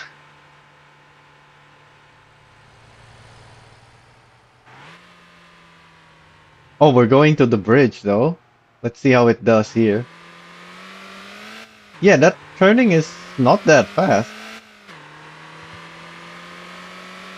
It's not able to stay on the lane that it's trying to stay on, but that's fine because there's space on the lane. Can wander a little bit to the sides, and it's gonna correct it anyways. Like you can drive much faster than this around this turn, and this is the maximum cornering already.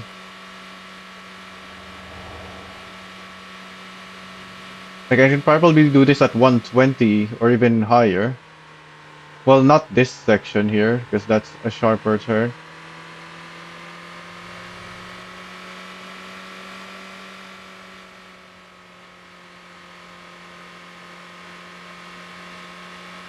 Yeah, it's able to stay on the lane, mostly.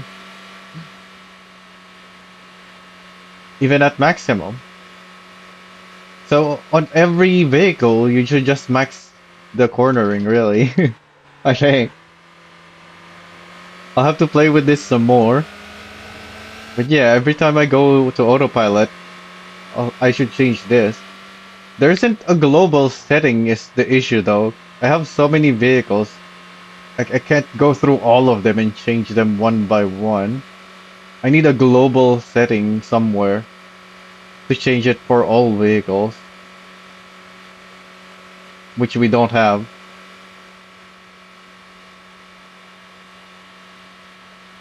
Wait, what's the auto speed that it will do though? Let's go back and see how fast it will drive on auto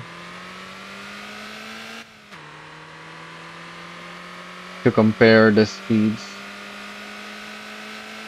And maybe figure out what the auto setting is, like what's percentage.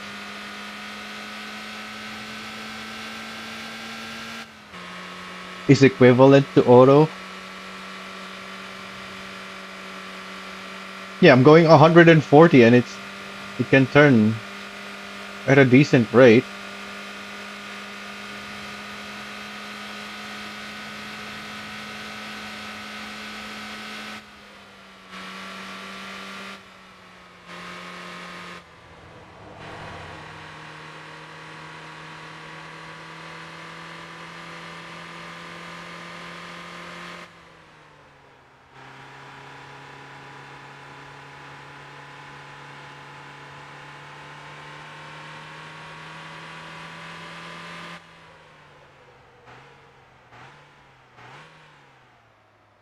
Well, if you have problem braking, then you need to change something on your setup.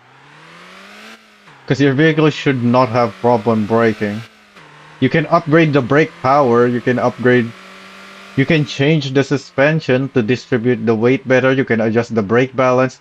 There's so many stuff you can do with braking that you shouldn't ever have problems slowing down. Okay, yeah, this is super slow.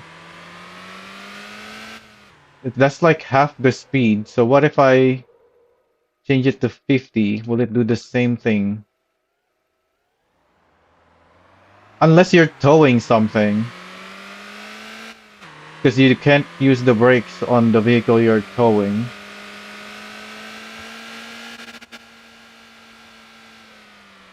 And if you are towing something that you can't brake anymore, then you should consider using a trailer on that tow job.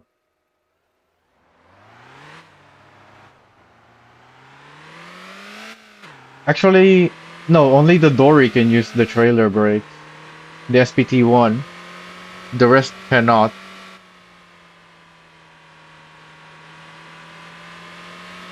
So the best option would be the rollbacks then, if the dory can't handle it. Oh, I wasn't paying attention at the speed on the corner. Let's go back again. But yeah, there's many options on the setup. And by setup, I don't just mean the tuning. Like, I mean vehicle choice and whatnot. And including trailers.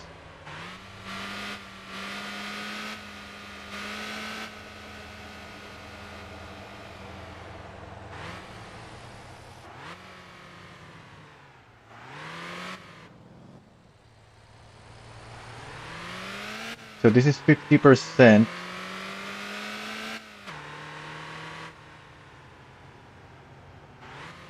It's driving similar to the default, the auto. Yeah, it went down to 45. I think that's the speed that auto was doing earlier. Oh, and now it's raining. If I set it to 100 now, it will probably be going too fast. Well, actually, no, because I can drive much faster still. So maybe it will do fine on 100 in the rain.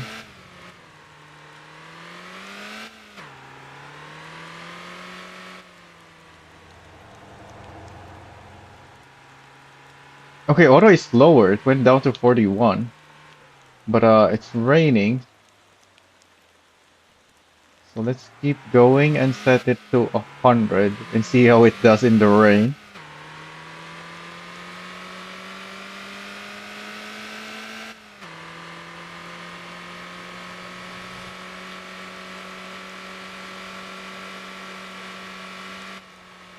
Yeah, it can do it. It doesn't stay completely in the lane, but it doesn't end up on the wrong lane either. Oh, what is this? Okay. I thought we were having a loading bug. Haven't seen that in a while.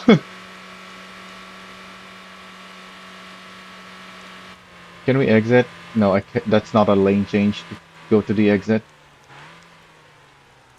Why is we slowing down? Is it because of the follow distance?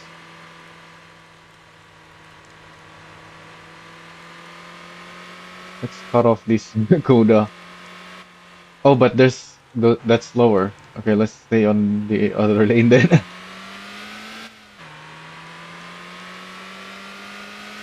Yeah, all of the traffic vehicles seem to be spacing themselves like that. Oh, let's switch lanes now.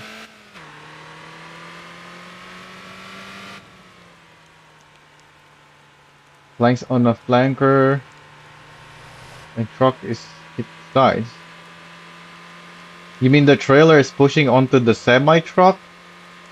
Or that you're using a rigid truck and you have a dolly on the flanker? Or the flanker is on a dolly?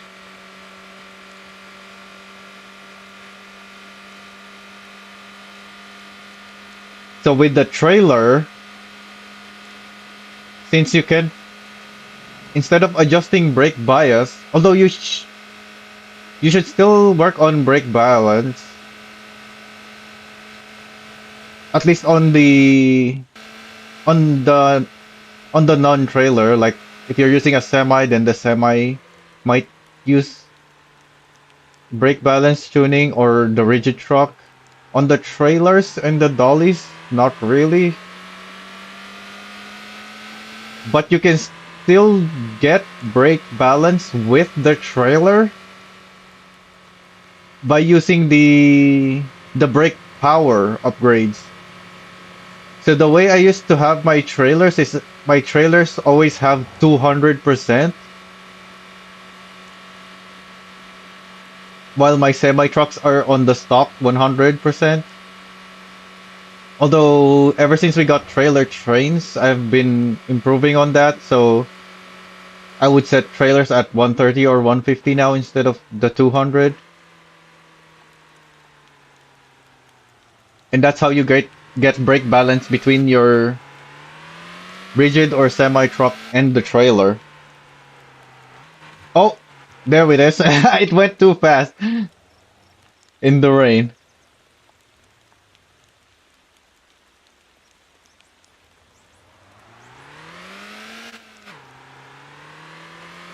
Oh yeah, let's use our cinematic camera. Where is it? Is this cinematic camera? Yeah, this is orbiting. And then if I switch again, what did they call this?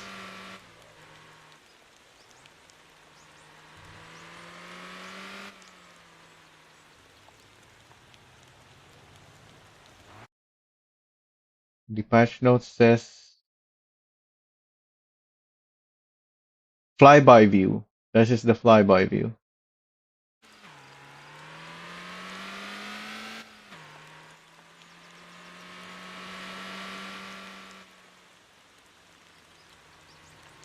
Oh, it's going too fast again, I think. Oh, but yeah, so far this is fine. Yeah, it will take some corners too fast, but it's raining. If it's not raining, I think it's fine. As long as you're not doing it on a multiplayer server where other people expect people in autopilot to be slow.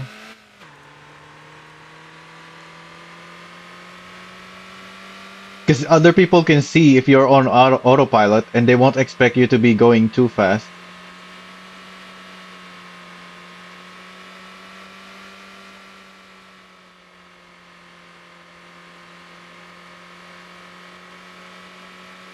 Okay, the rain is over.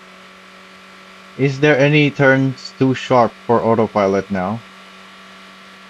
I don't think so. I think it will do fine, especially on these roads. Because there's plenty of space on the lane.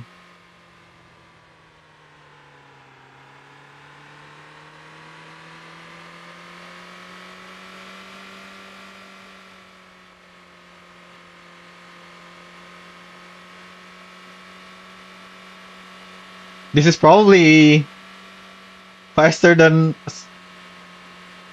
certain people can drive.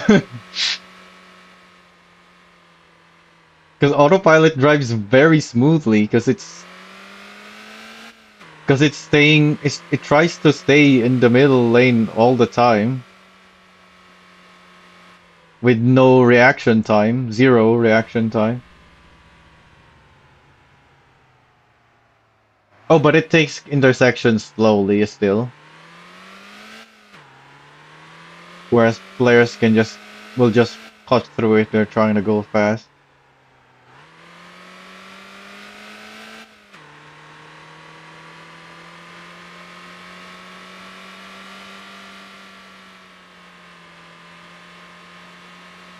I can't really see what's happening in the cinematic view, so let's go back to this normal camera.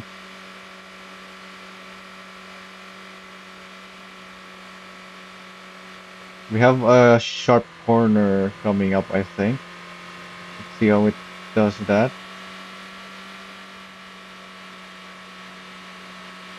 But yeah, the roads here are wide.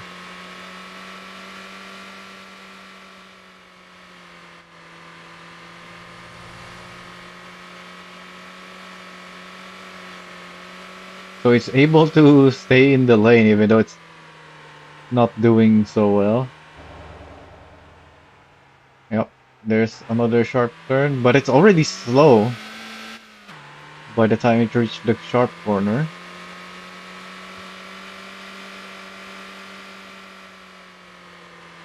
And I would imagine on trucks, because trucks are slow, you can probably run them at maximum cornering speeds. Unless it's a trailer train, because yeah, the trailers can mess with the trucks and possibly flip over. Oh yeah, when you have like the tankers as well, even if it's not a train, it can flip over.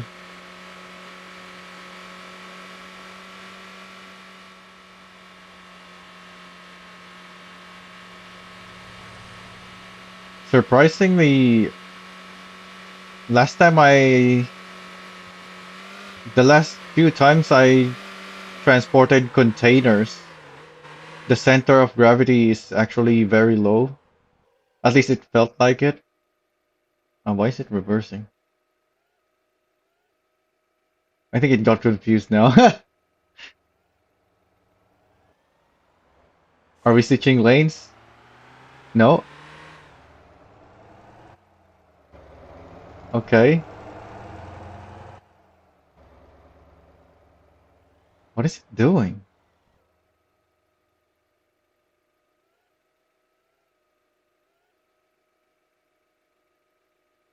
I think it tried to go back to the point that it was on before it ended up on the other lane? What the hell was that?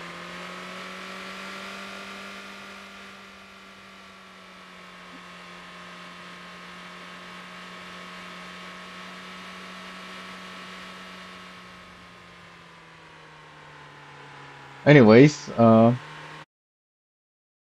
we can leave that and keep reading patch notes.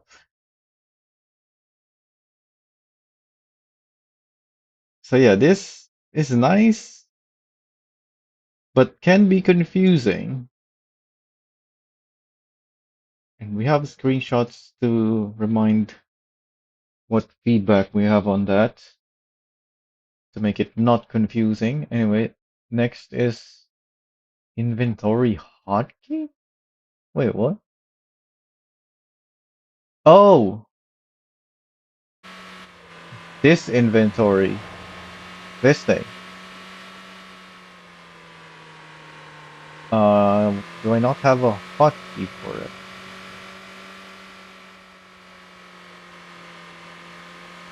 Because I have custom key binding. Where is it?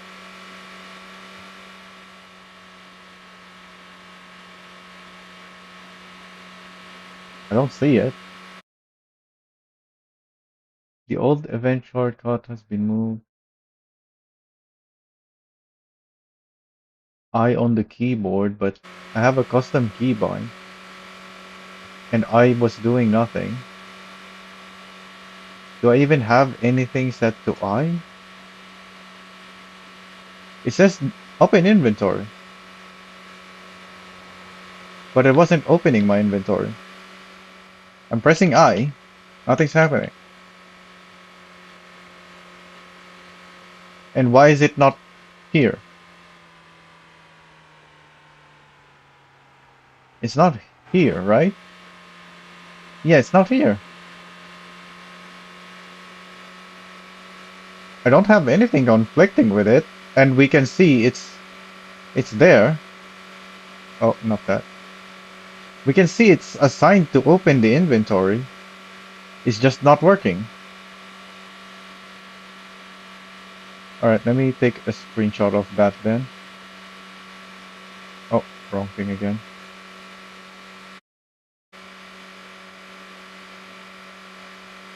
Okay. Does the open inventory hotkey work for you guys? It's not doing anything for me. Wrkshop sort, search, and tag. You can now sort the Wrkshop by hot, installed, or liked, and search uploads by author.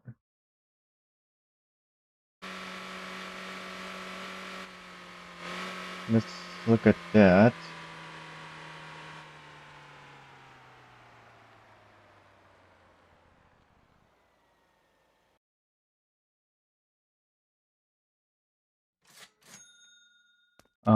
What build do I know with decent amount of downloads? Probably my cat dumpy, I would guess.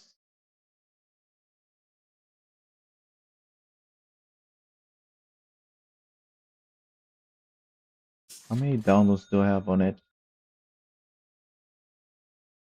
It's sorted by hot by default. These are not hot, these are new. Yeah, this is not hot. This is to install. Nobody even like it. It's just this is even zero installs. What? Huh? So the hot just straight up doesn't work. Okay. Top install. Yep, there it is. Oh, it's only 128 though. I have builds with much more than this, I think. But yeah, that's the top install. But this is an old build. What do I have new?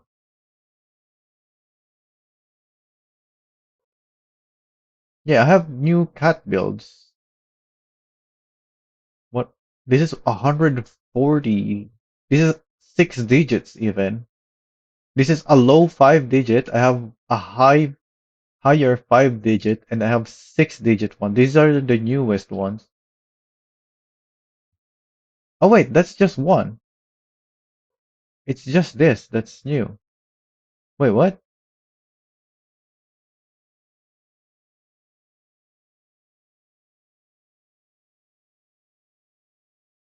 Hang on, let me check my Discord for my dumpy workshop codes. Yeah, it's just one that is new. It's just this. Why? It does. I don't have a post about it. Hmm.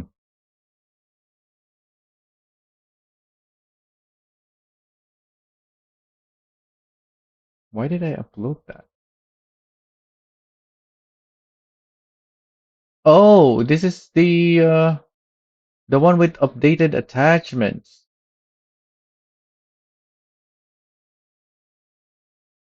Yeah, I uploaded it so I can download it to my other dumpies.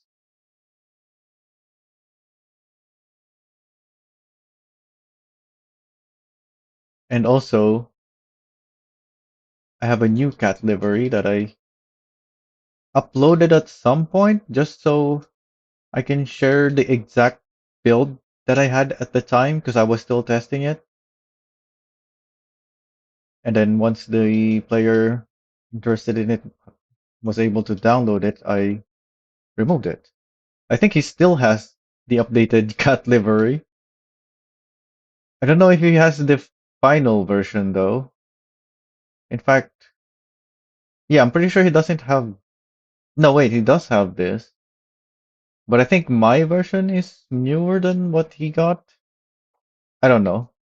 I haven't uploaded because, yeah, the builds are still work in progress. And this doesn't have the attachments because this is the cheap build. It's a cheap dumpy build, so yeah, doesn't have the attachments. What else can we check? What are the options again? Top install. So the top install is just counting the installs. And this guy apparently has almost as much as mine. I don't even know who this person is, but he's probably the person that a lot of our Russian players are downloading from because he has a Russian name. And yes, this game does have many Russian players in case. You didn't know? Which is the case for many trucking games, really.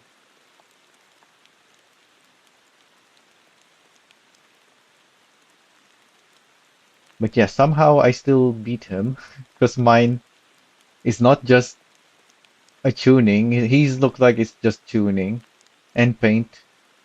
Doesn't even have decals. Yeah, my decals is still showing because there's no decals on his. So I managed to beat him because mine is a full build with decals. Because some players doesn't download my build for the tuning, they download it for the design. And Northhopper, okay, he made this very specialized. Is it for coal? But apparently he has hundreds of downloads as well.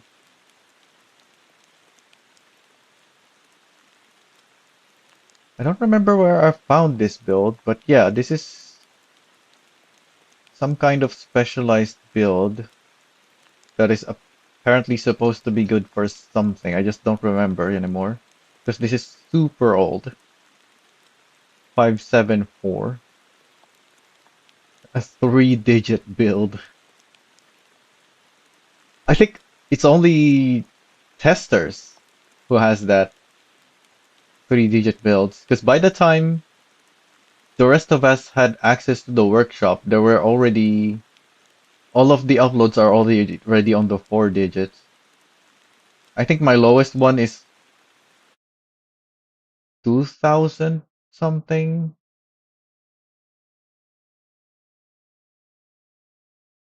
Yeah, 2727, 28. Yeah, all of my builds, the lowest number ones are 27 with 2 more digits.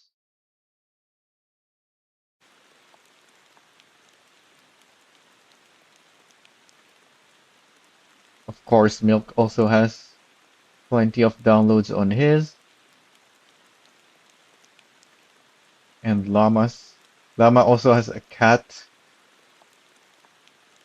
but it's the actual cat brand, not my cat, as in the caterpillar, not.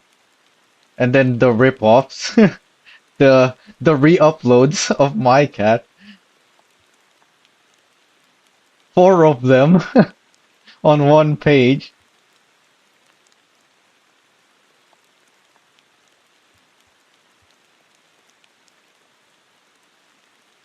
And then top like is pretty much the same, really. Yeah, it's because likes tend to scale the same as the installs. So wait, so is hot? Wait, what? What is hot then? Oh, this is the default view. So hot is just the latest thing. Why did they call it hot then? They should just say new.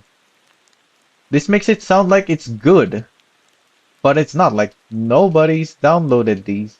The one download on this is probably from the owner himself, the one who uploaded it. I don't know why these have 2 uploads, other than the only reason they uploaded it is so that they themselves can download it and someone they know can also download it.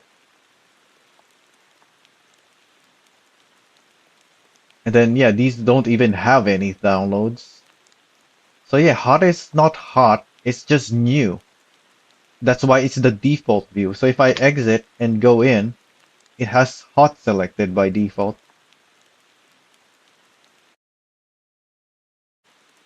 So let me take some screenshots for our feedback. They need to rename this. Why does it say hot? There's a race build. Sure, just yeah, this is what my feedback regarding the tags was, is that people are just gonna select all of the tags so that regardless of what tag you select, people will be able to see your build. Like these are people who are trying to max out the download, but nobody's even downloaded that besides the owner.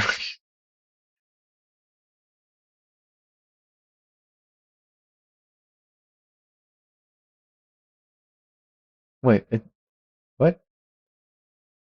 Oh, this is multi-select filters.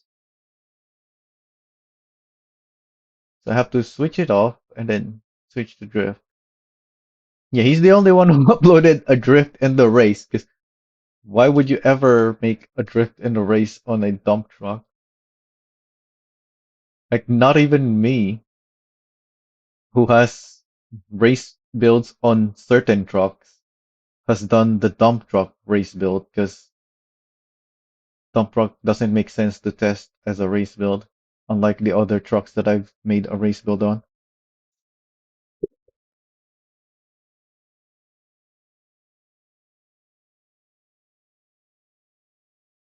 So it's really just these two. Yeah, because this is not the way you do tags in stuff like this.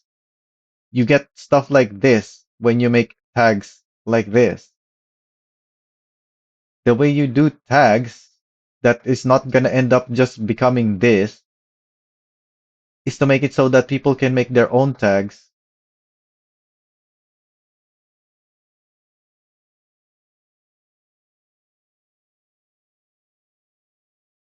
Yeah, so that there can be so many possible tags and people will have to search to actually, well, not necessarily search, but I guess browse. But yeah, you will need a search function with the tags too. Just like you can search the author. Yeah, that's already a thing. An author is the player name, which is already a custom input.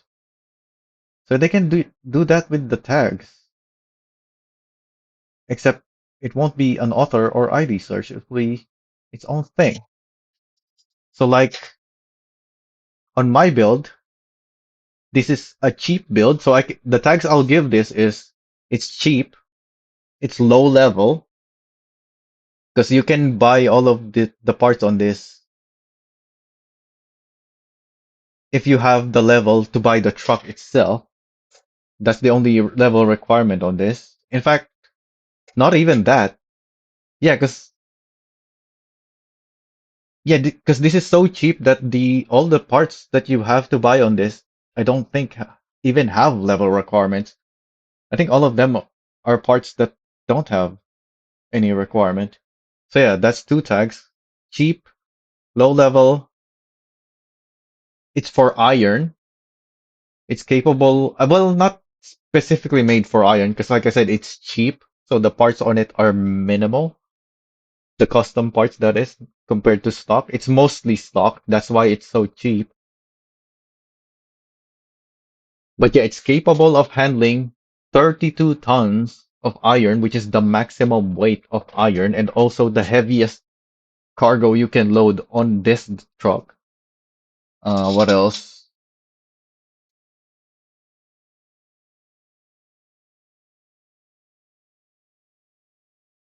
Yeah, that's three tags already. Can you even have more than three tags? Because there's only three tags to select from right now, but also when you're selecting vehicles, you can also only give them three tags.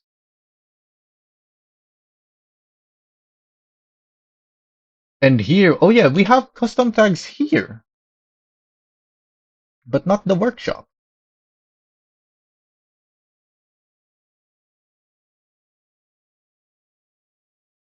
They could also have just simply given us a description box and then make it so that when we search, we can search through the description as well.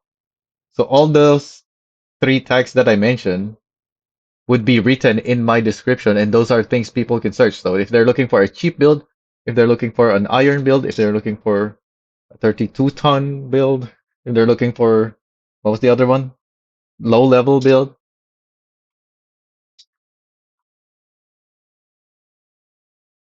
But yeah, like hopefully the The post from Narushi from MWRS, which has been added to Trello now, will actually get the dev to rework the workshop because this update is not it. This is not what we need on the workshop.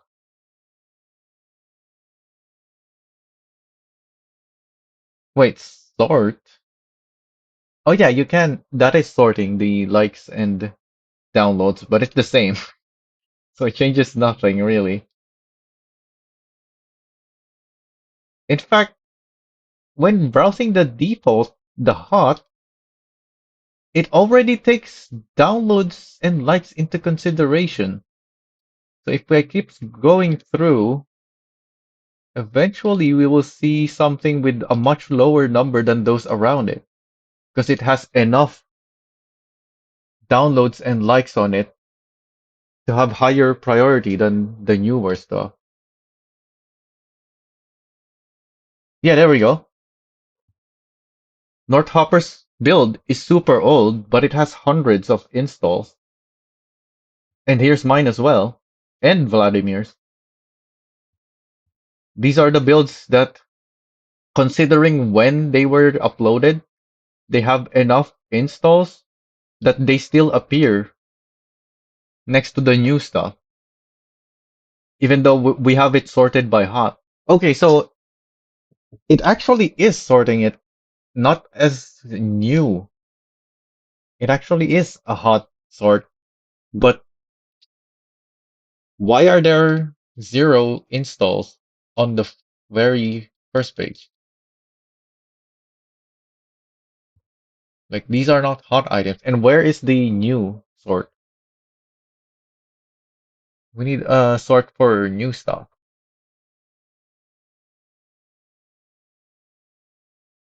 The searching for author. Wait, did we not have search before? We've always had the ID search. This is just adding the search for the author, which is also very nice. And then the useless tags, because depending on what vehicle you're browsing the workshop for, you're probably gonna want a certain build on it, and it's usually not those three, because this is not a racing game. Like, the only tags is race, off-road, and drift. And in this game, that's not the usually the usual build that people will be looking for.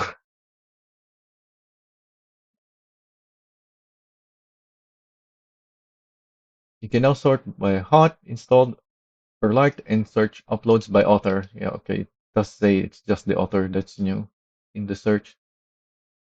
We can select tags when uploading and filter tags when browsing.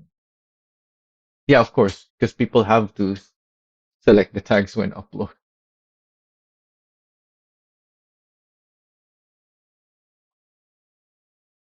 And for some reason, they moved the my and like checkbox all the way to the right here. It used to be on this upper left corner, and I think the search was below or next to it. But yeah, for some reason they got swapped around.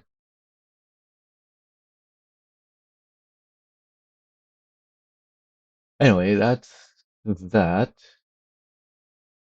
Dynamic trade prices. Oh yeah, there's this a new thing that I haven't been checking yet.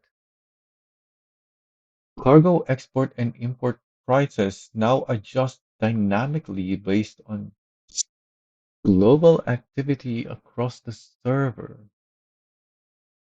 What the heck does that mean? Balancing popular routes and reviving underused cargo. But what does that mean? What is the actual value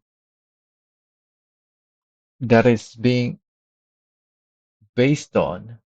Like, how does it decide which route is popular and which one is underused?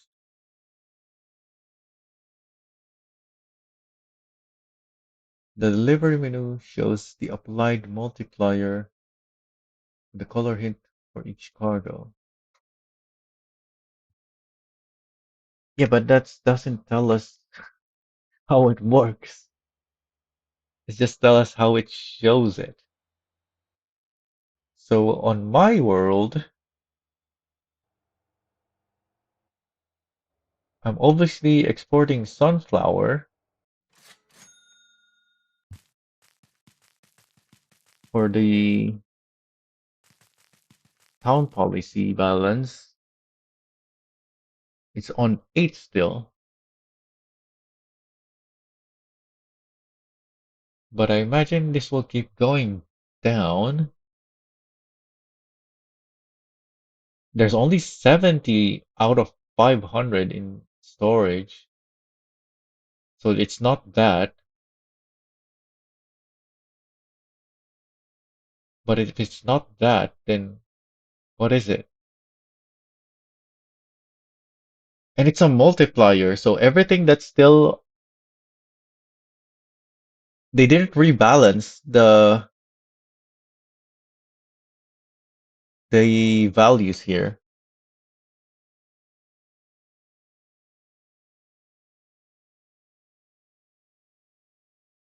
And that is the main issue right now. The reason sunflower is so good is you can transport so many of them and it gives 10 by default without the multiplier. Everything else doesn't even come close to that. And certain things that should be giving a lot more just doesn't.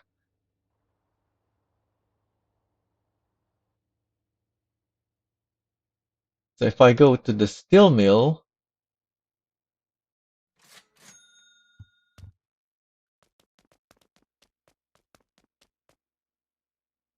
wait, what? Am I in the wrong world?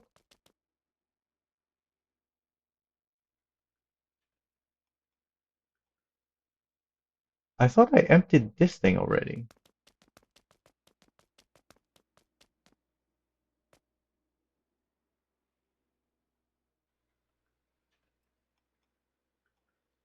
Terra factory. Maybe not, I guess. Maybe I'm thinking of the other Goliath 4 that I had.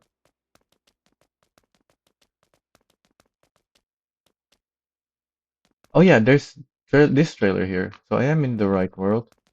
I just thought I got rid of that already. So here, this has not been exported, so it has a 30% multiplier. But why?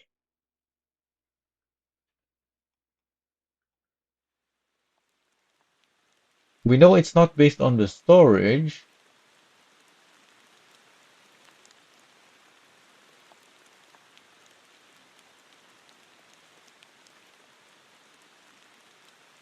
And we can't check the export stuff still, right?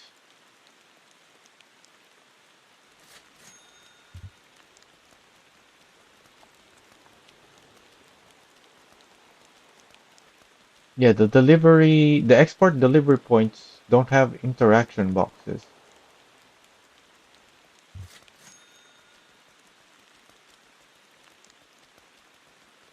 Yeah, the logging here does not. Oh, there's a box there, but I'm pretty sure it's still blank. Yeah, it doesn't show any information.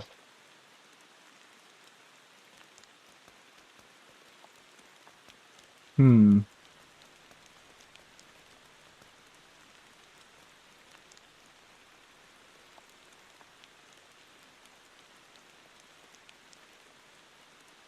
The multiplier probably only goes down to zero point 0.7 and up to 1.3 if the steel coils are at 1.3 and the sunflower is still at 0.76. What about... Oh wait, no, this is not an exported or imported cargo. It has to be a cargo that can be exported. So, can you export planks? I know logs can be exported. I think you can planks too. No.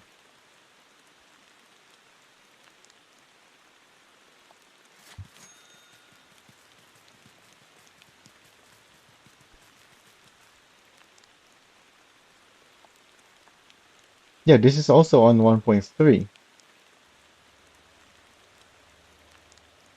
What about what else do I export? I don't think I export anything else. Oh, what about the imports?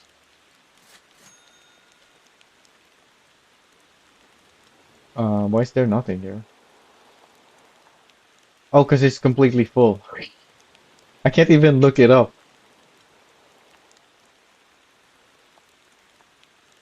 because my steel mill is full. That's the only place you can deliver to from here, I think. Yeah, there's no other places to deliver coal and iron from here.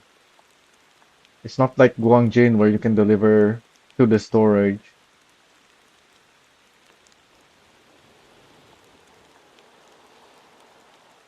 Containers have import export too.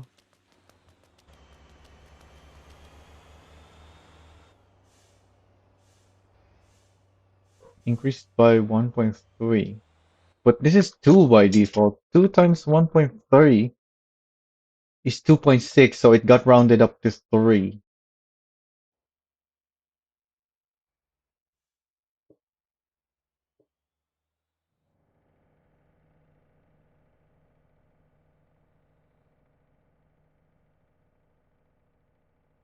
Oh yeah, I have a list of import export stuff in my Discord. Info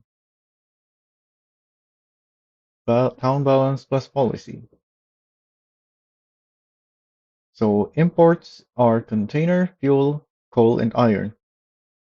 Oh yeah, fuel.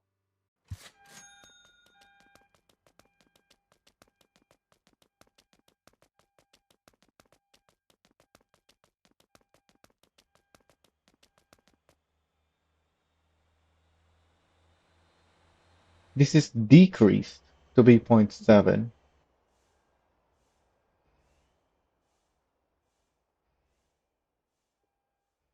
But I am importing this. Why is it decreased? I was expecting this to be like the containers, but not as much as the containers at least. I have trucks importing fuel. The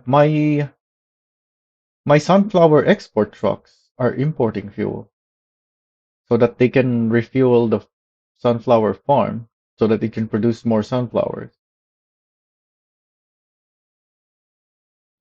In fact, let me check. Yeah, we saw there's fuel here earlier. There's not right now, but where are my import-export trucks? Yeah, there's even fuel on the name of these things. Okay, so this guy delivered fuel earlier. That's why there was fuel here. This guy does not have fuel. He didn't take fuel. No wonder it was full there. But he does have fuel in his route.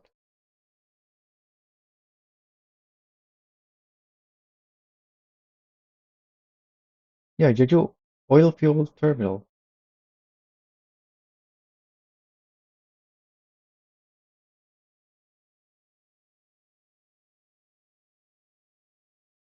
Well, products that can be exported is sunflower seeds.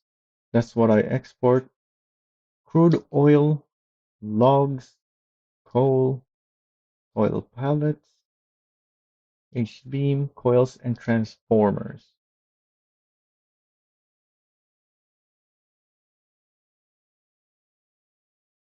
Oh, this is quite far away for logs.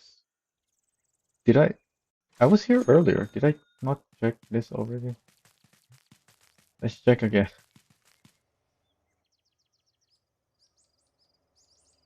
Yeah, it's 1.3. What about toys?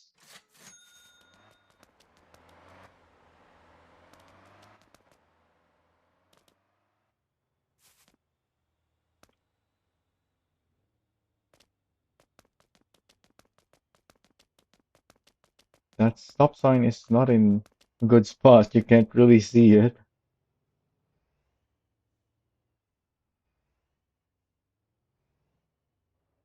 Where is the export? There it is. Yeah, so I think it just goes up to 1.3 if no one is exporting it, and then it goes down to zero point 0.7 if it is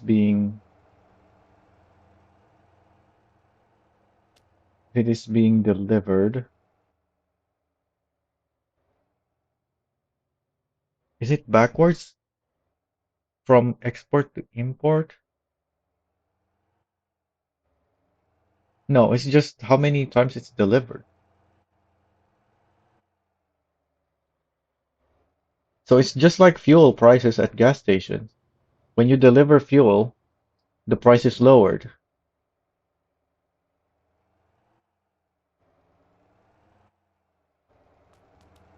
When you export a product, the multiplier is lowered. It becomes worth less in terms of the export balance. And then when you import something, it starts low. Yeah, that was the case in fuel because my trucks have not imported it because they're still on the way. And the last one who was here didn't even take fuel. So it is low. And so it is backwards for import in that it starts low, but it increases when it's delivered. But how does it decide how much the increase and decreases? Because my sunflower is not all the way down to zero point 0.7.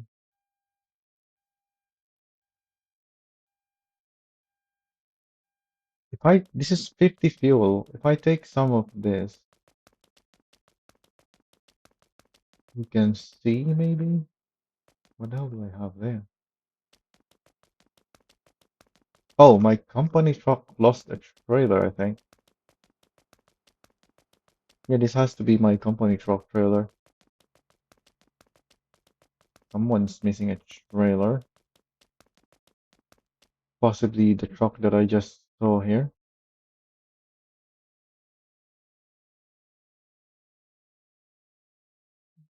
The Atlas tanker should be good enough just for us to check.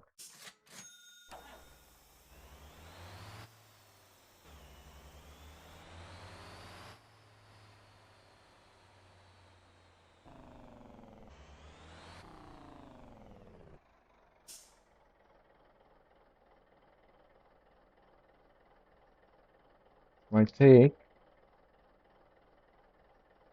the 20.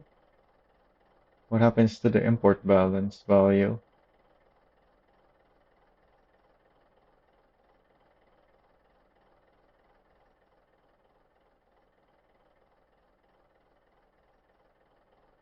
Wait a minute. Oh, one of my truck is gonna get locked by the trailer now, I think. No, he's driving around it somehow.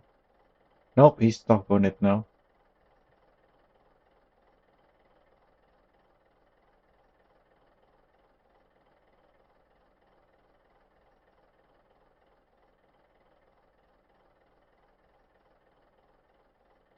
My other truck is on its way again, on its way out. I think he's the one missing a trailer. Yeah, I can see he's missing a trailer there.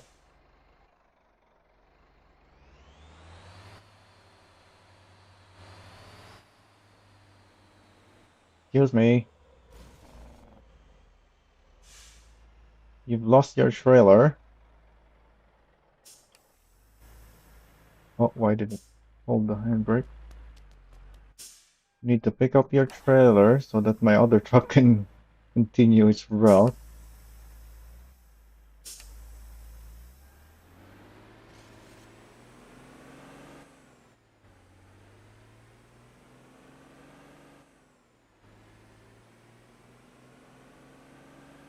Wait, that's oh, that's the trailer of the other truck. I thought there's two trailers there now. No, there's three trailers there, but only one is disconnected.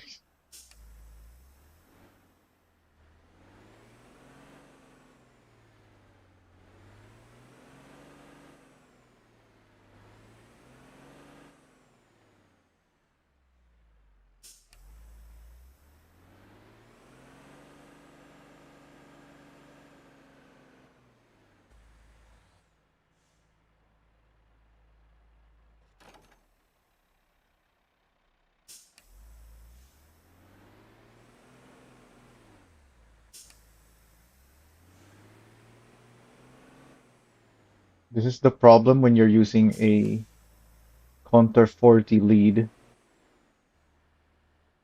If you only have two trailers, your 40 feet trailer should be the rear.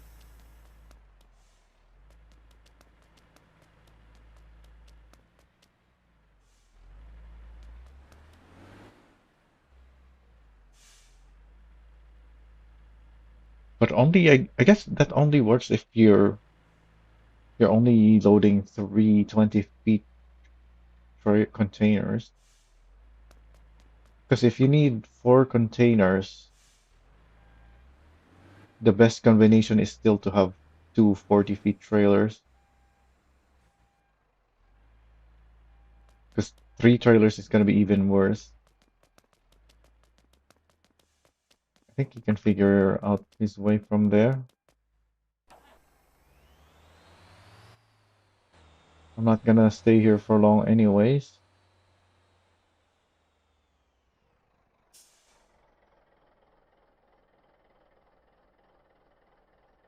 Um, it's 2.7.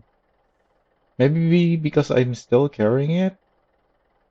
What if I delete this?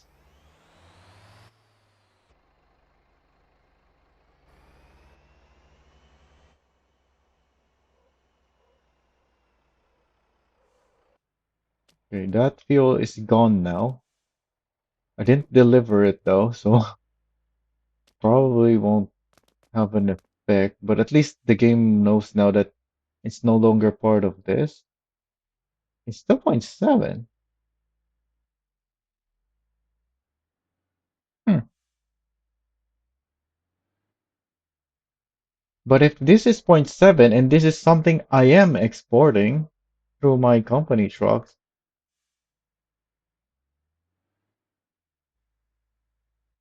then shouldn't the other stuff that is not being imported at all be even less?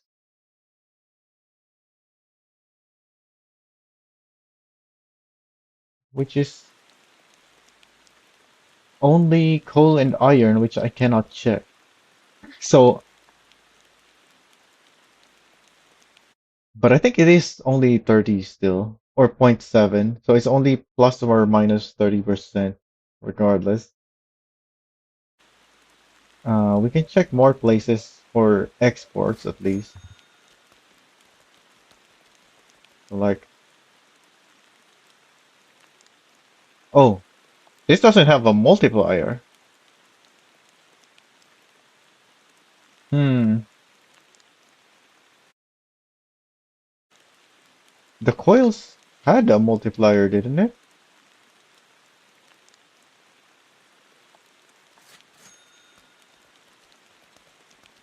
I thought we looked here earlier and saw a multiplier on it. Yeah, it does have a multiplier. Why does why does the transformer not have a multiplier? What about the H-beams?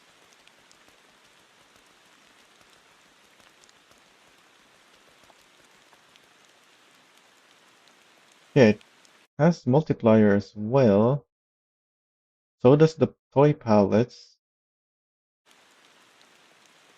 Oh, we can check. coal and no, just coal. Because you can't export iron. That's only import. This is normal value. I don't know why it's not exactly times one though.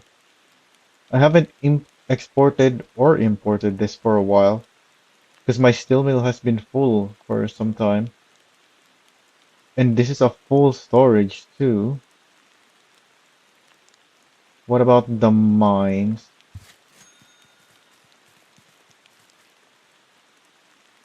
The mines is also only at one. Why is this not increased? No one is exporting this.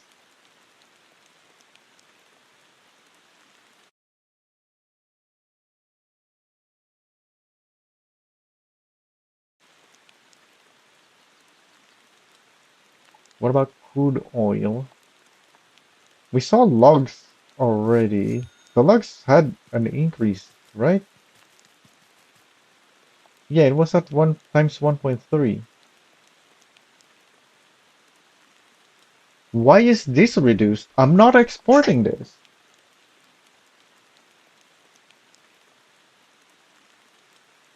Huh?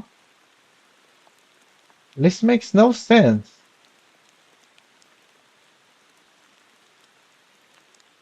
It says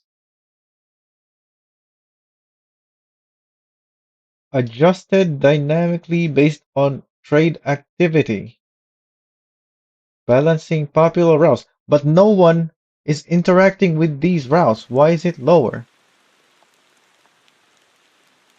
I literally haven't touched crude oil in a long time. Not in the test branch, not in 7.18. I don't even think in 7.17 I've touched the oil either. We're in 7.19 now, and yet this is decreased. If anything, this should be increased.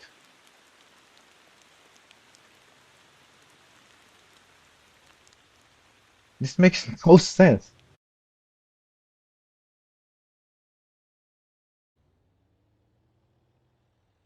What's the logs again? I keep forgetting. It's the third time we're checking logs. This was increased, I think. Yeah, this is increased as expected because no one is exporting this either.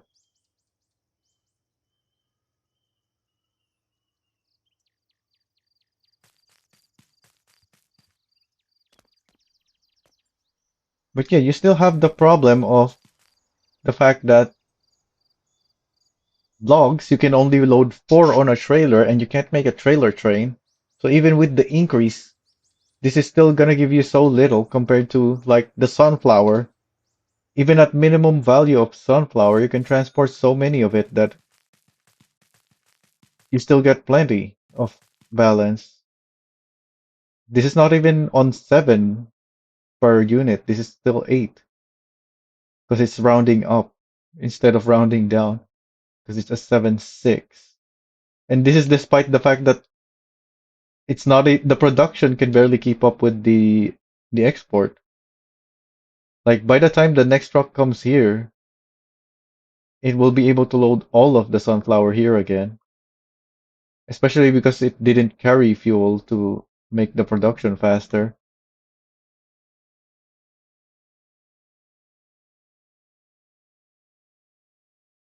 Maybe I should add fuel to my Dasa truck as well. No, because the fuel here needs oil, and I don't want to include oil.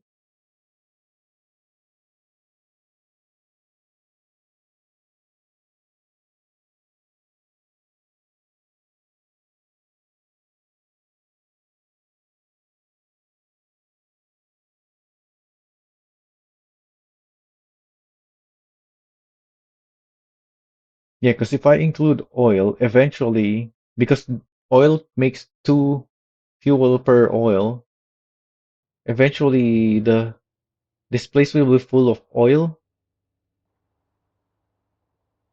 that I won't be able to deliver oil from Yongil anymore. And even if I can, because it's not completely full, because this truck is taking fuel, it will still be worth less to deliver it instead of what it has at the moment, which is 200% priority on oil, crude oil that is. And also, if I add that to the route becomes longer, so he's gonna need a third trailer, and therefore he's gonna make less money, and he already doesn't make much.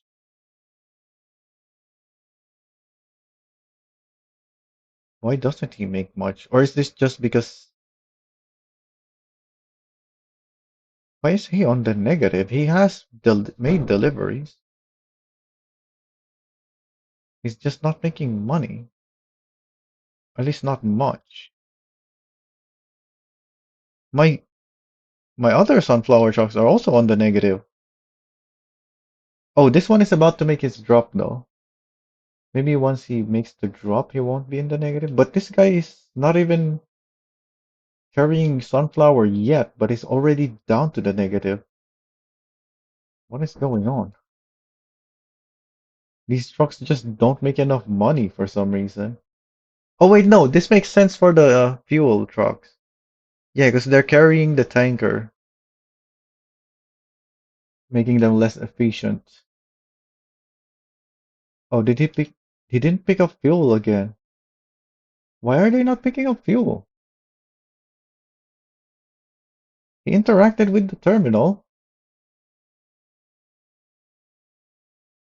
He was supposed to pick up fuel. So both of them didn't pick up fuel. Did they change the route maybe? I have to add sunflower fuel drop? Is that a separate thing now? No, it's still just the sunflower farm. There isn't a fuel drop here. Why are they not picking up fuel? That is the oil and fuel pickup point.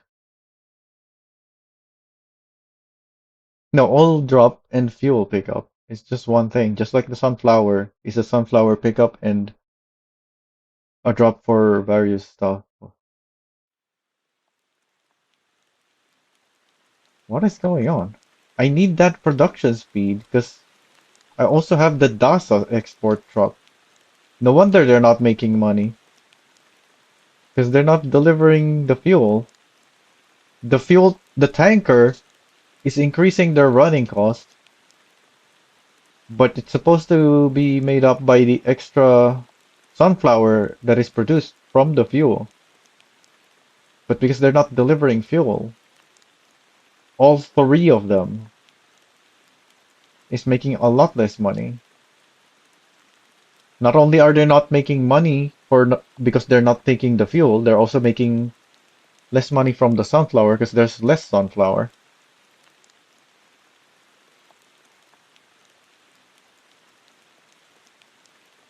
I did During the test branch, these issues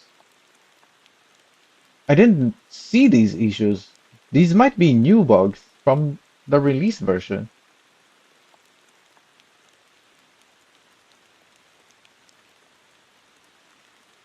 I'm still in the positive, so my other trucks are making enough money to negate the negative on these trucks. Yeah, those are the only trucks on the negative. Everyone else is on the positive, except this guy. Yeah, because this is not an efficient route, but this is necessary.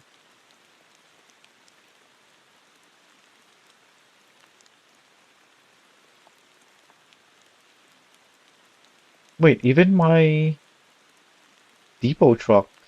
No, the depot truck is also on the negative. That's also inefficient. The OG depot truck is on positive though, somehow.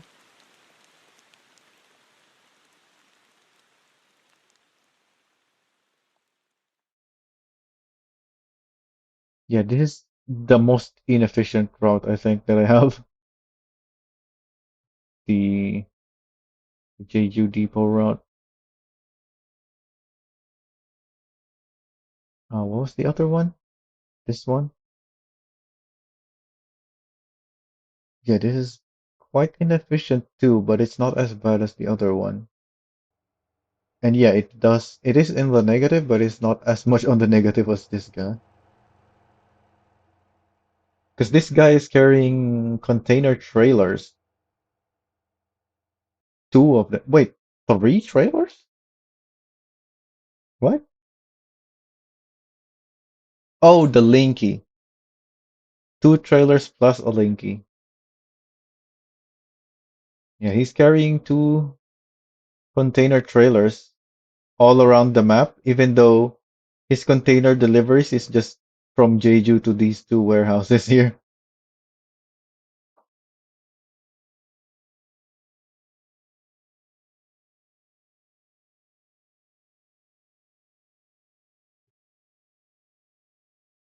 Maybe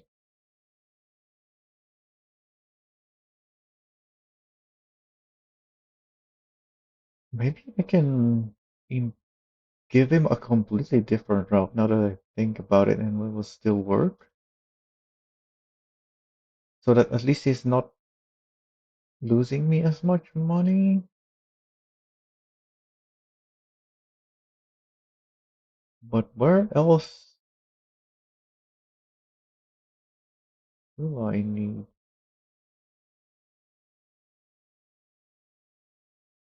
Anyways, we're not here for that. Yeah, I'm sure there's other ways to go about with. Oh, it closed my patch notes. Or I guess I maybe I closed it.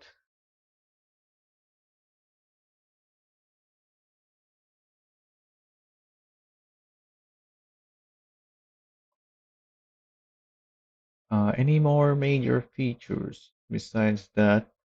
The volumetric clouds, which is very graphics intensive.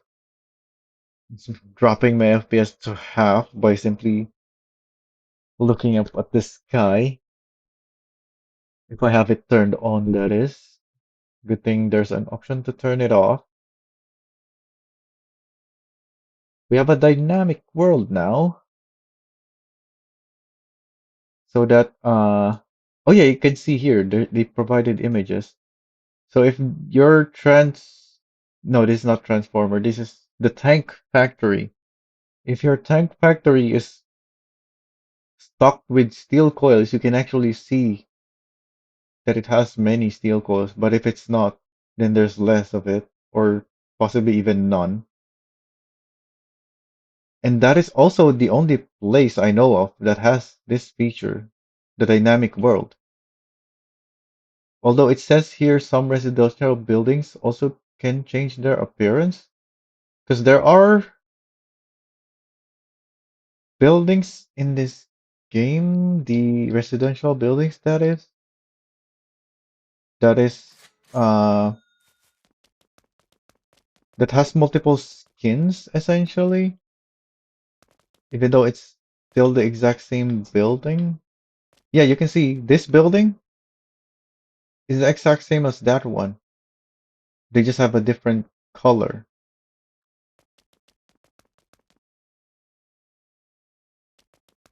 And I think yeah, they're randomized now maybe. Where else can we see these two houses next to each other are the same house but different colors. I don't know what their colors used to be.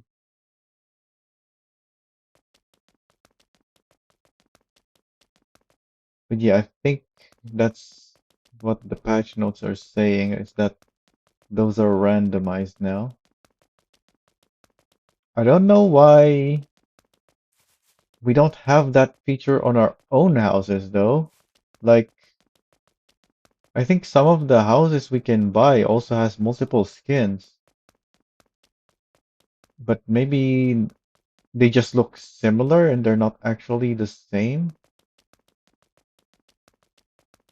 So the ones we can build are actually just a single. Oh, that chair is still there. Are actually just. Wait, that's a different chair. What's up with this chair? I thought that. Yeah, this chair was from there, but now there's two of them. Anyways, these buildings are not it. I don't think it's this one either.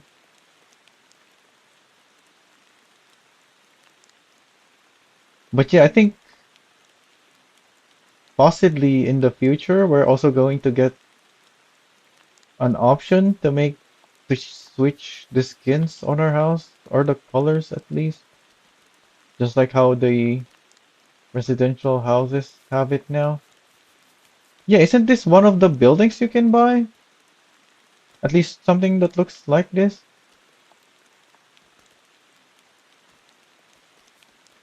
But yeah, these are different, which is why you can't open the door. Because on a lot of places, you actually can open the doors and go in. But these residential houses, because they're different models, you cannot.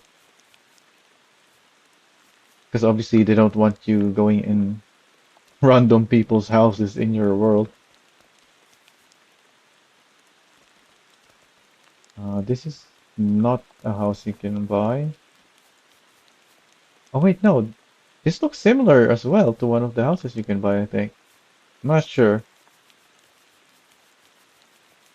Yeah, this is one of the starter houses.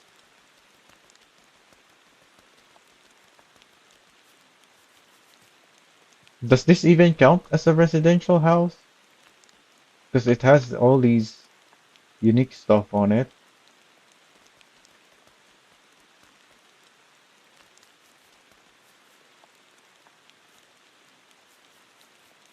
Hmm.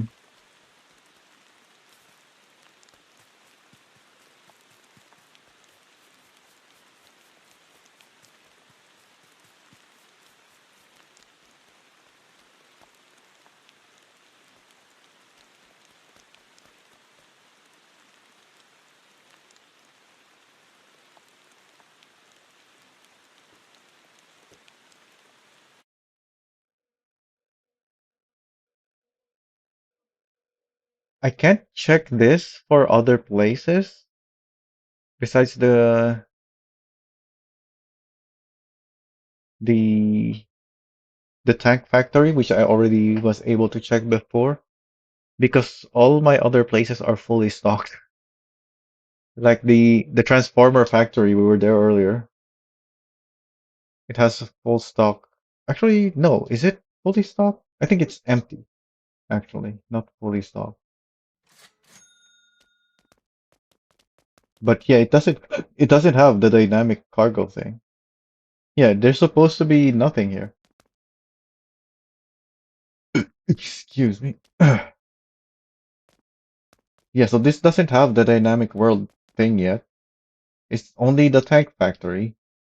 And I had a look around in other places already as well during the test branch, and I didn't see any other place. Not the Terra factory either.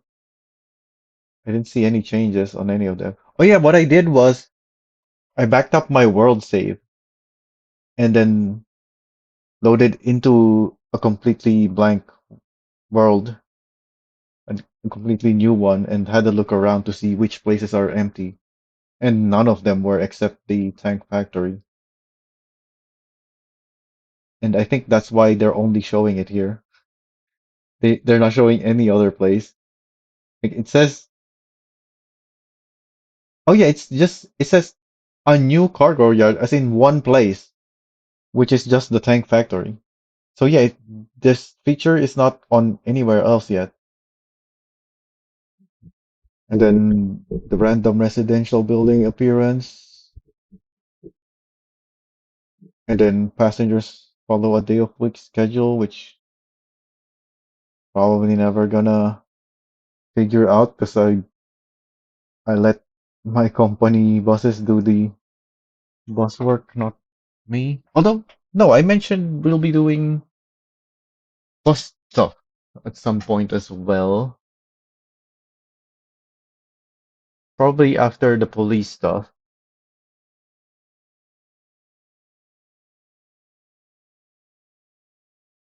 Yeah, because there's nothing major on the bosses. It's just the new boss. Whereas on the police, we have all the new flash patterns and such. And we have new police cars, the Elisa 2 and the Nuke GT. Although the Nuke GT is not really a new vehicle, it's just the Nuke with different parts.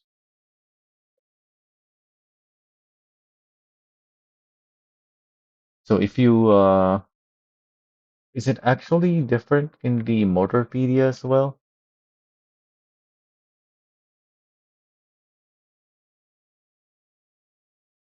Yeah, it's in the Motorpedia, it's just one thing here. And then on the leaderboard, there's also just the Nuke Police. There's no Nuke Police GT. Yeah, because the GT version is the Nuke Police. That's why if you go here, you can see my number one spot is using a 320 horsepower because that's the GT version and it's terrible. So I'm only able to do 94. Whereas on a regular Nuke, I was able to do a 92 with the 320 and that's an old record. So Neri with newer physics and better, possibly better build, I've been able to do an 87, way faster than that terrible new GT tuning. Although this is with KM2 tires, which the for some reason the new Police GT does not have KM2s. They'd rather give it the horrible aero parts that doesn't look like it's a police car anymore, rather than simply give it better tires. What else? New factories and shops. They added the Bayang Electronic Factory. I thought this place is supposed to be in Hupo. Why do they call it Bayang? Yeah, it says right there, Hupo.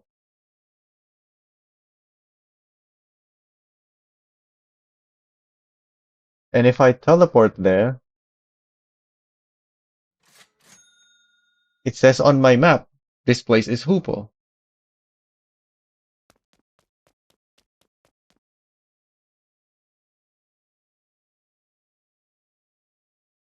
This is Bayang.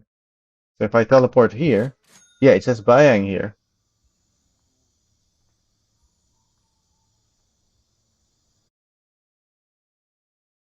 But yeah, that's the new electronic factory where you can deliver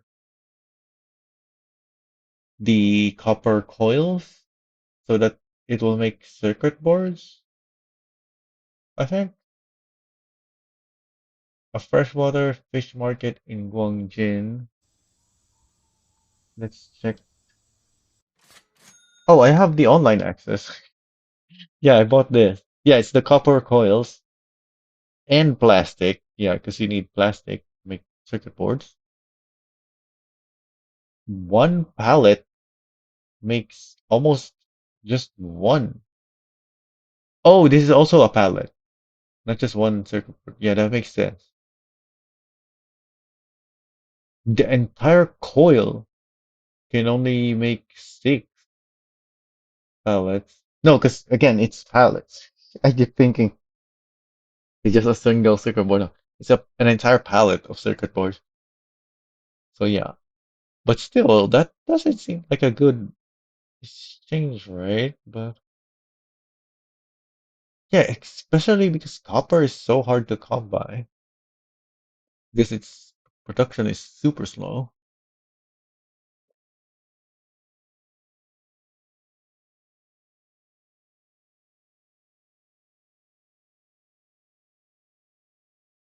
Yeah, they could have just increased the plastic requirements and make it produce way more circuit boards per copper. And then the ratio of storage is the same here, 1:5. That is 1:5. But the storage is only 30.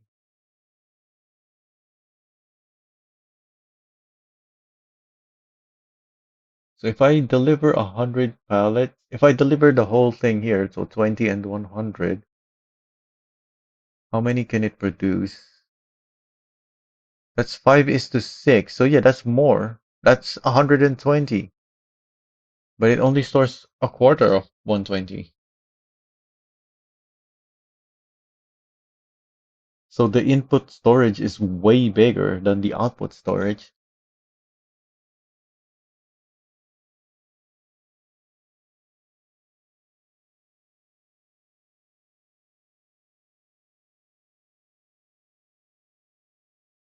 Wait, so I only need to deliver 5 copper coils then, and this place will be full. Yeah, I was worried about that, that it will take me a bunch of time to fill this up, but no, I can, I can, how much do I have on my copper place? I think I already have some, but maybe not. I know I have copper ready to deliver. I've loaded some atlases. Okay, I don't have anything here, just one. But I have two Atlas dumps and an old dump loaded with copper. Although I think one of the Atlas dumps only has 15 copper because the contract is for 30. So I'm planning to deliver. I'm waiting on a second. I'm waiting on more copper concentrate that I haven't been delivering, that I haven't been getting because I haven't been delivering copper ore.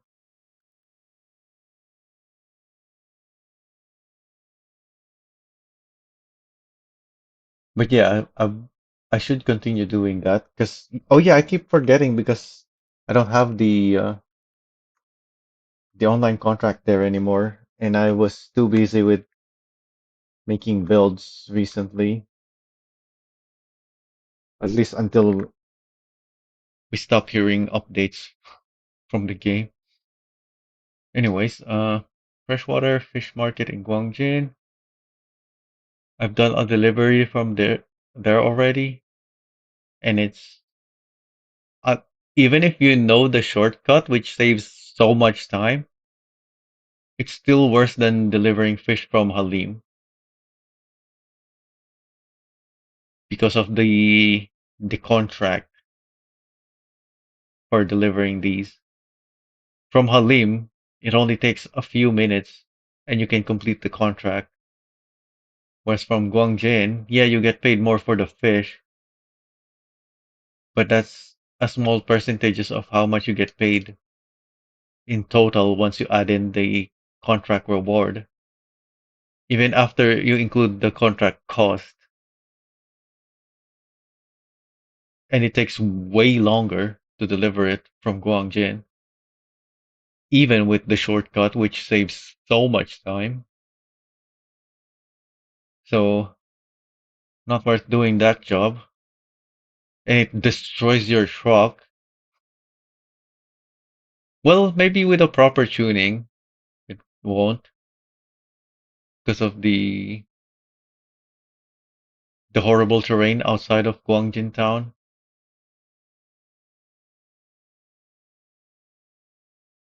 But if you tune it for that, it's not gonna be good on the road. And you do have to travel on the road quite a bit. And it already doesn't drive very well, even with the good tuning. The Cuda LFT loaded with fish, it likes to flip over,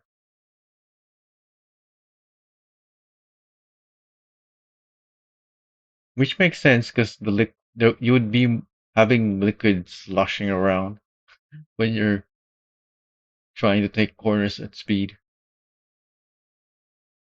but also you're transporting fish, so you really shouldn't be doing that. But also, it's an urgent cargo, so if you drive too slow, you're gonna get paid even less, and you're already not getting paid too well. It's not bad from the Halim, but there's also way better paying cargo than fish from Halim. So the Guangjin one, even with the shortcut, is eh. Anyway, a seafood restaurant in Ara. Seafood restaurant, as in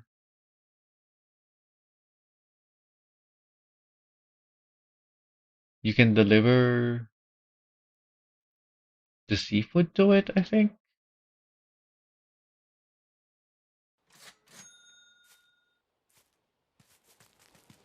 Let's see if we can deliver to it from.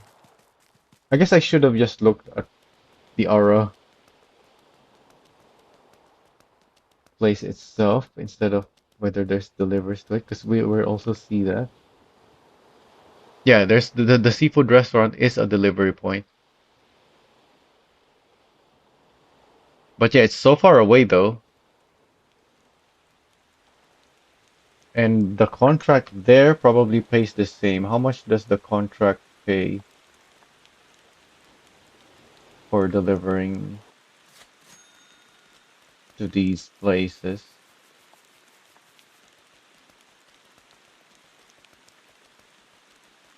Pretty sure the contracts are all the same,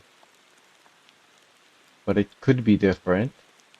So this is 10 units, 3,500 and 17,500 to buy or as reward. The restaurant is down there.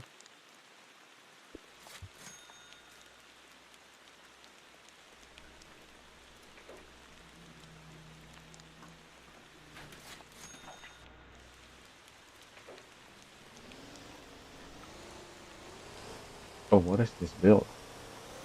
I got a V12 on it. What is this marker? That's not where I want to go. Oh, it's the taxi.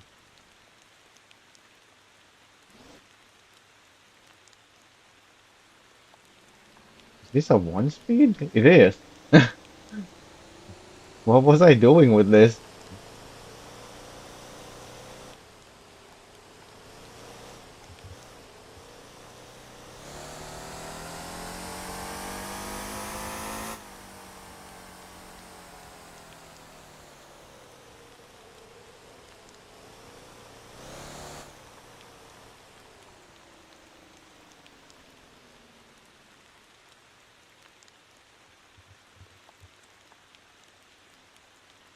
Here's the delivery point.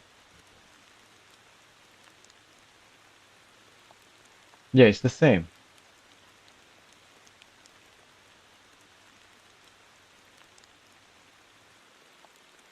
We can make staircases now using the thing, the new piece, the tile block thing. At least staircases like this we can. Obviously, it's gonna occupy quite a bit of space behind it, so we can't make something like this. Although we can make ramps, because you can angle it.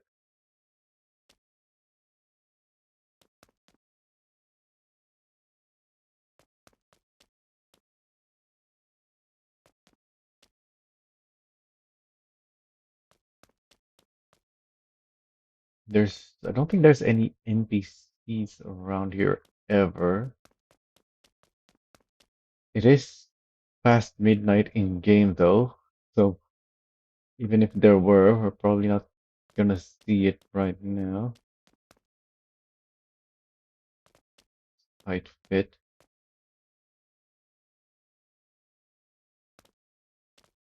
I think this, for some reason, during my eh, my various live streams of this update in the test branch, for some reason I never ended up checking this place out. been in the test bench for a while. Oh, this is the toilets.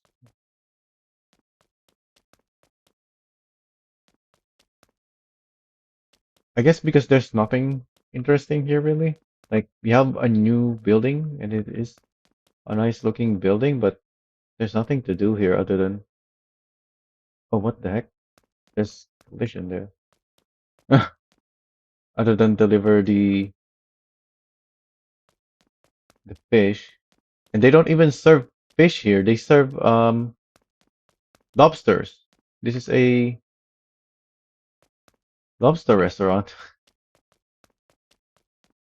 Like we're not delivering seafood. It specifically says fish.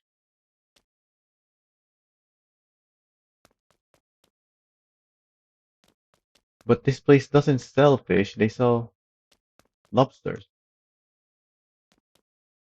Oh, there's the door. Although I don't know why there's nothing on these tables upstairs. The tables downstairs have. Oh, this one. Yeah, there's the lobster.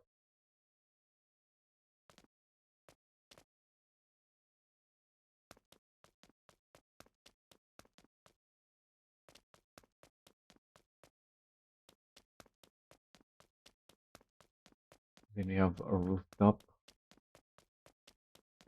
that is also empty.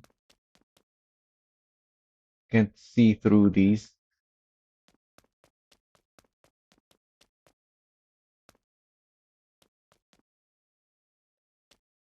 And even if you're not looking through, because it's Motor Town, there's not really much to see.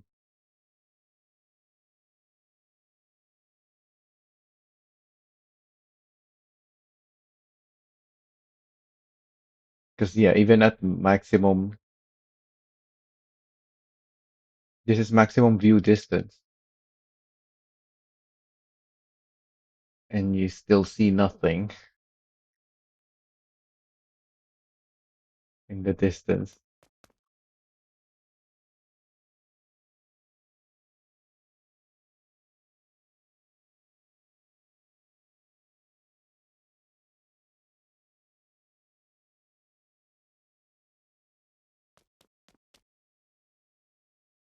You can see the the desert area right next door to Ara. Yeah, this place, you can see that.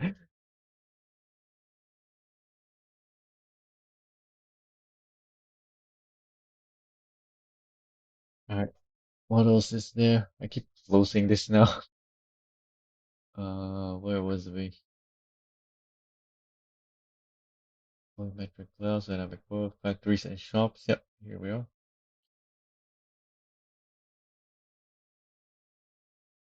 Yeah, it's a seafood restaurant, but we're not delivering seafood. We're delivering live fish.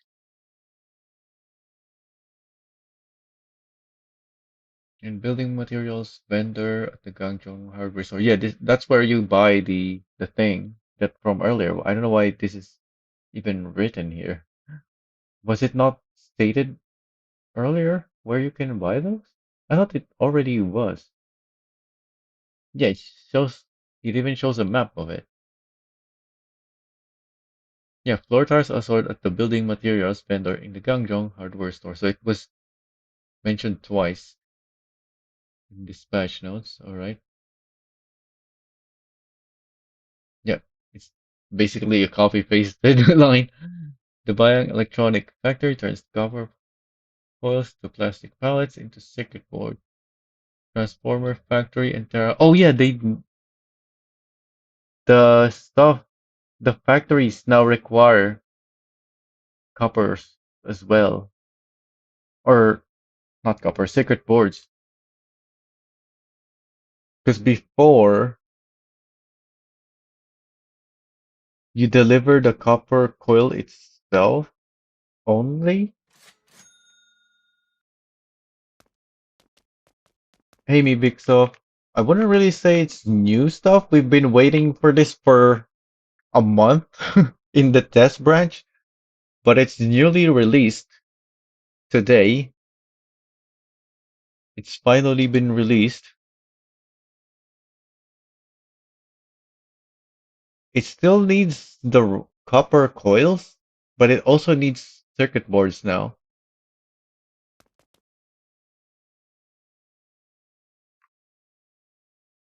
Thankfully, yeah, the tank factory makes sense that it doesn't need circuit boards because you don't need computers on the tanks.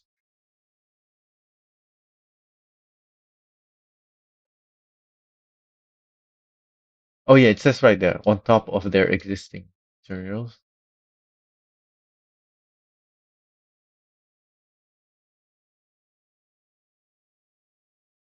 Yeah, we need more copper. We need even more copper now. It's not that much though. It's not nowhere near the levels of copper coils. And copper coils was already okay in terms of the rate. It's just grindy because you need to deliver so much ore. But also the ore has a short delivery distance, unless you're taking copper ore from the mine G for some reason.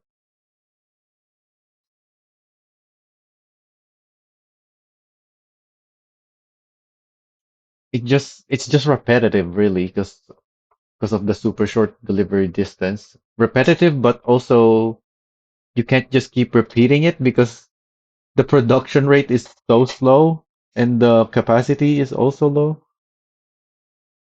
unless you deliver more fuel and planks. But then if you're delivering those as well, then it's even worse because yeah, you're having to do way more. A new roundabout at Dasa, which doesn't make sense in my opinion. Why the heck would you have a roundabout out here?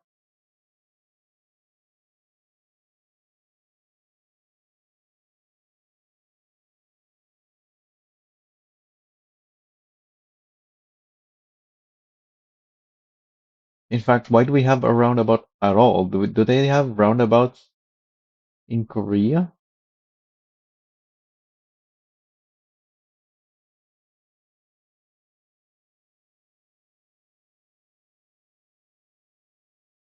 I personally don't like it. Yeah, but it doesn't make sense. Like, it's nice, but you expect people in multiplayers to behave anyways.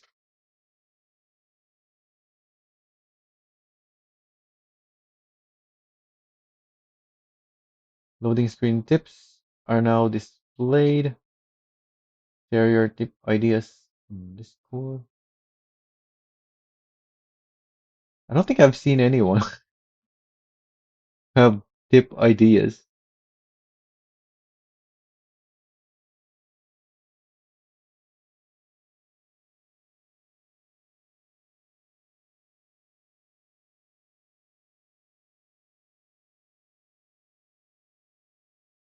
Your company vehicles are struggling on the Dasa intersection? That's what I mean. Like, there's nothing out there. If the roundabout was anywhere else where it makes sense, I'd be okay with it, but why is it on Dasa of all places?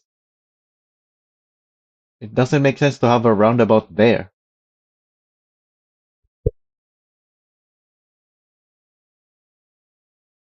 I'm not saying I don't like roundabouts. I'm saying it doesn't make sense that it's there or in the game at all because the game is supposedly Korea. Do they even have roundabouts in Korea?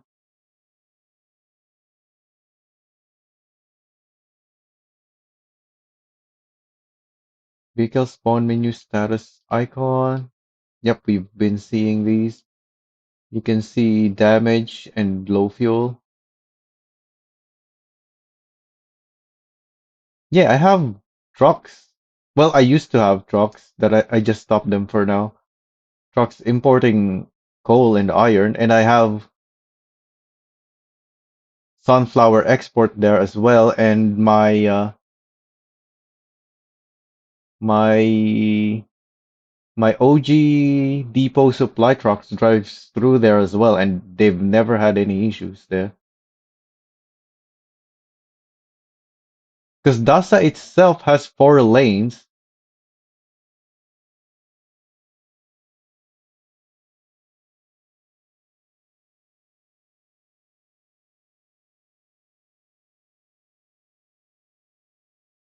Oh yeah, speaking of company vehicles, I noticed during the test branch, my GAPA trucks are taking the long way around. Yeah, they still are. This guy came from GAPA supermarket and he's supposed to drive down here to Ara. But as you can see, he's up here driving around there to get to Ara. So it's not just the trucks passing Dasa that's broken. It's something with OG Island itself that's the problem with company trucks. They messed with stuff in OG and it broke the company routing. It's not the Dasa area itself or the roundabout. At least it's not just that. Something else is broken in OG Island. Otherwise, my company trucks wouldn't be doing this.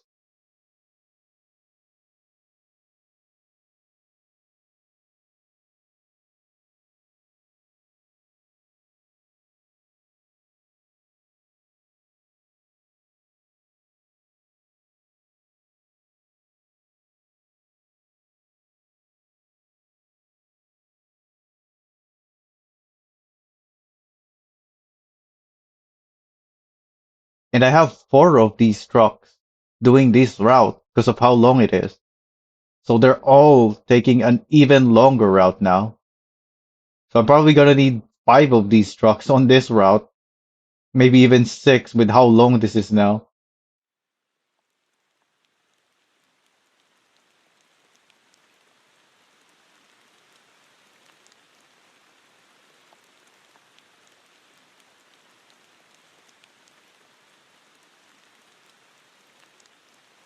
Oh, you think it has to do with the fact that this is dirt?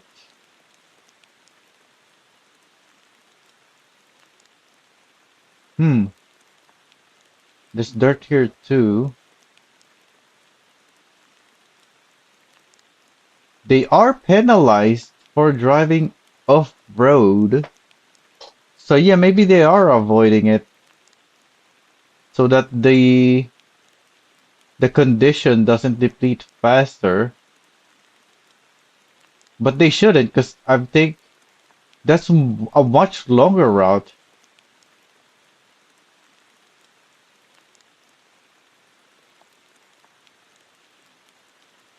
Like they shouldn't be making the route longer just to avoid the dirt. They just go through it. If you don't want your vehicles going through the off-road, then you should route them to avoid the dirt. The trucks, the driver themselves shouldn't be avoiding the dirt on their own.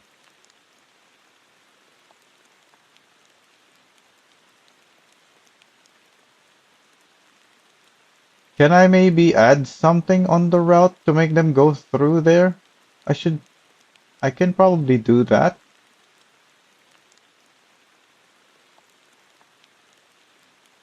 Yeah, because now that we have this update released, I need to do something about this. I guess I can do it like that. Add the, just add the, the gas station. None of them has a tanker. They're supermarket supply trucks, so it's all flatbeds. Actually, no, they're dry vans.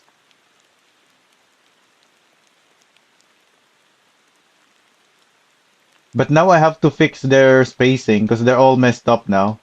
They're everywhere.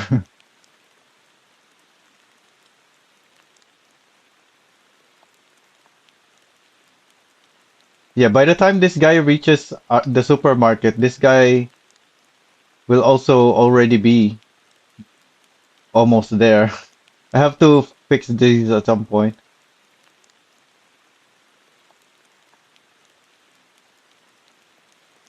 Would anyone else be affected?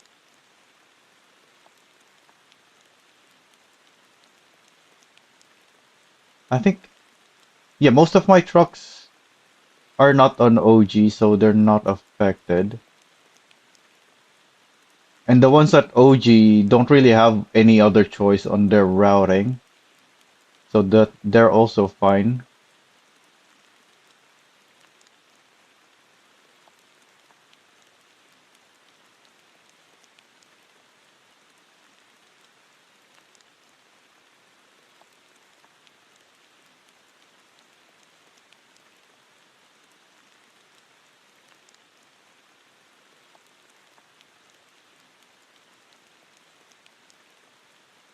It's the most consistent way to get town bonus, but at the moment it's not consistent because they're all over the place.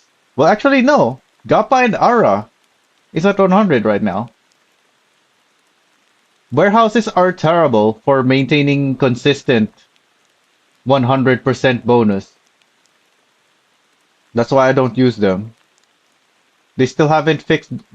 You know how when you're, say, at Jeju Harbor waiting for fuel at a certain place and it's never appearing? You have that same issue on warehouses where you need certain cargo to go to a certain place, but it's not giving you. So if you assign your company trucks on something like that, they won't give you consistent results. So I just straight up don't use the warehouse.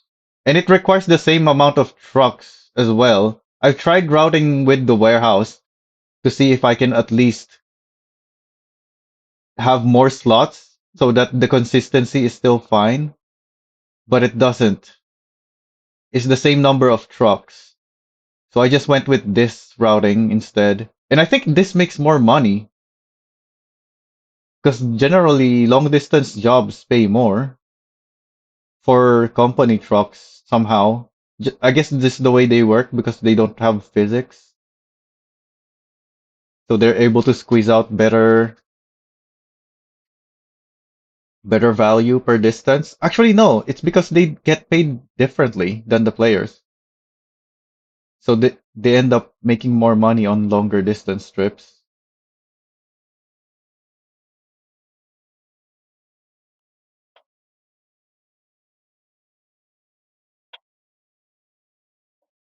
Buses is a separate bonus. And you cannot, it's almost impossible to get it up to 50, let alone 100. I want 100 on supermarket supply and boss bonus. Like, you can see I also have decent boss bonus. And that gives me a big boost on my own money making potential.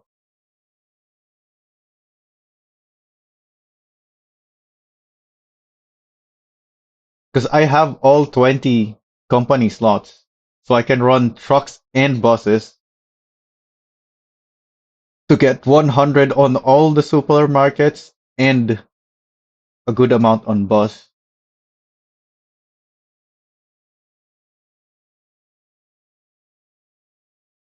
I've been testing and optimizing my company routes ever since the company feature was added way back then. So these routes are the best you can find. I have more variation of routes if you're looking for other setups in my Discord, but this is what I personally use. This is the best I've found on how to get what I want, which is the maximum bonus.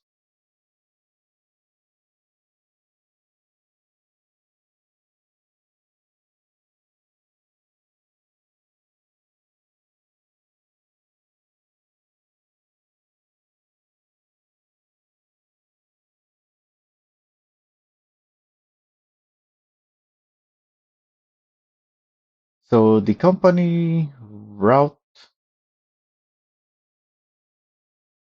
menu also has search. Yeah, you can search your routes as well, but the limit has always been 40, I think. 40 seems high. Maybe they increased the limit. So the search makes sense to have it now with a higher limit, I think.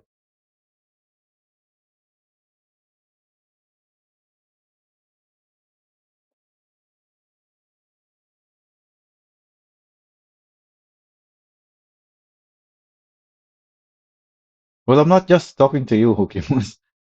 We have also Paiman here, and possibly whoever others who watch this, because I'm also streaming this on YouTube.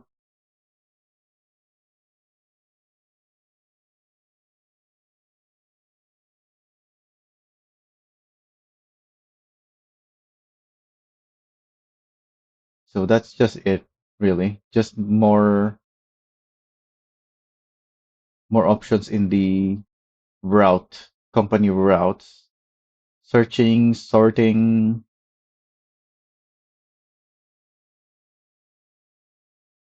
Uh, yeah, it's also showing vehicle count. Yeah, it's just overall more information in the company menu, which is nice, to be honest. Other than they haven't optimized this, like why is the plus button so big? And why can't it just go next to the add slot so that I can see more of this? Like this window is so tiny, but I have 20 vehicles in the company, so I'm having to scroll such a big list instead of just having all of it. In fact, why can't I close the map so that I can see everything using my whole screen? I don't always want to see the map.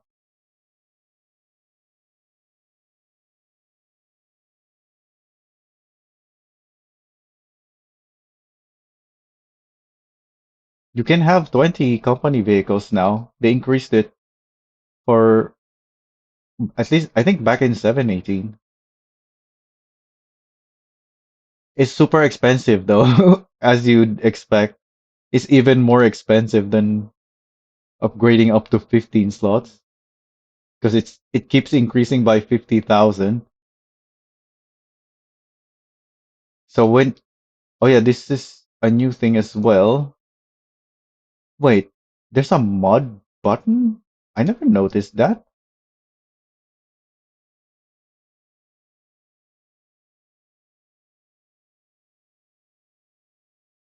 Maybe it only appears if you have mods? Yeah, I don't have that. Or am I looking in the wrong place? No, it's there, under options and above credits. No wonder I haven't seen it.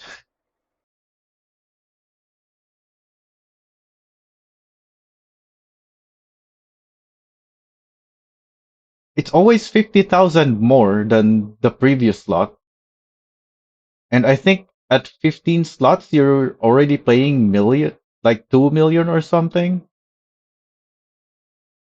I don't remember anymore.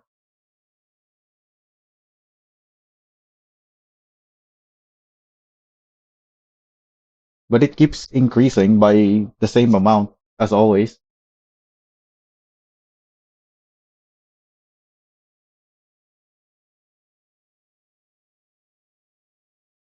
So when you open the game with mods, in fact, I have something we can open.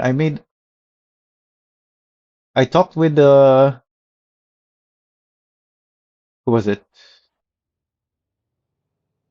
With our resident mother, Maha, I think. Yeah, it was Maha. Very nice person. I talked with him a bit and he directed me to QZap's guide, who is also one of the mod makers of this game. So I was able to make my own mod. Let me try. Yeah, I got this pack file that I made myself following that guide and Maha's guidance. Then I can put it in my pack folder. Yeah, the packs folder, it's in there now.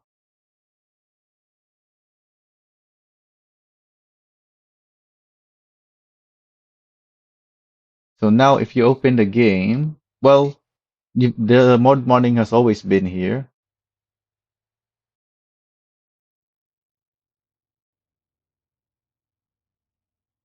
I thought it's supposed to give you a different message.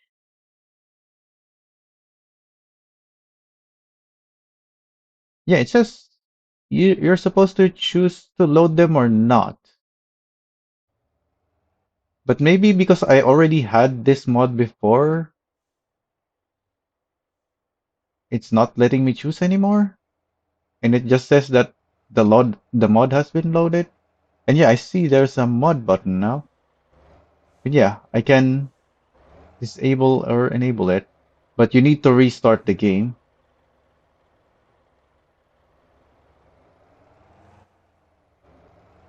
No, this is for attachments.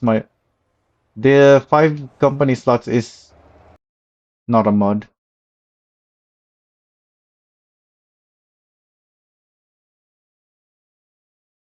It's been in the game for some time now. I don't remember which update it was. But I've had 20 slots for a while now.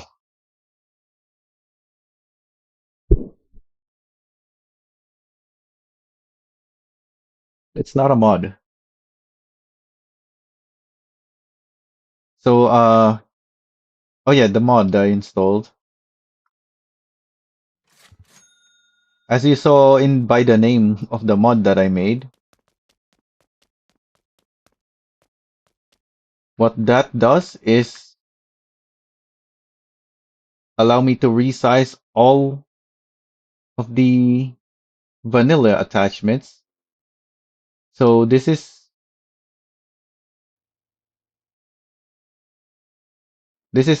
flashing light piece that you might recognize, but I made it tiny because that's how the police Zydro has it. It has a tiny light on the grill. Also, this field of view is way too low. Let me increase it again.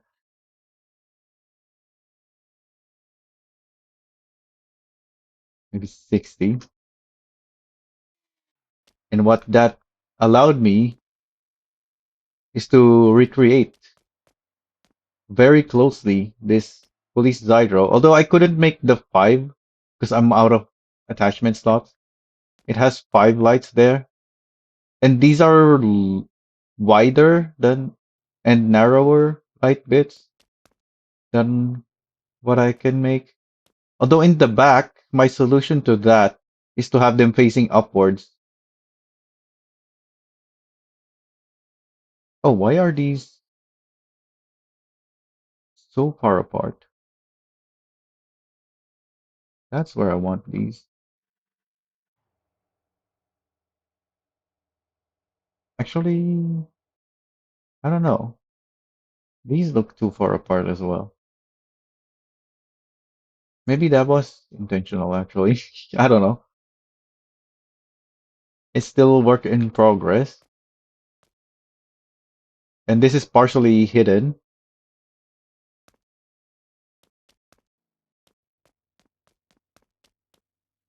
So as you can see, this is the real police interceptor. That's why it says interceptor there. And then on mine, the text on this side is backwards and it says emergency.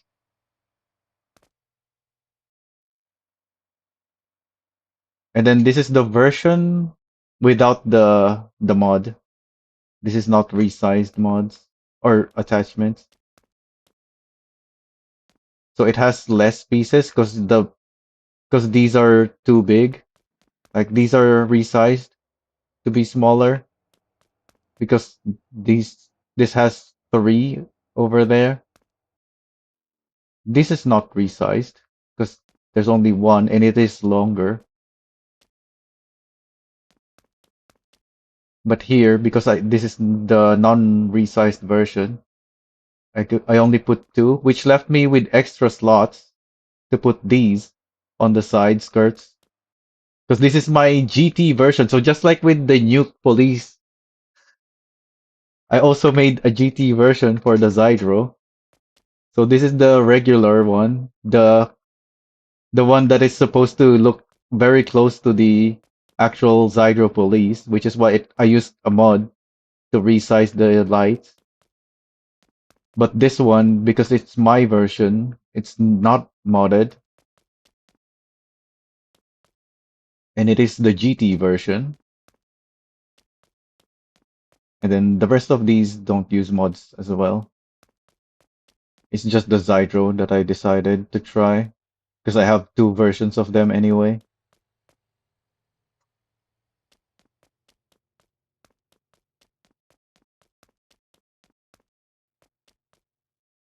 Oh yeah, why is my Elisa not here? Oh, because this is from 7.18. The Elisa 2 is new, so it's not included here, but I also have that, which I've already shown earlier. I thought about using the resize mod to make this look better, but it doesn't look much different, so and I couldn't figure out a better way of making it even with the rescale or resizing.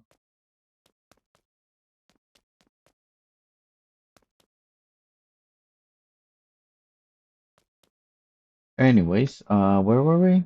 Oh, the mod management.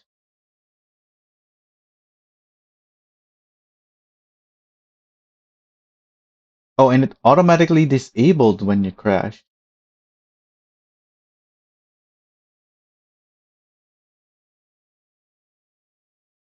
Oh, hey, Savage. Just lurking this time, alright.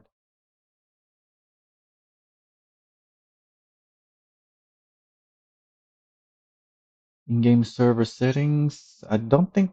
Yeah, I won't be streaming for that much longer because it's getting late for me. And I don't think there's much left. Oh, yeah, we're almost at the end, I think. In-game server settings.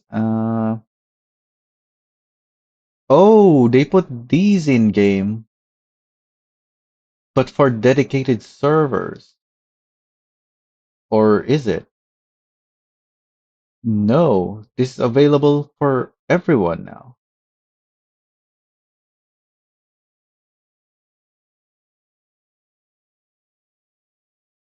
Oh, but this is for dedicated servers only.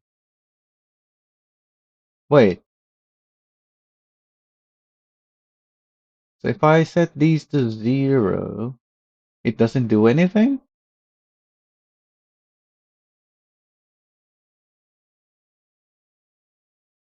Set the rain to max. It immediately rained. I think it works. It's not just on dedicated servers.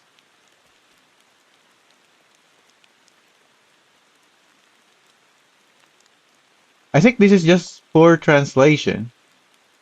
It says they reset when the server restarts, but I think what it means is it applies the changes when the server restarts.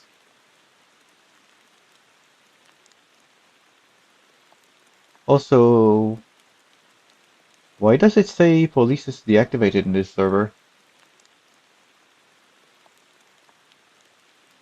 That's not even a setting I can change. Wait, so if people join me, because this is a multiplayer session, they can't play as police? But how do I change that? That's not a setting I set. Let's turn off the rain. Yeah, the rain immediately stopped. Let's set it to always again. Yeah, it's working.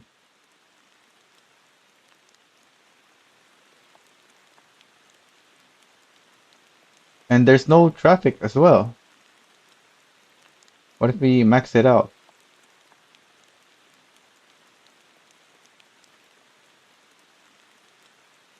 Well, traffic takes time to spawn. What else can we check? Oh yeah, it says right here the maximum players because this is multiplayer. I think this is friends only though, so randos can't just join me, and I don't need a password because of that.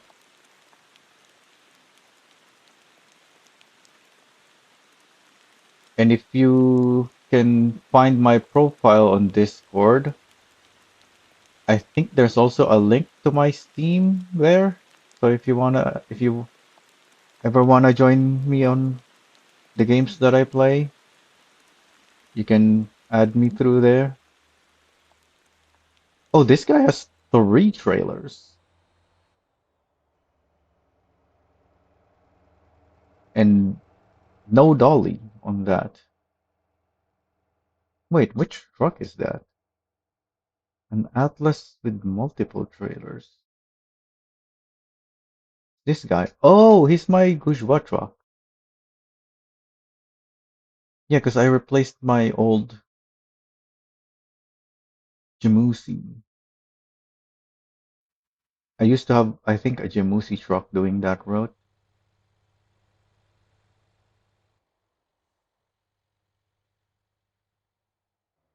In fact, most of these used to be Jamusi semis, but I replaced them.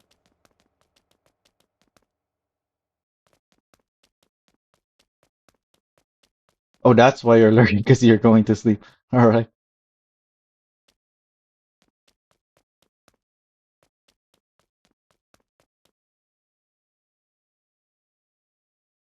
Wait, going to sleep?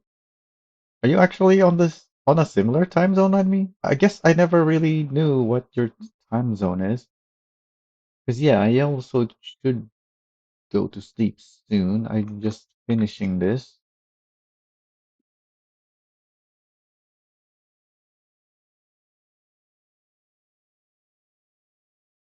But yeah, what else does it say? Yeah, this is really nice that we can change all of these now in game.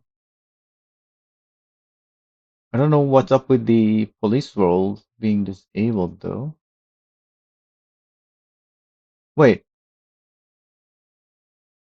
there's no, yeah, there's no other options here. So I can't just add people to the police whitelist. I can't just ban people or mute them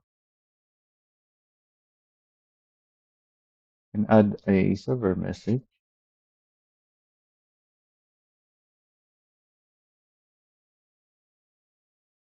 Then you have the vehicles and cargo menu.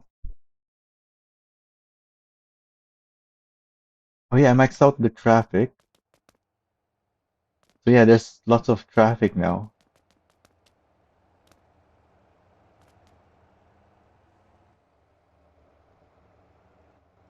What else do we have? Pause empty dedicated server. So when dedicated server is completely empty, it completely stops. The time, the cargo, I think. I guess we should just read what it says right here. Dedicated can be, oh, it's an opt-in option. It's not for all servers. Okay. So it's optional, which makes sense because, yeah, 'cause on some servers, even if there's no players, they probably still want their company stuff running or corporation stuff.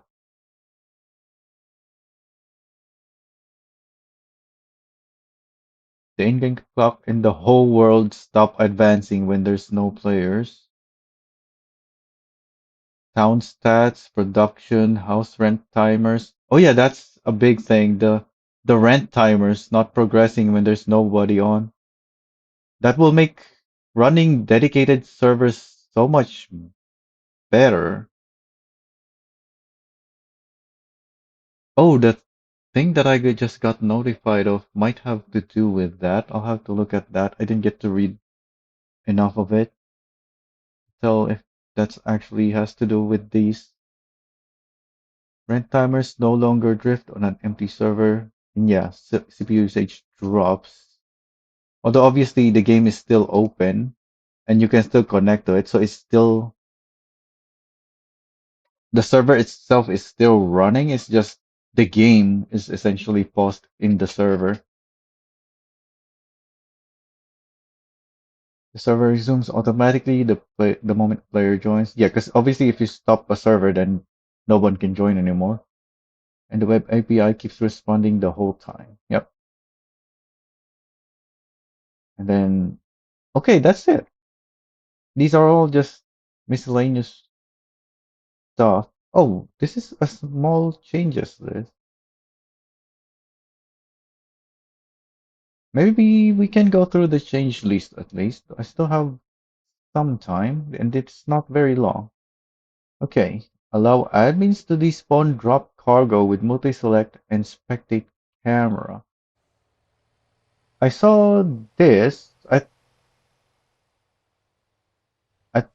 is this new? I thought we always had a cargo despawn option that I just didn't use. But how do I spectate as an admin again? By clicking a vehicle?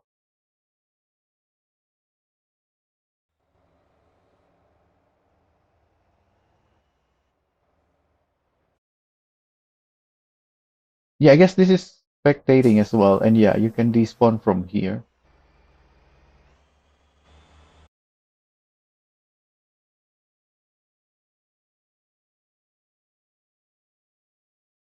Admins can now enter a reason when kicking a player. Yeah, because for some reason you need to ban people to give them a reason. If you just kick them, there's no way to give them a reason on why you kicked them, so they will probably just join back thinking they just got disconnected. Because also people getting disconnected could give the same message as people getting kicked. It's a whole thing. But yeah, that's been changed now.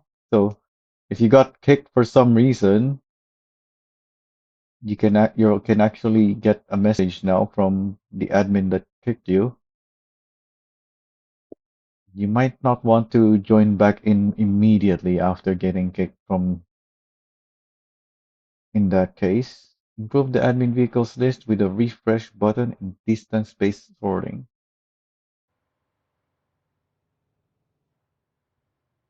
Uh, how do you sort?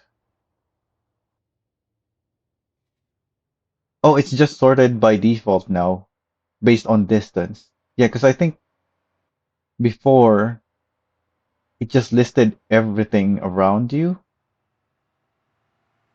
Actually, no, then how do you select vehicles that are far away? Huh, I don't know. But yeah, it is sorted by distance, obvious, as we can clearly see. Updated the ASEAN radio station stream. So in case you didn't know, uh, when you're going through the radio lists in the game, built into the game, but not in-game radio, where do you even go to find that? Where's the radio?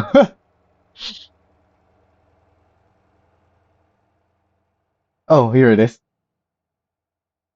So you can have the in-game soundtrack playing, or you can have an internet radio, and these are all your generic internet radios. But in case you didn't know, there's this ASEAN Motor Club, which is a radio specifically for this game, because that is one of the dedicated servers run by Freeman. This is so this is basically a community radio.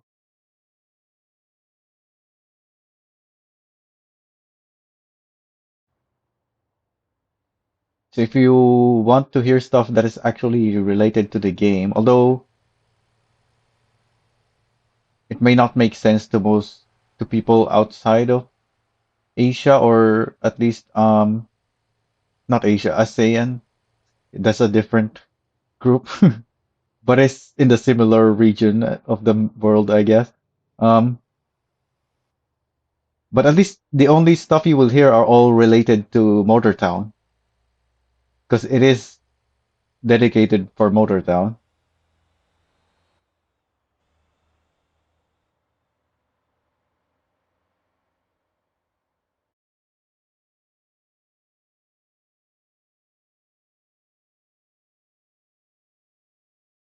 Hey Paralarim. Well, if you have the game, you can listen to it yourself. I personally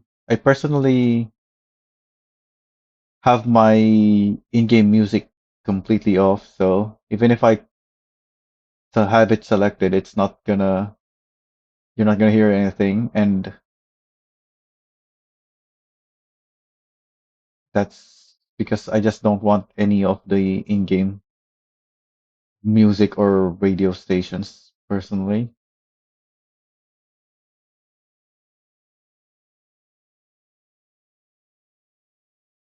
So we have another company change maximum trade balance increase policy. Wait, this is hmm. Yeah, this is not listed as a major change because it's just an extra thing on an existing feature. But yeah, I have that already selected, which is why my trade balance here shows as 2000 in maximum. And that's why I'm able to have all these policies now. Because before, if I have too many policies, before my trucks can deliver again, it will run out of balance. Even though I'm exporting way more than I'm spending. Like, what is this? 4,800 negative with a 7,800 positive, so that's almost double still.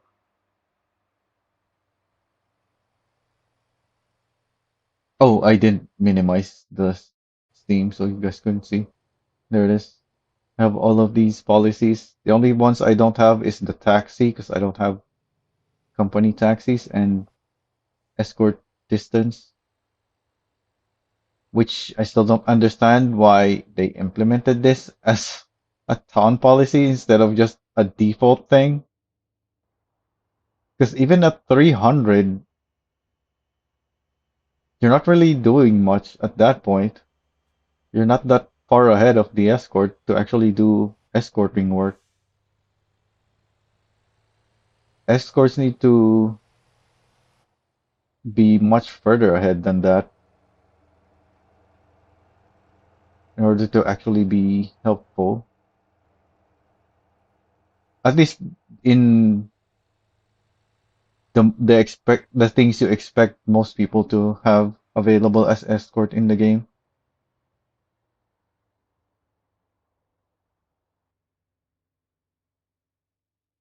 There were even plenty of people giving their feedback regarding the escort feature, saying they would just rather completely turn off the ability for people to escort them because their escorts are just end up being annoying. But that's not because the players themselves are annoying, it's because they're trying to stay in range because the range is way too small and they don't actually get to help escort the player because they have to be so close. Anyways, where was we? Here we go. Corporation vehicle slots. Oh, the 20 slots was on this update? I thought we had 20 in 7.18. Because I went back.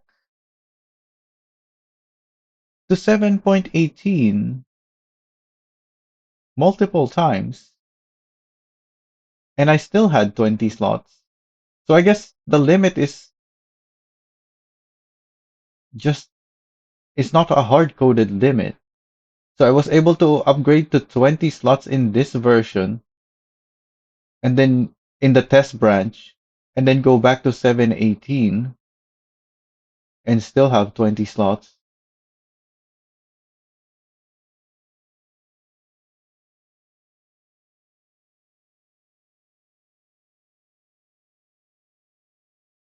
So it is a new thing that we have 20 slots now.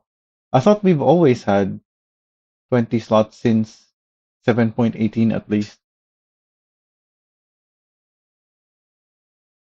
But I guess 7.19, which is the current version we're in now, has been in testing for so long that I just got confused on when we got the extra slots. Yeah, I think that's it. Anyway, company route names are now clickable links in the company UI. So yeah, if you're in your company menu, you can see the route name and you can click on it now to open it directly. Personally, I don't like it because when I'm clicking here, I can accidentally click on it even when I don't want to. Like if I wanted to look at my route, I go to the route itself in the route menu, not in the vehicle list. But that just means I have to avoid clicking on it. So that's not too bad. And some people might use that feature, being able to click on it. But personally, it's just annoying for me to that I have to avoid clicking on it now. Company member map icons can now be colored. What do you mean? Can now be colored. What? So it doesn't by default have its own color? It's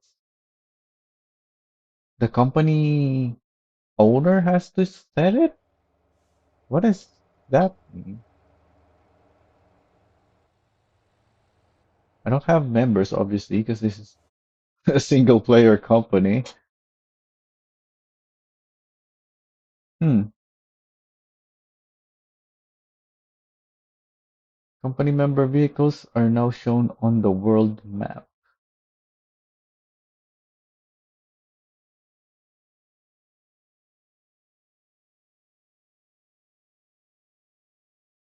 Yeah, so any member of the company can now find their vehicles. Although it's always been possible to go to a parking lot and see which ones are spawned. And then ever since 7.18, we have a map as well. Or is that also new to this update? The map showing where vehicles are? It might be. We haven't seen it here. Anyways, the trade statistics screen now shows when amounts reach the cap, explaining why export total figures can differ.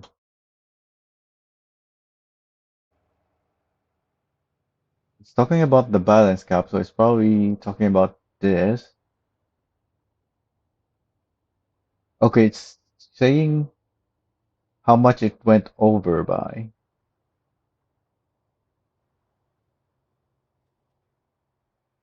But it's still missing the current balance. Like, why would you ever look at the history without the current balance? Like, this is supposed to give me more information. So it should still show this. Or at the very least, this, because the last 7 days is already here. This is just more details of it. But yeah, we can just add one more here to show the total of these 7 days so that I don't have to calculate all seven. And this thing, it's like it doesn't matter what's here if I don't know what the current status of this is. This is the most important information. If I'm looking at the breakdown, I still need this information included in the breakdown.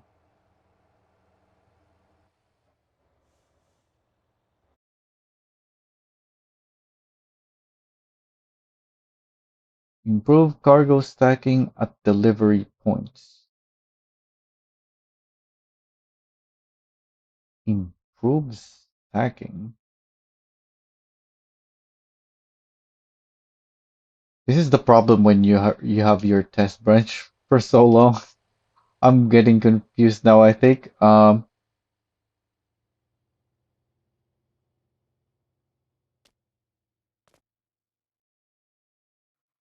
getting confused on which things are new in this update and which ones have been here in 7.18 because I've been playing in this. Well, no, I've been playing both versions alternately, really, since we had the test branch.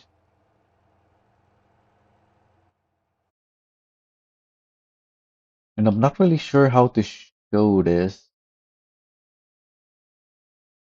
but I have seen this working. It is able to better load cargo now.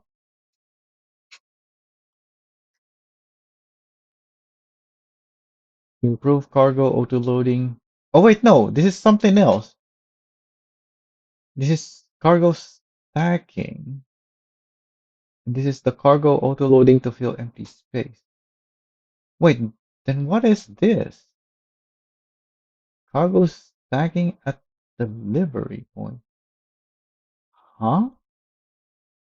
Oh, is this when you're mixing two different stackable cargo? So when you're like building a depot, you want planks and plastic pipes, but the game doesn't know how to stack them together.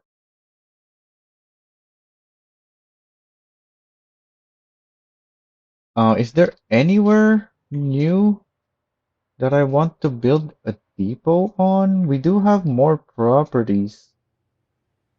I don't think I want to build depots on any of them.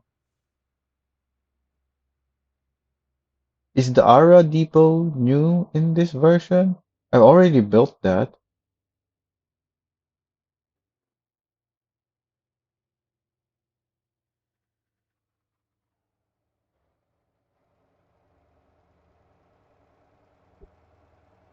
That's the only time I've ever encountered that issue is when building something. Oh, I will be building more stuff though. So maybe I'll build a garage somewhere. Although most likely I'll just use the tiles to build it instead of the actual garage. The tiles are so small though. Oh yeah, I might not actually spend much time building still, even with the all that new stuff, because of the fact that the tiles are so small.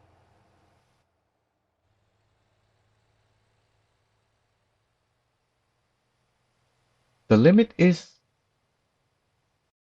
how do I see the prop limit again?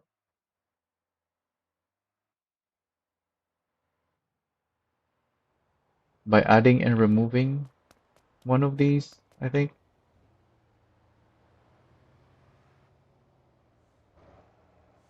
Oh, the limit is 100 now. Yeah, I thought it 50 seemed too low. So maybe This is fine then.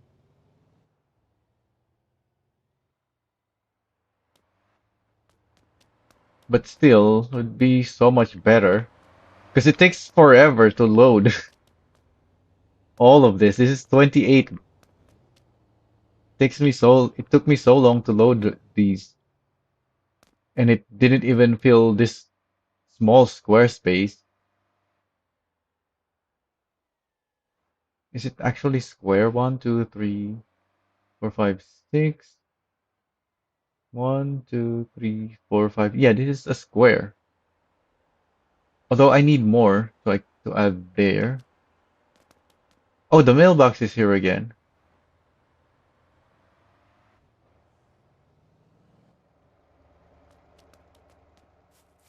Yeah, I don't want this piece of grass here.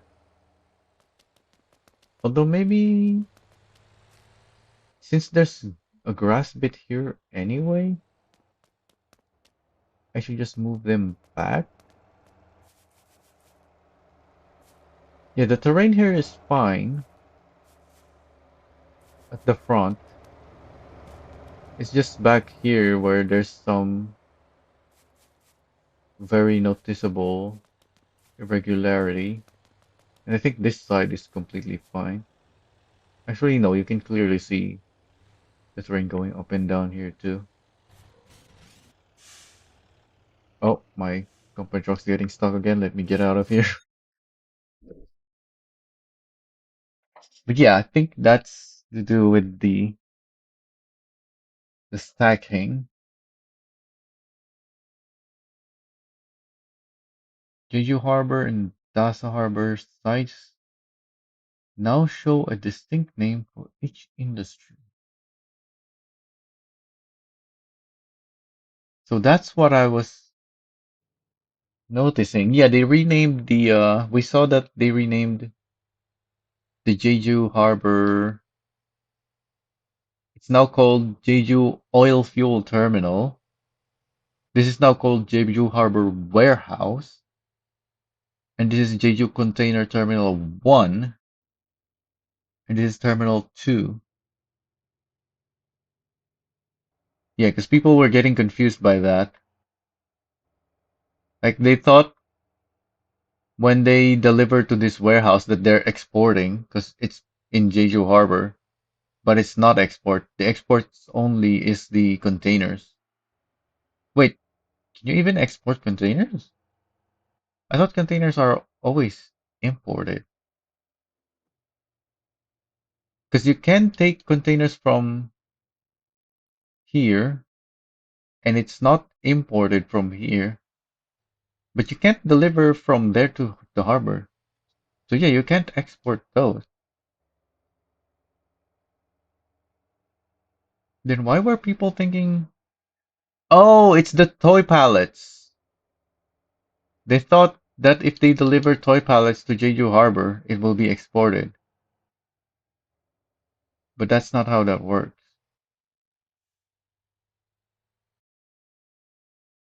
But on my list, it says, yeah, toy pallets can be exported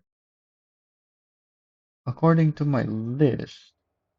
Then where do you export it? Hang on. We did look there earlier. What was it showing?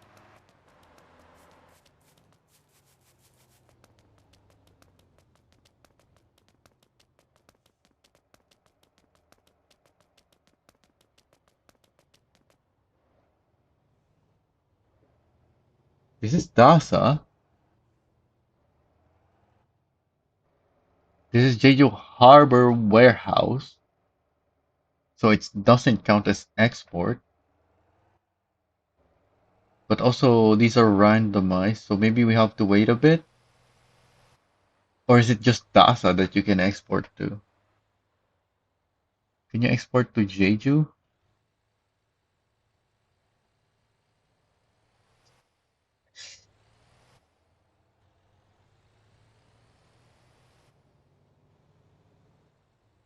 We have one expiring.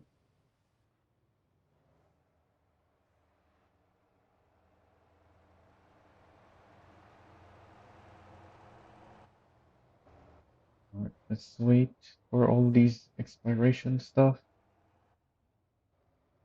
That's Sinshan.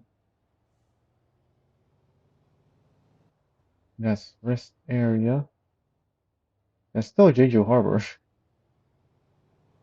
Yeah, that's not export. Yeah, none of these are exported now. Oh,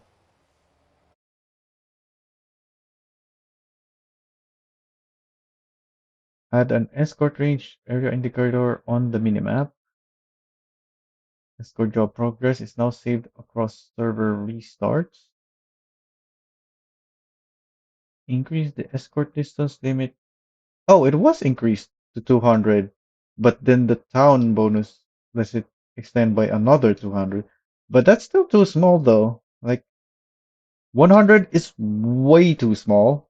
So doubling it just makes it small. It needs to be much bigger so that it's not small anymore.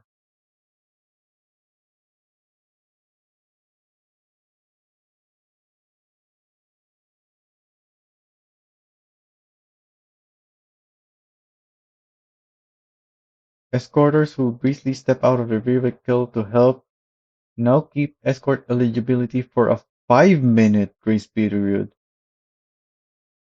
instead of just the 2 minutes. Yeah, because 2 minutes was also too short. So this one is good. 2 minutes, actually, no, 2 minutes was just short. Like 1 minute would be too short. 2 minutes is short. So 5 minutes is now good. Would still be better if it was more, but I guess if they increase the range, then yeah, 5 minutes should be plenty of time. The problem now is that we still have short range.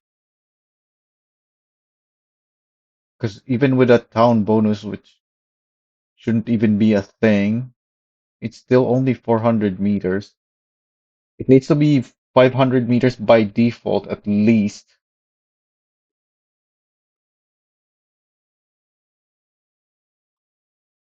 Ideally more.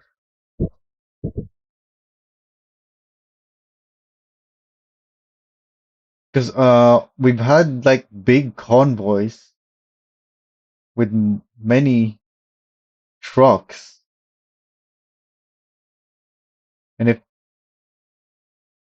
even if the truck was just in the middle of the convoy that I'm escorting, I would have to be somewhere in the within the the convoy train rather than ahead or behind in order to stay in range of 400 meters or 500 meters.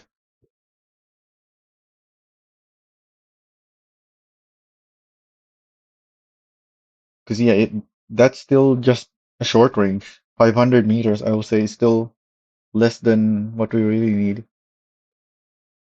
which is why I say at least 500 meters. Yeah, this is good. You can now toggle sprinting, add new tutorial quests and quest icons on in the deliver list. What deliver list? What deliver list and tutorial on the deliver list? Huh? Are the minimum distance threshold to auto-generated taxi jobs? Yeah, because some taxi jobs you basically complete instantly because they want to be dropped off on the exact same spot that they got picked up, and they pay you almost nothing because of that. Rebalance race XP earned from tracks. So we've checked this before during the test branch on, in fact, we did it live, and on average, the various tracks now give around 2 XP per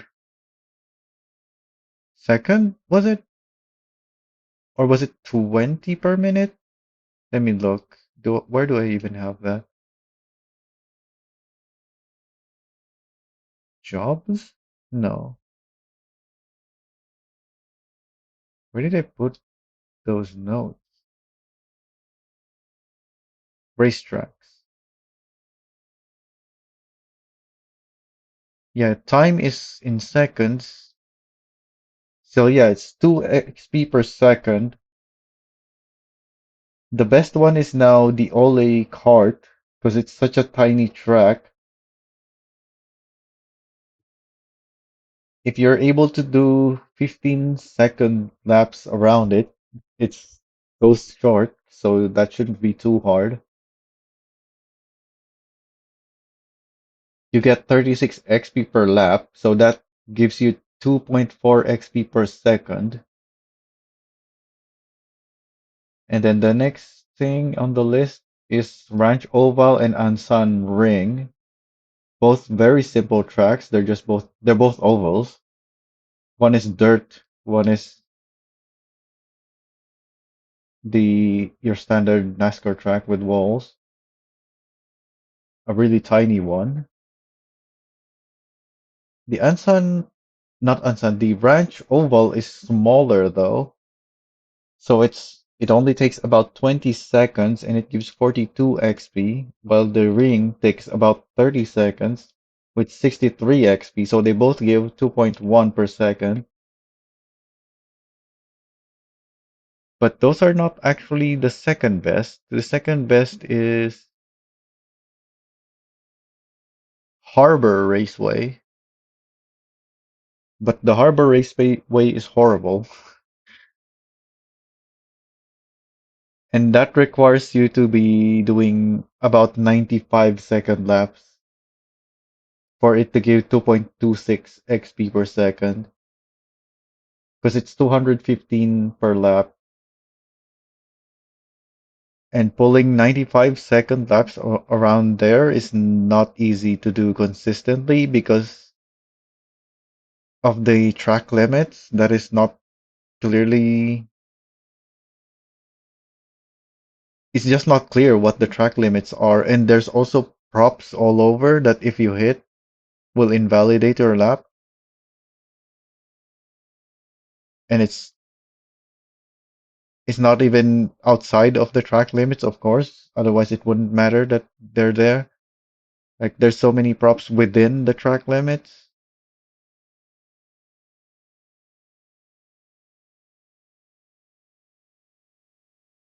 But yeah, that is the second best, which is quickly followed by Ole Speedway. Ole Speedway is, if you don't want Ole Kart, then Ole Speedway is the next best one. It gives 89 XP for about 40 seconds, so that's 2.225 XP per second.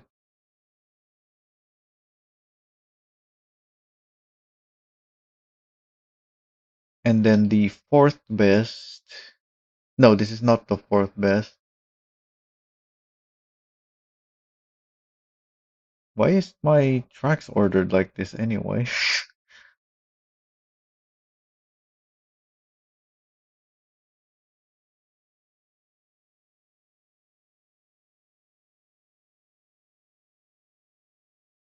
Yeah, I don't understand what my sorting of my list here.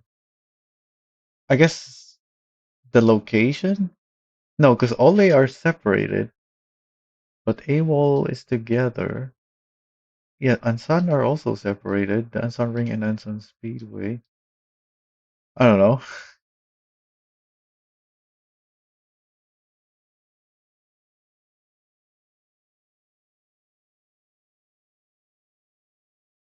So after, so first, the best is All Day Card, followed by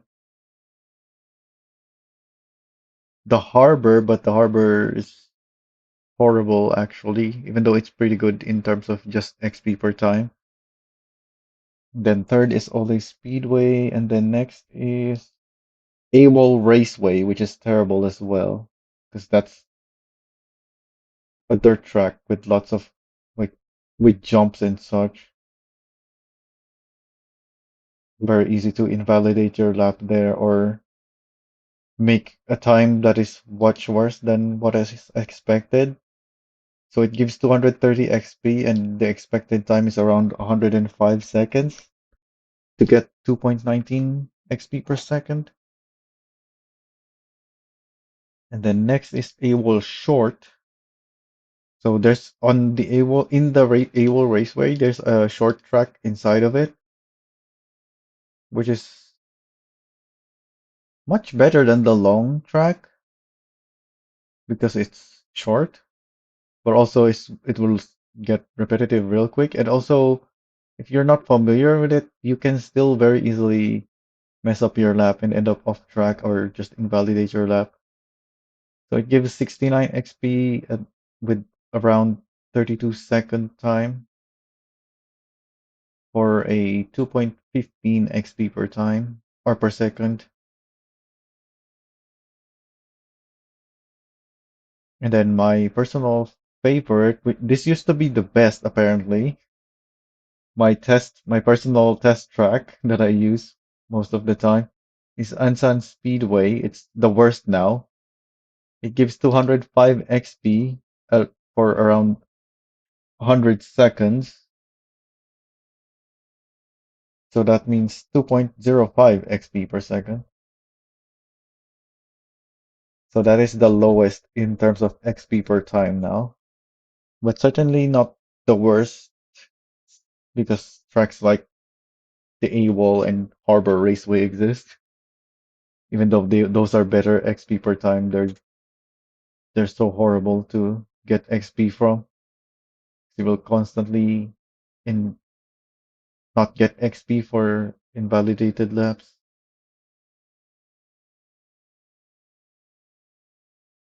So yeah, if you're just looking for best XP per second, the Ole Court is the best one, and it's not bad of a track at all. Followed by the Ole Speedway, which is just right next to it, obviously. And Ole Speedway is pretty decent because it's not long and it's not too short either, but it's also super wide, so you shouldn't really be invalidating your laps. And it's a very nice and simple layout to follow.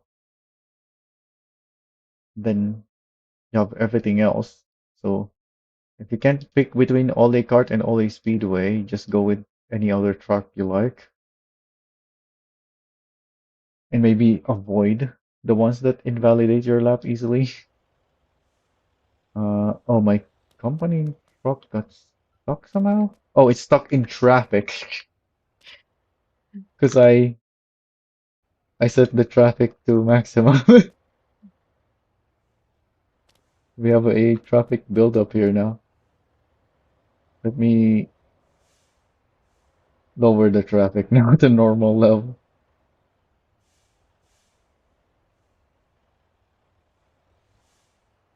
and teleport away from here to defund the traffic.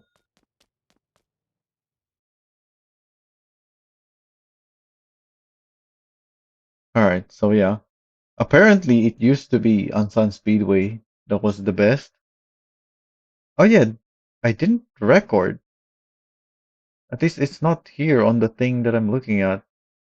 What the XP per time, or yeah, the XP end time of the tracks before. But apparently Ansan Speedway used to be the best one, or at least one of the better ones, is what I remember. Might be wrong though.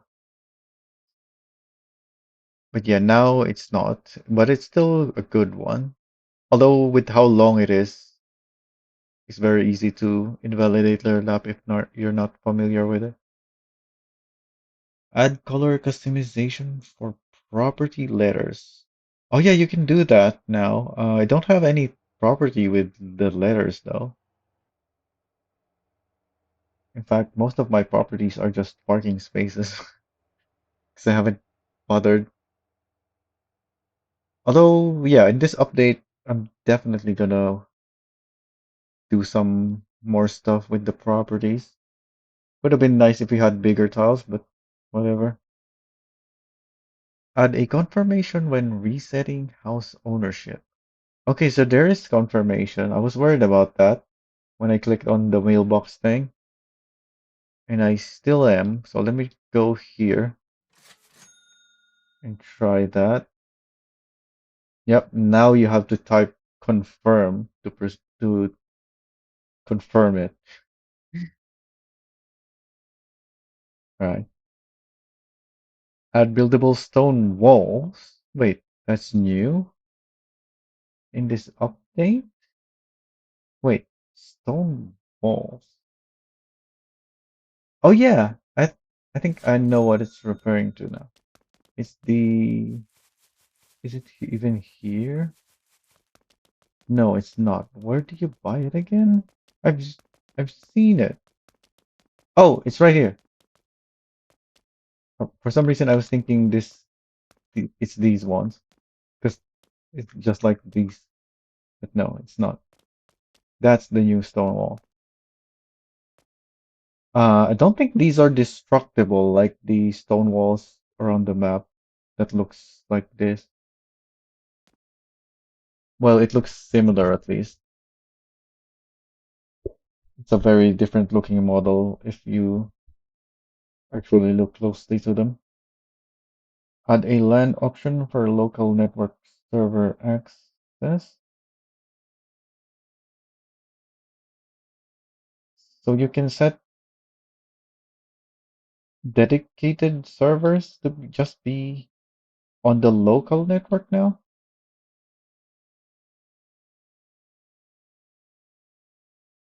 Is that what's LAN stands for? Local area network, but it just says local network here again. So it's just repeating the same thing. So it's a bit confusing, but I think, yeah, that's what it's referring to. Dedicated servers that are set to just the local network. Because I don't think we have different kind of server for local network setting. Yeah, I think it is just a dedicated server, but yeah, I'm just repeating. Add a dedicated server setting to control in-game day length. Uh,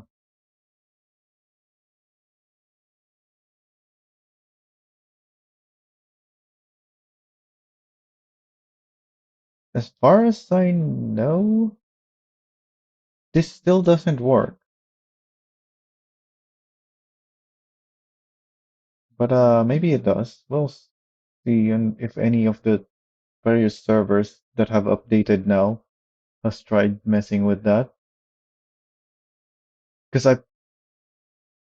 actually no, it used to be that there has always been a time of day setting for servers. It just doesn't work. So maybe yeah, in this version maybe it's finally been fixed. I don't know. We'll see if any server uses that. Add a tow rec to nearest police station option to the police car's roadside service menu. Oh, but you have to be level 10 on police to use it. All right. Allow non-white-listed players to ride as police car passengers. Yeah, because it used to be that you can't become a passenger of police cars if you're not whitelisted servers that has the whitelist requirement. Add police player icons on the map for coordination. Yeah, before police players, the only way to tell if another player is in a police car is if they have their siren on. But I think ambulances have the same icon on the map. So now there's an actual police player icon even with not even counting the siren. Actually, how does that work then? If they have the siren on,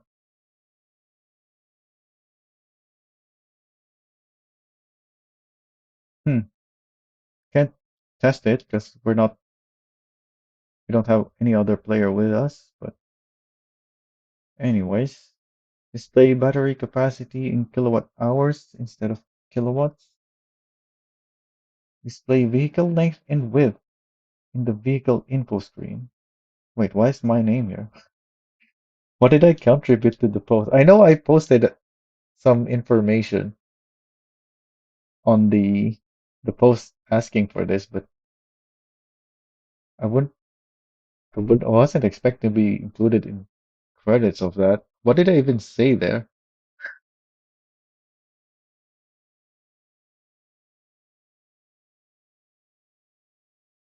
Huh. I don't know. I don't remember anymore. Like I said, this version has been in the test bench for so long, I'm starting to get confused now. Show the vehicle spawn location on the map in the spawn menu. Oh yeah. So even before this update,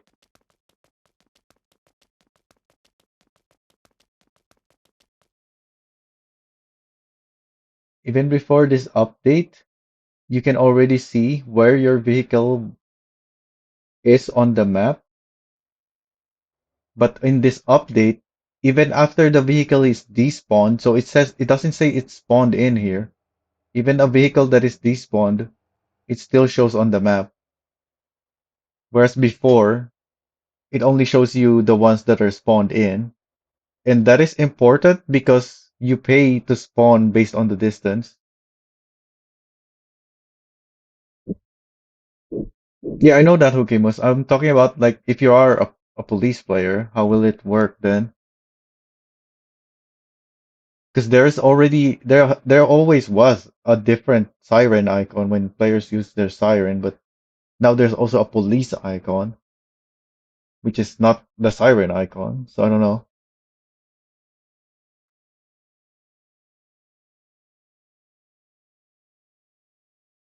Add bus count and schedule to the bus stop interface.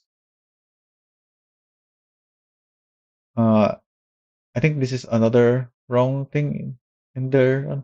This means the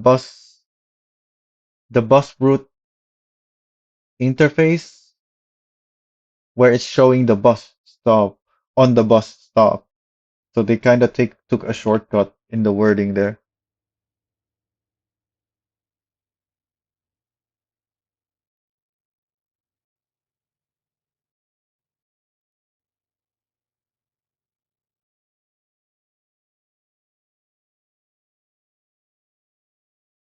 So right, if you go to the a bus route, you can see here now.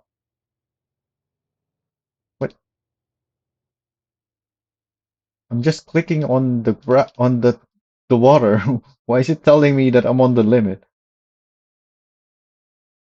So it now shows the number of passengers, the number of buses going through the bus stop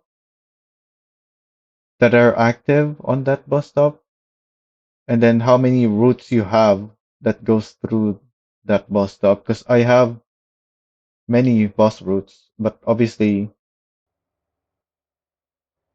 you can only have up to 20 buses, and I don't even have that many buses. I think I only have four, but it shows how many routes I have that goes through that.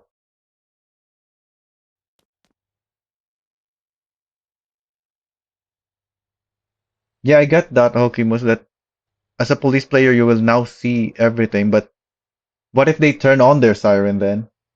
Does it still show the siren icon, or does it just stay as a police icon? Like, how does that, or did they rework that as well? That's what I'm asking about, not how it works now.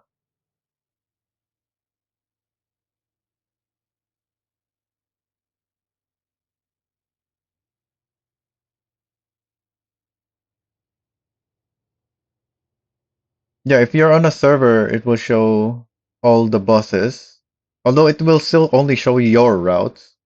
Like, if other people have made bus routes that go through there, it won't add to the route count. At least as far as I know, I might be wrong.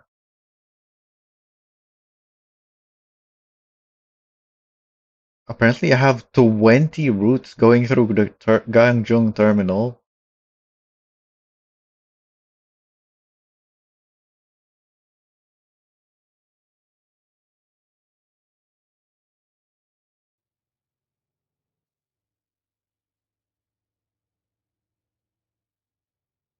Yeah, I guess now that I think about it, I do have more routes that go there.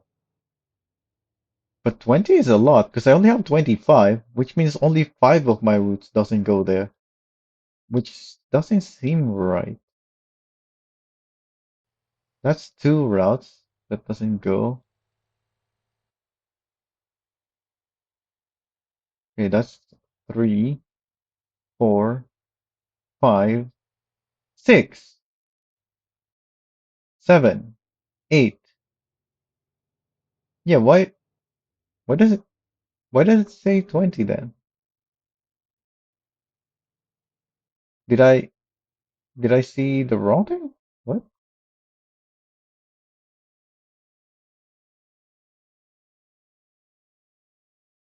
No, it says 20. Huh?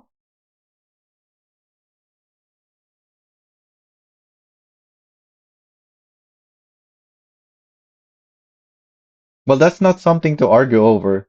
It's known from player statistics that around half of players play single player, or at least they play alone. Like, I'm not in a single player right now, but I'm also alone.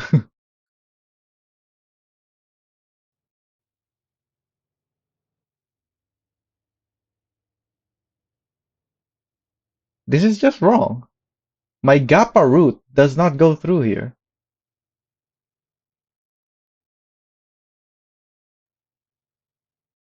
The Gappa X goes through here. My Gappa Ara, wait, Ara DT? What the heck is that? Okay, that does go here.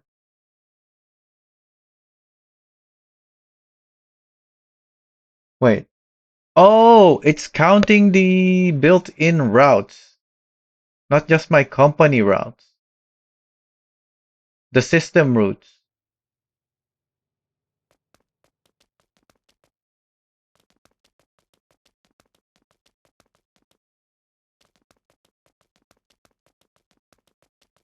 So if I go to a bus and open the bus menu, yeah, there's one, two, three, four, five. There's 6 more routes here. Yeah, that all go through Gangjeong terminal.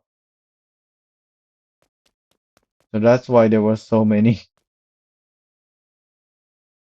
Anyways,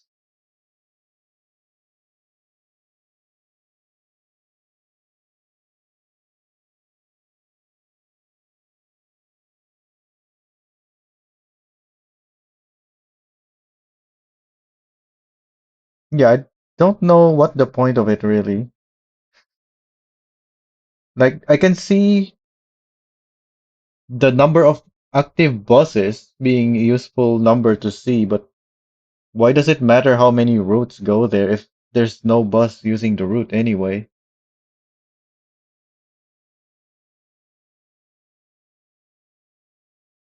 And why does it show the information on all of the bus stops instead of like if I just hover over it, then it will show me the information? Because now this is just full of text that are just that are not even readable. This information should only show at least one of these, like the passenger count. I can see being always visible, being nice. Maybe the bus is fine because the bus text is short and it won't add too much, but that's still too much though, because you have so many bus stops next to each other. Like most of these bus stops are literally next to each other, so they just become unreadable at that point. This information should only show when I'm hovering over it. So we just have all this clutter that doesn't really do anything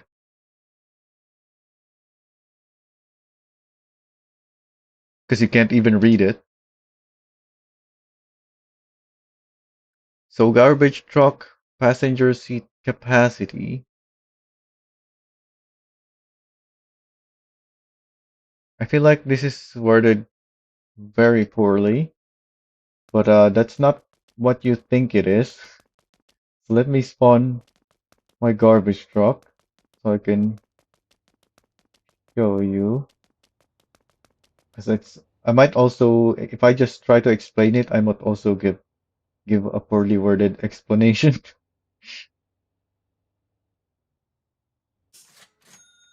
So as the driver, you can see this,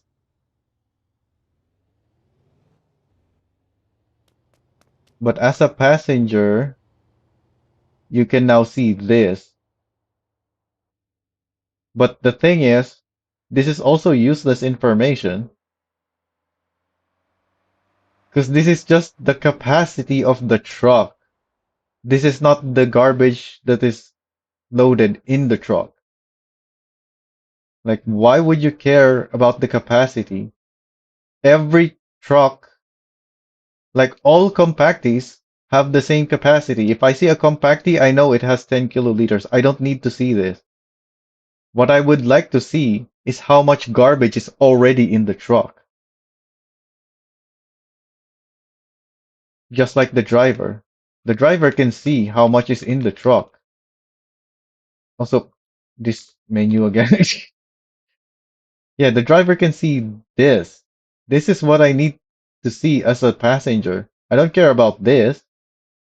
Although when you add this, they can just add that as well. But only seeing this doesn't make sense.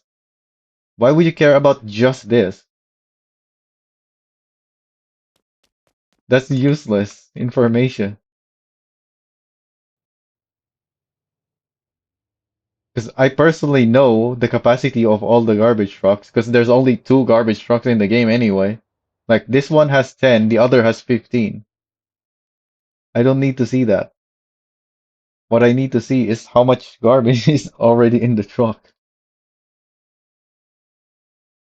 Anyways, add snap camera angle buttons to the decal editor. So we have this now, but every time I go to export the decal and look at the code, it doesn't actually give you a proper camera angle. Like it doesn't give you 90-degree decal projection angles.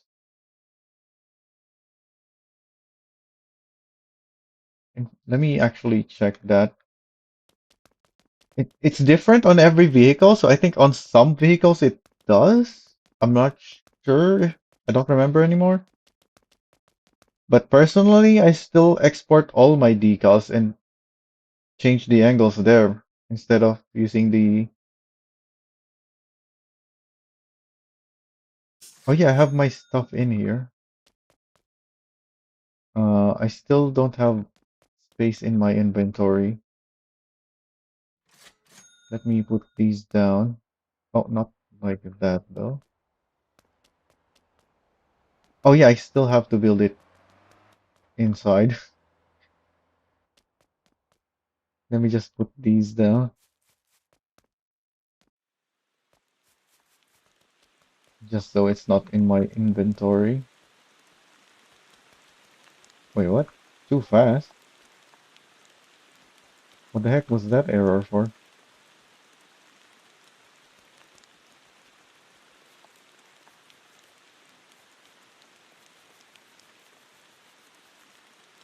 Oh, I cannot fit two of these here. Maybe inside I can? If I can see what I'm looking at. Alright, there we go.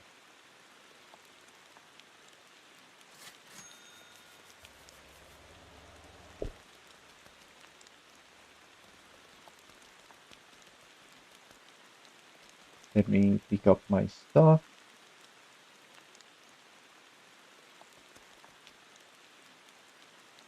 So here, when working on decals,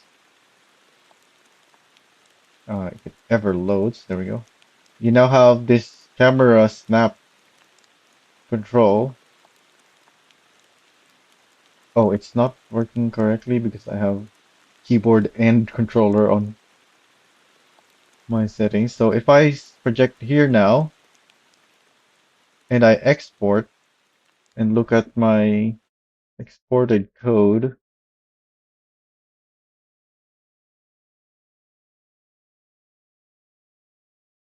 uh, I need the beautifier website.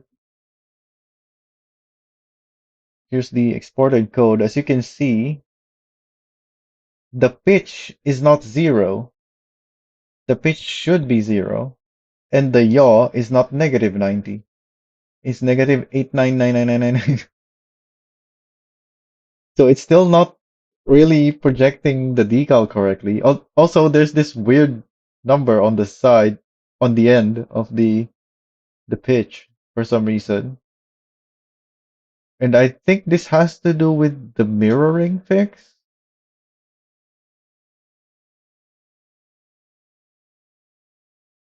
Without this, the mirroring still doesn't work correctly, I think. I'm not sure. I'll have to play around more with the decal, with this new decal stuff. So far, all the decals I've made has worked as the same way as I always have, because I use the export function to get the snap angles instead of the in-game controls, because we didn't have that in 7.18.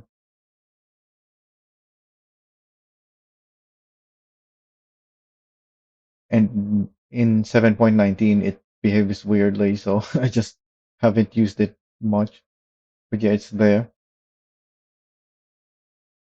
Sort the HUD player list by spectating target.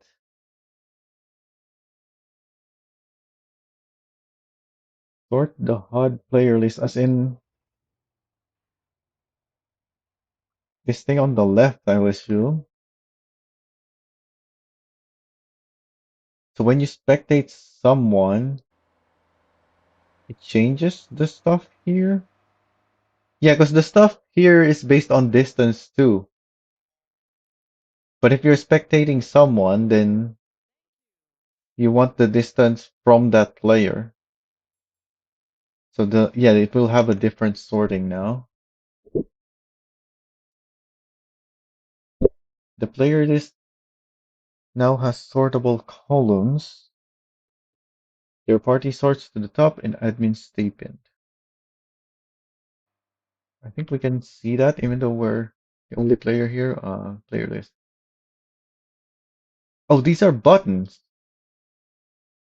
They don't look like buttons because it's a solid line. There's no separation.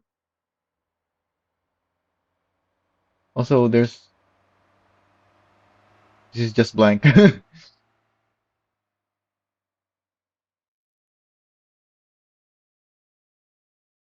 And this doesn't even line up. I think they sized this for players with lower levels because these things get bigger the higher your level is. Wait, 999? I'm over 10,000 on trucking. Yeah, 10,769.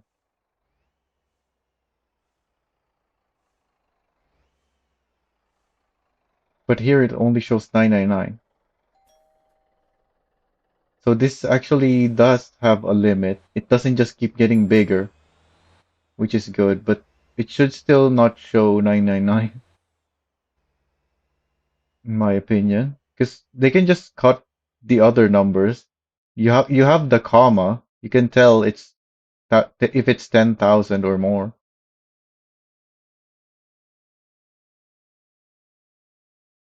Yeah, but they can just hide one digit. The comma will tell you that it's a 5 digit instead of 4 digits, and you just can't see one digit.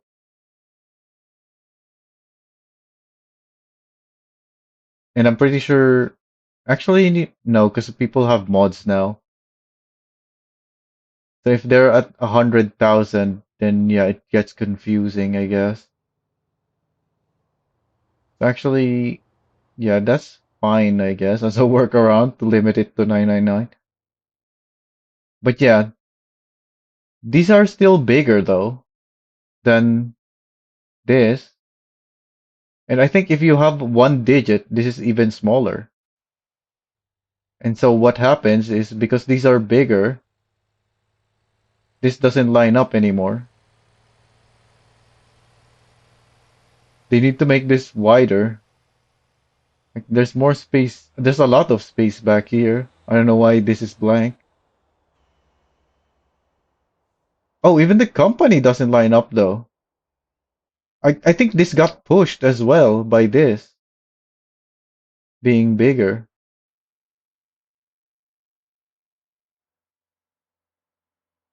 Yeah, because that's like about half of how much this goes over. Actually, does that go over or is that exactly? No, that looks more like exactly lined up actually. It's just, yeah, being exactly lined up, it looks so close that I thought it went over.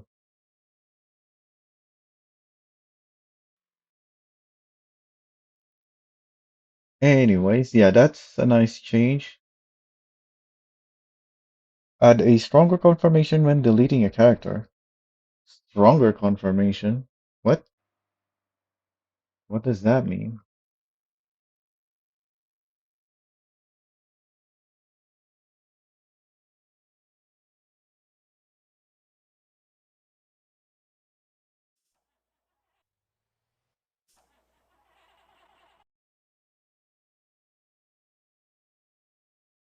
I cannot even delete it. I'm not even allowed to. Alright, let's make one more.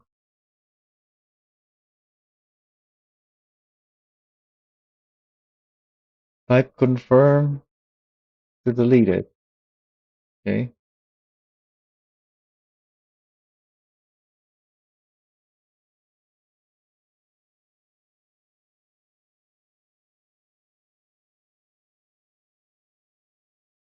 That was it? You just type confirm?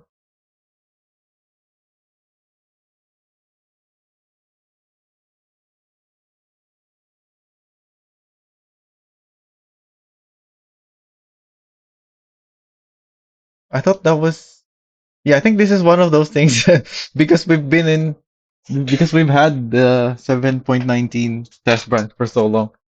I thought this was just a thing that was already in the game, but I guess this is new to 7.19.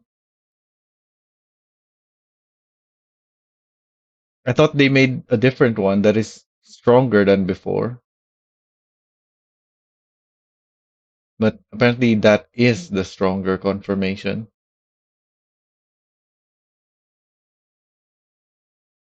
Add a Motorpedia link to the housing construction material list.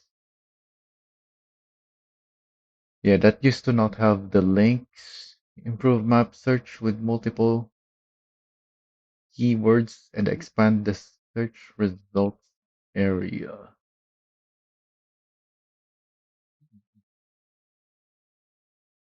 Okay.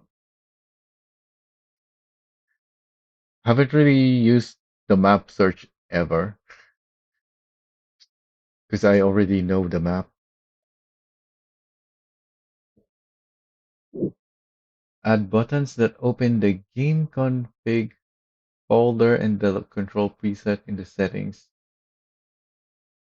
Yeah, that was nice when going back and forth between 7.19 and 7.18 because I needed to back up the config folder as well, you know, to when going back and forth. Otherwise, it the settings get messed with when you go between 7.18 and 7.19.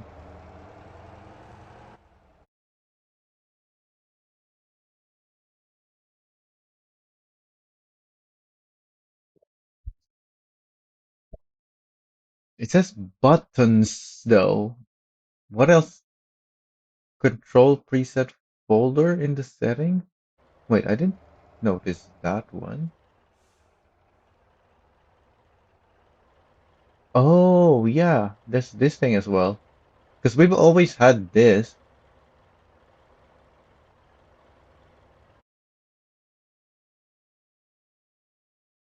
Control settings presets. Yeah. I didn't realize we've had a folder for those. But yeah, that makes sense. Why didn't they name the control files the same as the name I gave it in game though?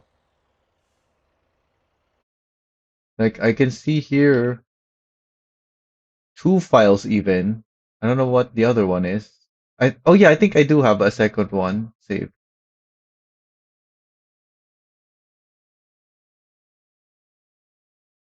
So I can see here 3A524A26497 2E8C57. That's the file name. It's very long. That's like only half of the file name that I just read. And that's just one of the two. Because I do have another one. I think for the Xbox controller, because I do have an Xbox controller. Oh wait, no. These are both, I don't know. I guess one is just older. These are both for Hall Effect keyboard. That's what the keyboard mouse means. Controller keyboard mouse, because Hall effects have analog inputs of controllers. So those are essentially the same. I guess one is just older than the other. Anyways, parking spaces now appear on the map in case you haven't seen. The ones within about 200 meters in a translucent gray P icon. There's a map filter for parking spaces.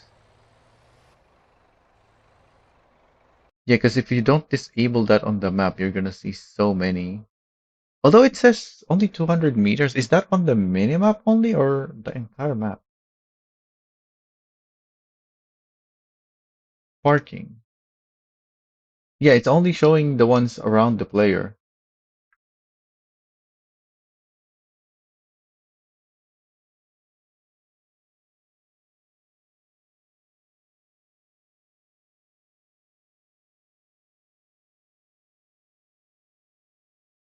Yeah, you can send your own settings to other people now.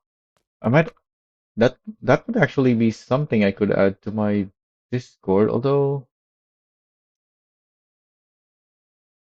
no, because one is the settings. This one doesn't make sense to share because everyone's gonna have different settings depending on their system. But the controls, yeah, we can share controls, I guess.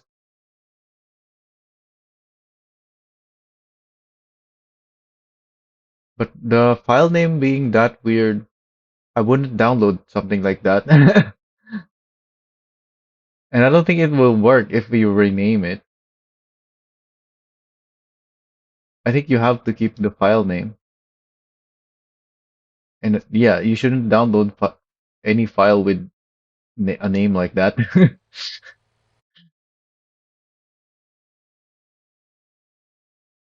Right. Shift the garage workshop preview so the L panel blocks less of the car. Yeah, because it used to be when you're in the workshop, the vehicle is centered on the camera. But because you have this massive window now, you can't really see your vehicle too well on certain angles. But now it's on the lower right of the camera. Display the item's name when you select, hover over, or hold an item in the inventory. And quick bar slots. What was it? Select, hover over, or hold that item. Yeah, if you hold an item, it tells you the item name. If you hover over it, it shows the name. What was the other one? Hold, hover, select.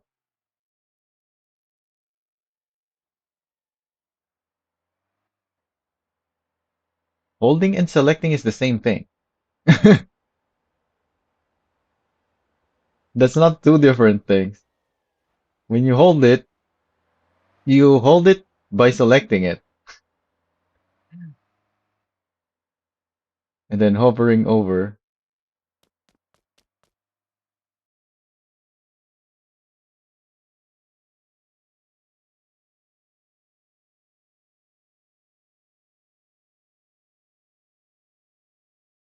It's just selecting and hovering. Holding is the same thing as selecting.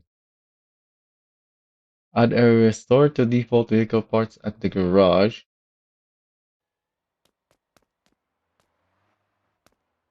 Then what happens to my Civo buses then? Because my Civo bus is completely stock, but it has different wheels than when I bought it than it does now.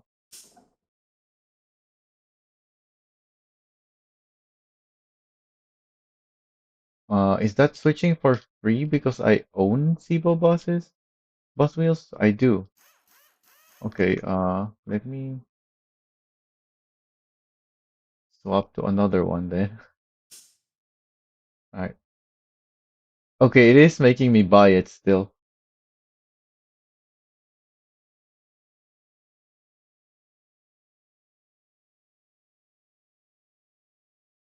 So I don't get to have the new wheels for free when from buying this, unfortunately, because I bought it in the early test branch. But yeah, that's a thing now. You can restore the vehicle to stock. So like if you have mods on it but don't want to have the modded parts anymore, you can just quickly remove all that. Add a quick change control and per seat tabs to the rotator control panel. I don't think that's on the rotator only, is it? Yeah, I thought that was on all the trucks now with multiple control stuff.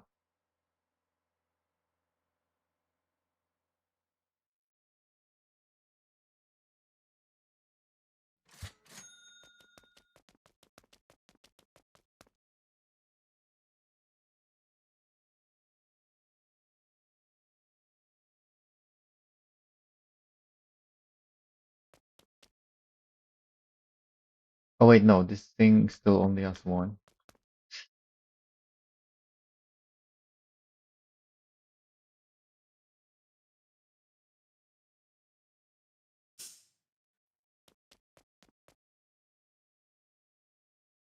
You still have to select one first, but once you're in, you can then select the others from the same menu. Also, they finally gave us this kind of list of stuff. We need more stuff like this instead of like long lists like this so that things are more condensed or long vertical lists. So many things in this game can be improved if we just have more, what do you even call stuff like this? When you have items within a certain area instead of just all of them being in a row or a column.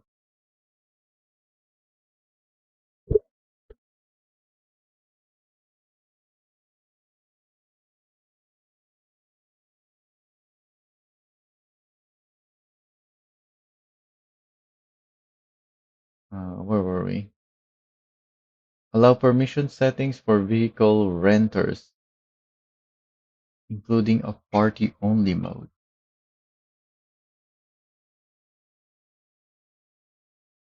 Wait. Yeah, because if you take a rented vehicle from someone else and then the timer runs out on their rent, suddenly you're the one paying the rent, or sudden you will have to suddenly pay the rent extension fee.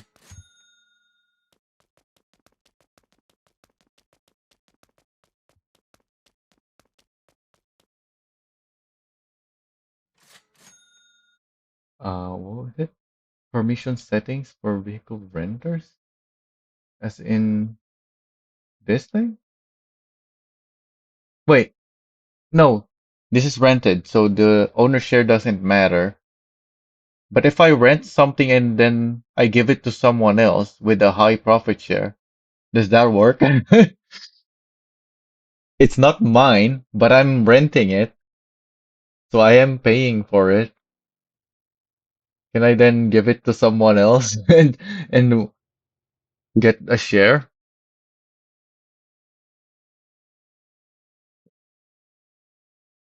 I can also lower the level for someone else. But what happens if the rent timer expires still while someone else is inside? Do they still pay? Hmm.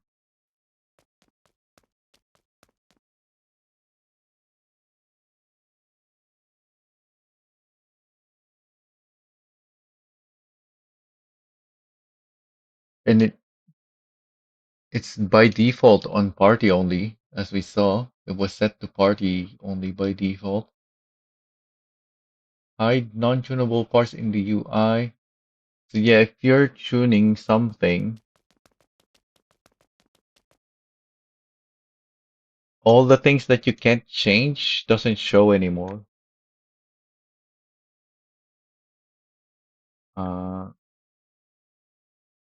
yeah, we don't see the arrow option here anymore because there's no arrow options on this, and then on ETC, it's only showing these four. Whereas before there would be a bunch of stuff here in ETC.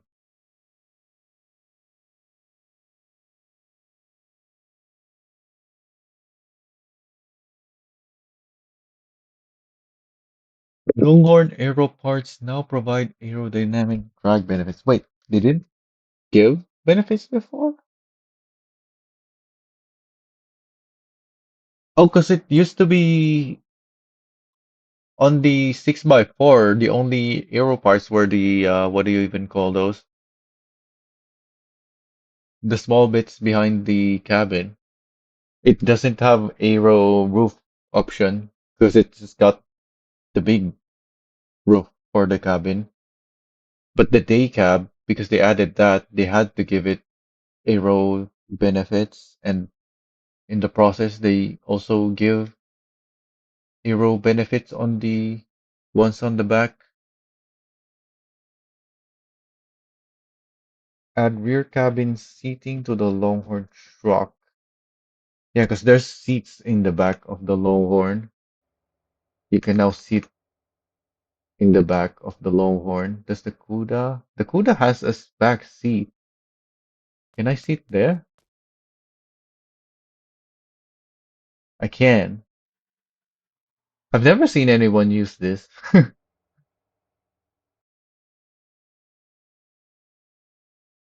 But I guess it is rare to see someone in a passenger seat, really, because everyone's always driving their own vehicle.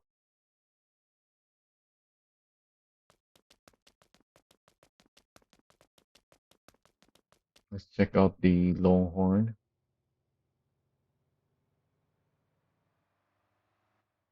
It has to be the 6x4 because the 4x2 doesn't have it.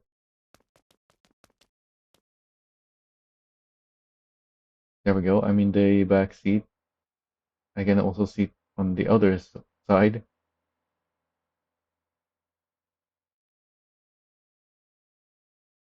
The Goldimo doesn't have a back seat, doesn't it? It's just the bed back there, I think.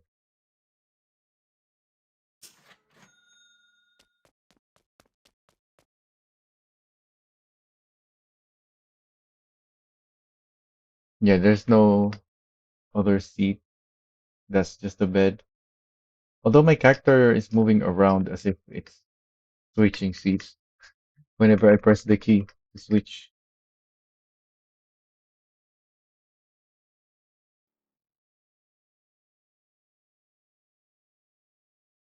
Add AFK and autopilot info to the web API. So this is for dedicated server tracking. Add coordinates and cargo data to web API. Oh, this is all web API. Just skip those. The parking space near the bank.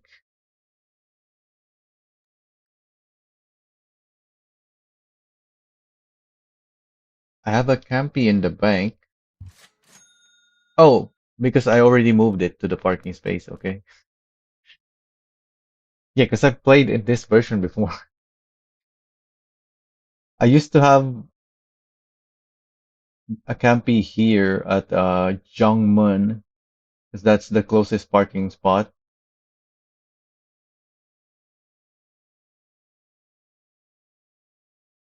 Until I realized that there was apparently a parking spot. Where is it? In here. I didn't know there was a parking spot here. Also,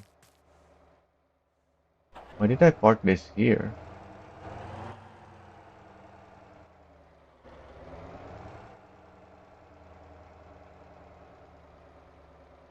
There's so much space in here.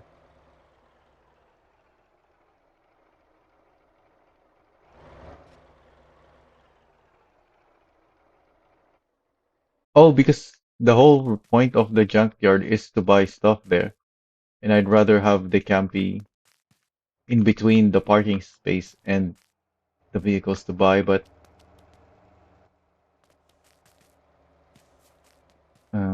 yeah, I don't know. Maybe I should put the campy. Hmm, somewhere that I will see the parking space. Yeah, because that's the problem with here. I cannot see the parking space. So like here.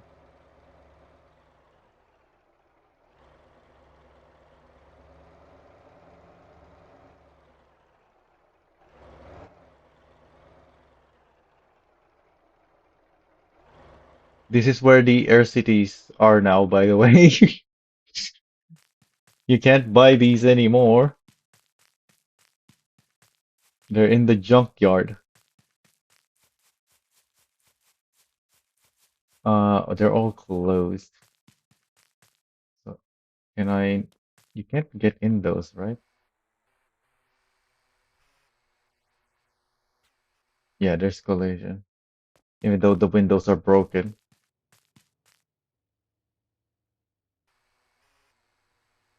Wait, that's too high. There's the window. Yep, cannot go in.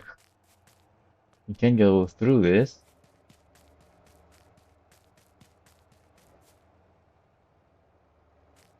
Anyways, we're not here for that. Narrow the Jeju North-South Road and relay surroundings with refreshed props. So this highway, if you can even call this a highway, is now a completely reworked road. It used to be super wide. It's now normal width. In fact, it looks narrower in the map compared to this road, but they're the same. They're all four-lane roads. Actually, no, these are not four lane. Is this four lane? This is four lane. This is not. but it looks thicker on the map. Yeah, this is 2 lane.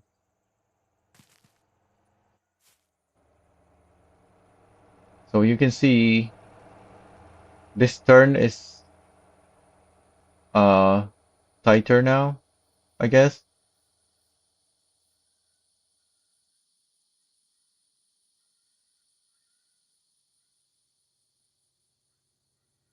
And if we zoom in, you can even clearly see they kind of just patched out the map instead of actually replacing it properly.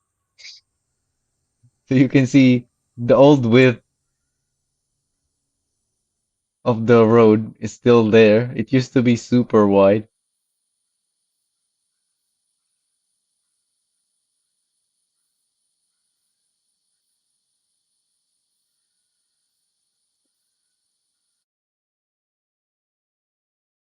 And yeah, the props around it are also different now. It looks much better. Improve roadside scenery around the Terra factory in Jeju. Isn't that the same? So it's just refresh props as well. Because it's referring to the same road, Jeju North-South Road, for a steadier frame rate. So the Terra factory, wait, they didn't credit me for this. I reported that the Terra factory, in fact, it's not just the Terra factory, although I don't know if they reworked the other places. I included in my report this place. Yeah, this looks reworked because I have my foliage set to low, but because this is a new area, they added a bunch of what do you even call it? Yeah, foliage. It's called foliage though. There was a bunch of foliage around this area that even on low foliage, which is what I have, is still visible. And there was a lot of them, so it was dropping my frame rate around here. And the same thing with this road.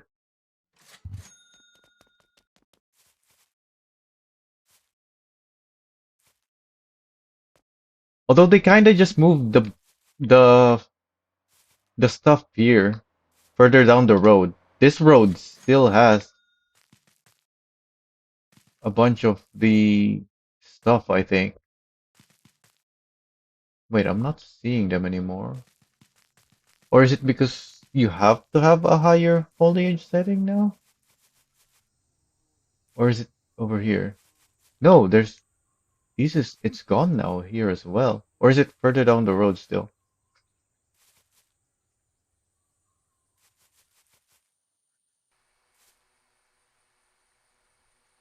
Why is my no, I do like having a low FOV on my drone for taking screenshots. Yeah, I don't see the foliage anymore.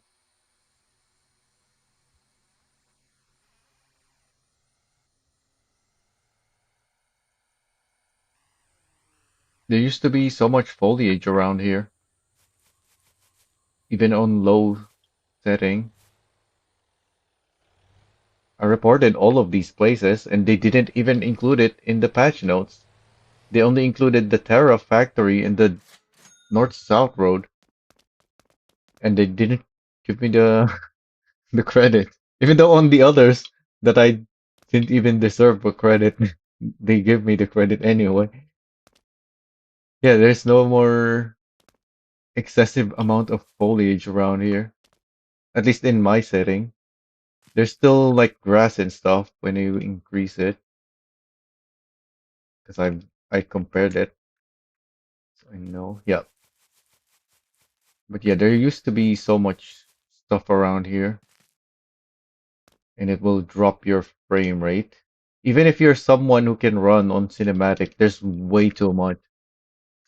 Unless your computer is just strong enough to actually maintain the FPS somehow. I guess if you're not running an FPS limiter.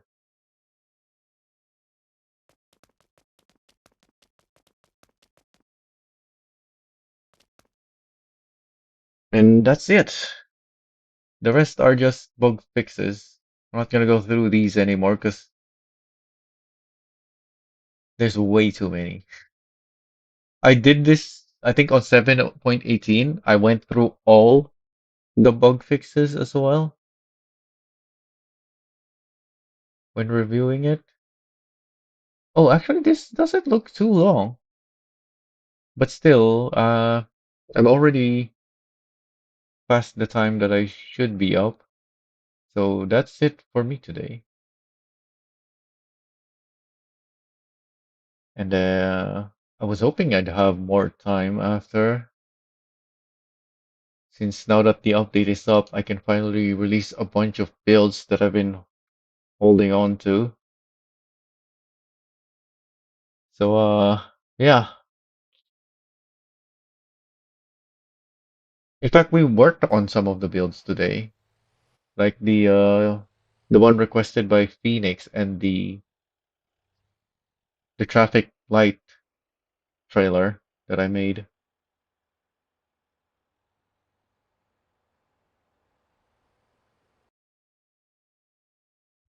All right, that's it. I'm out.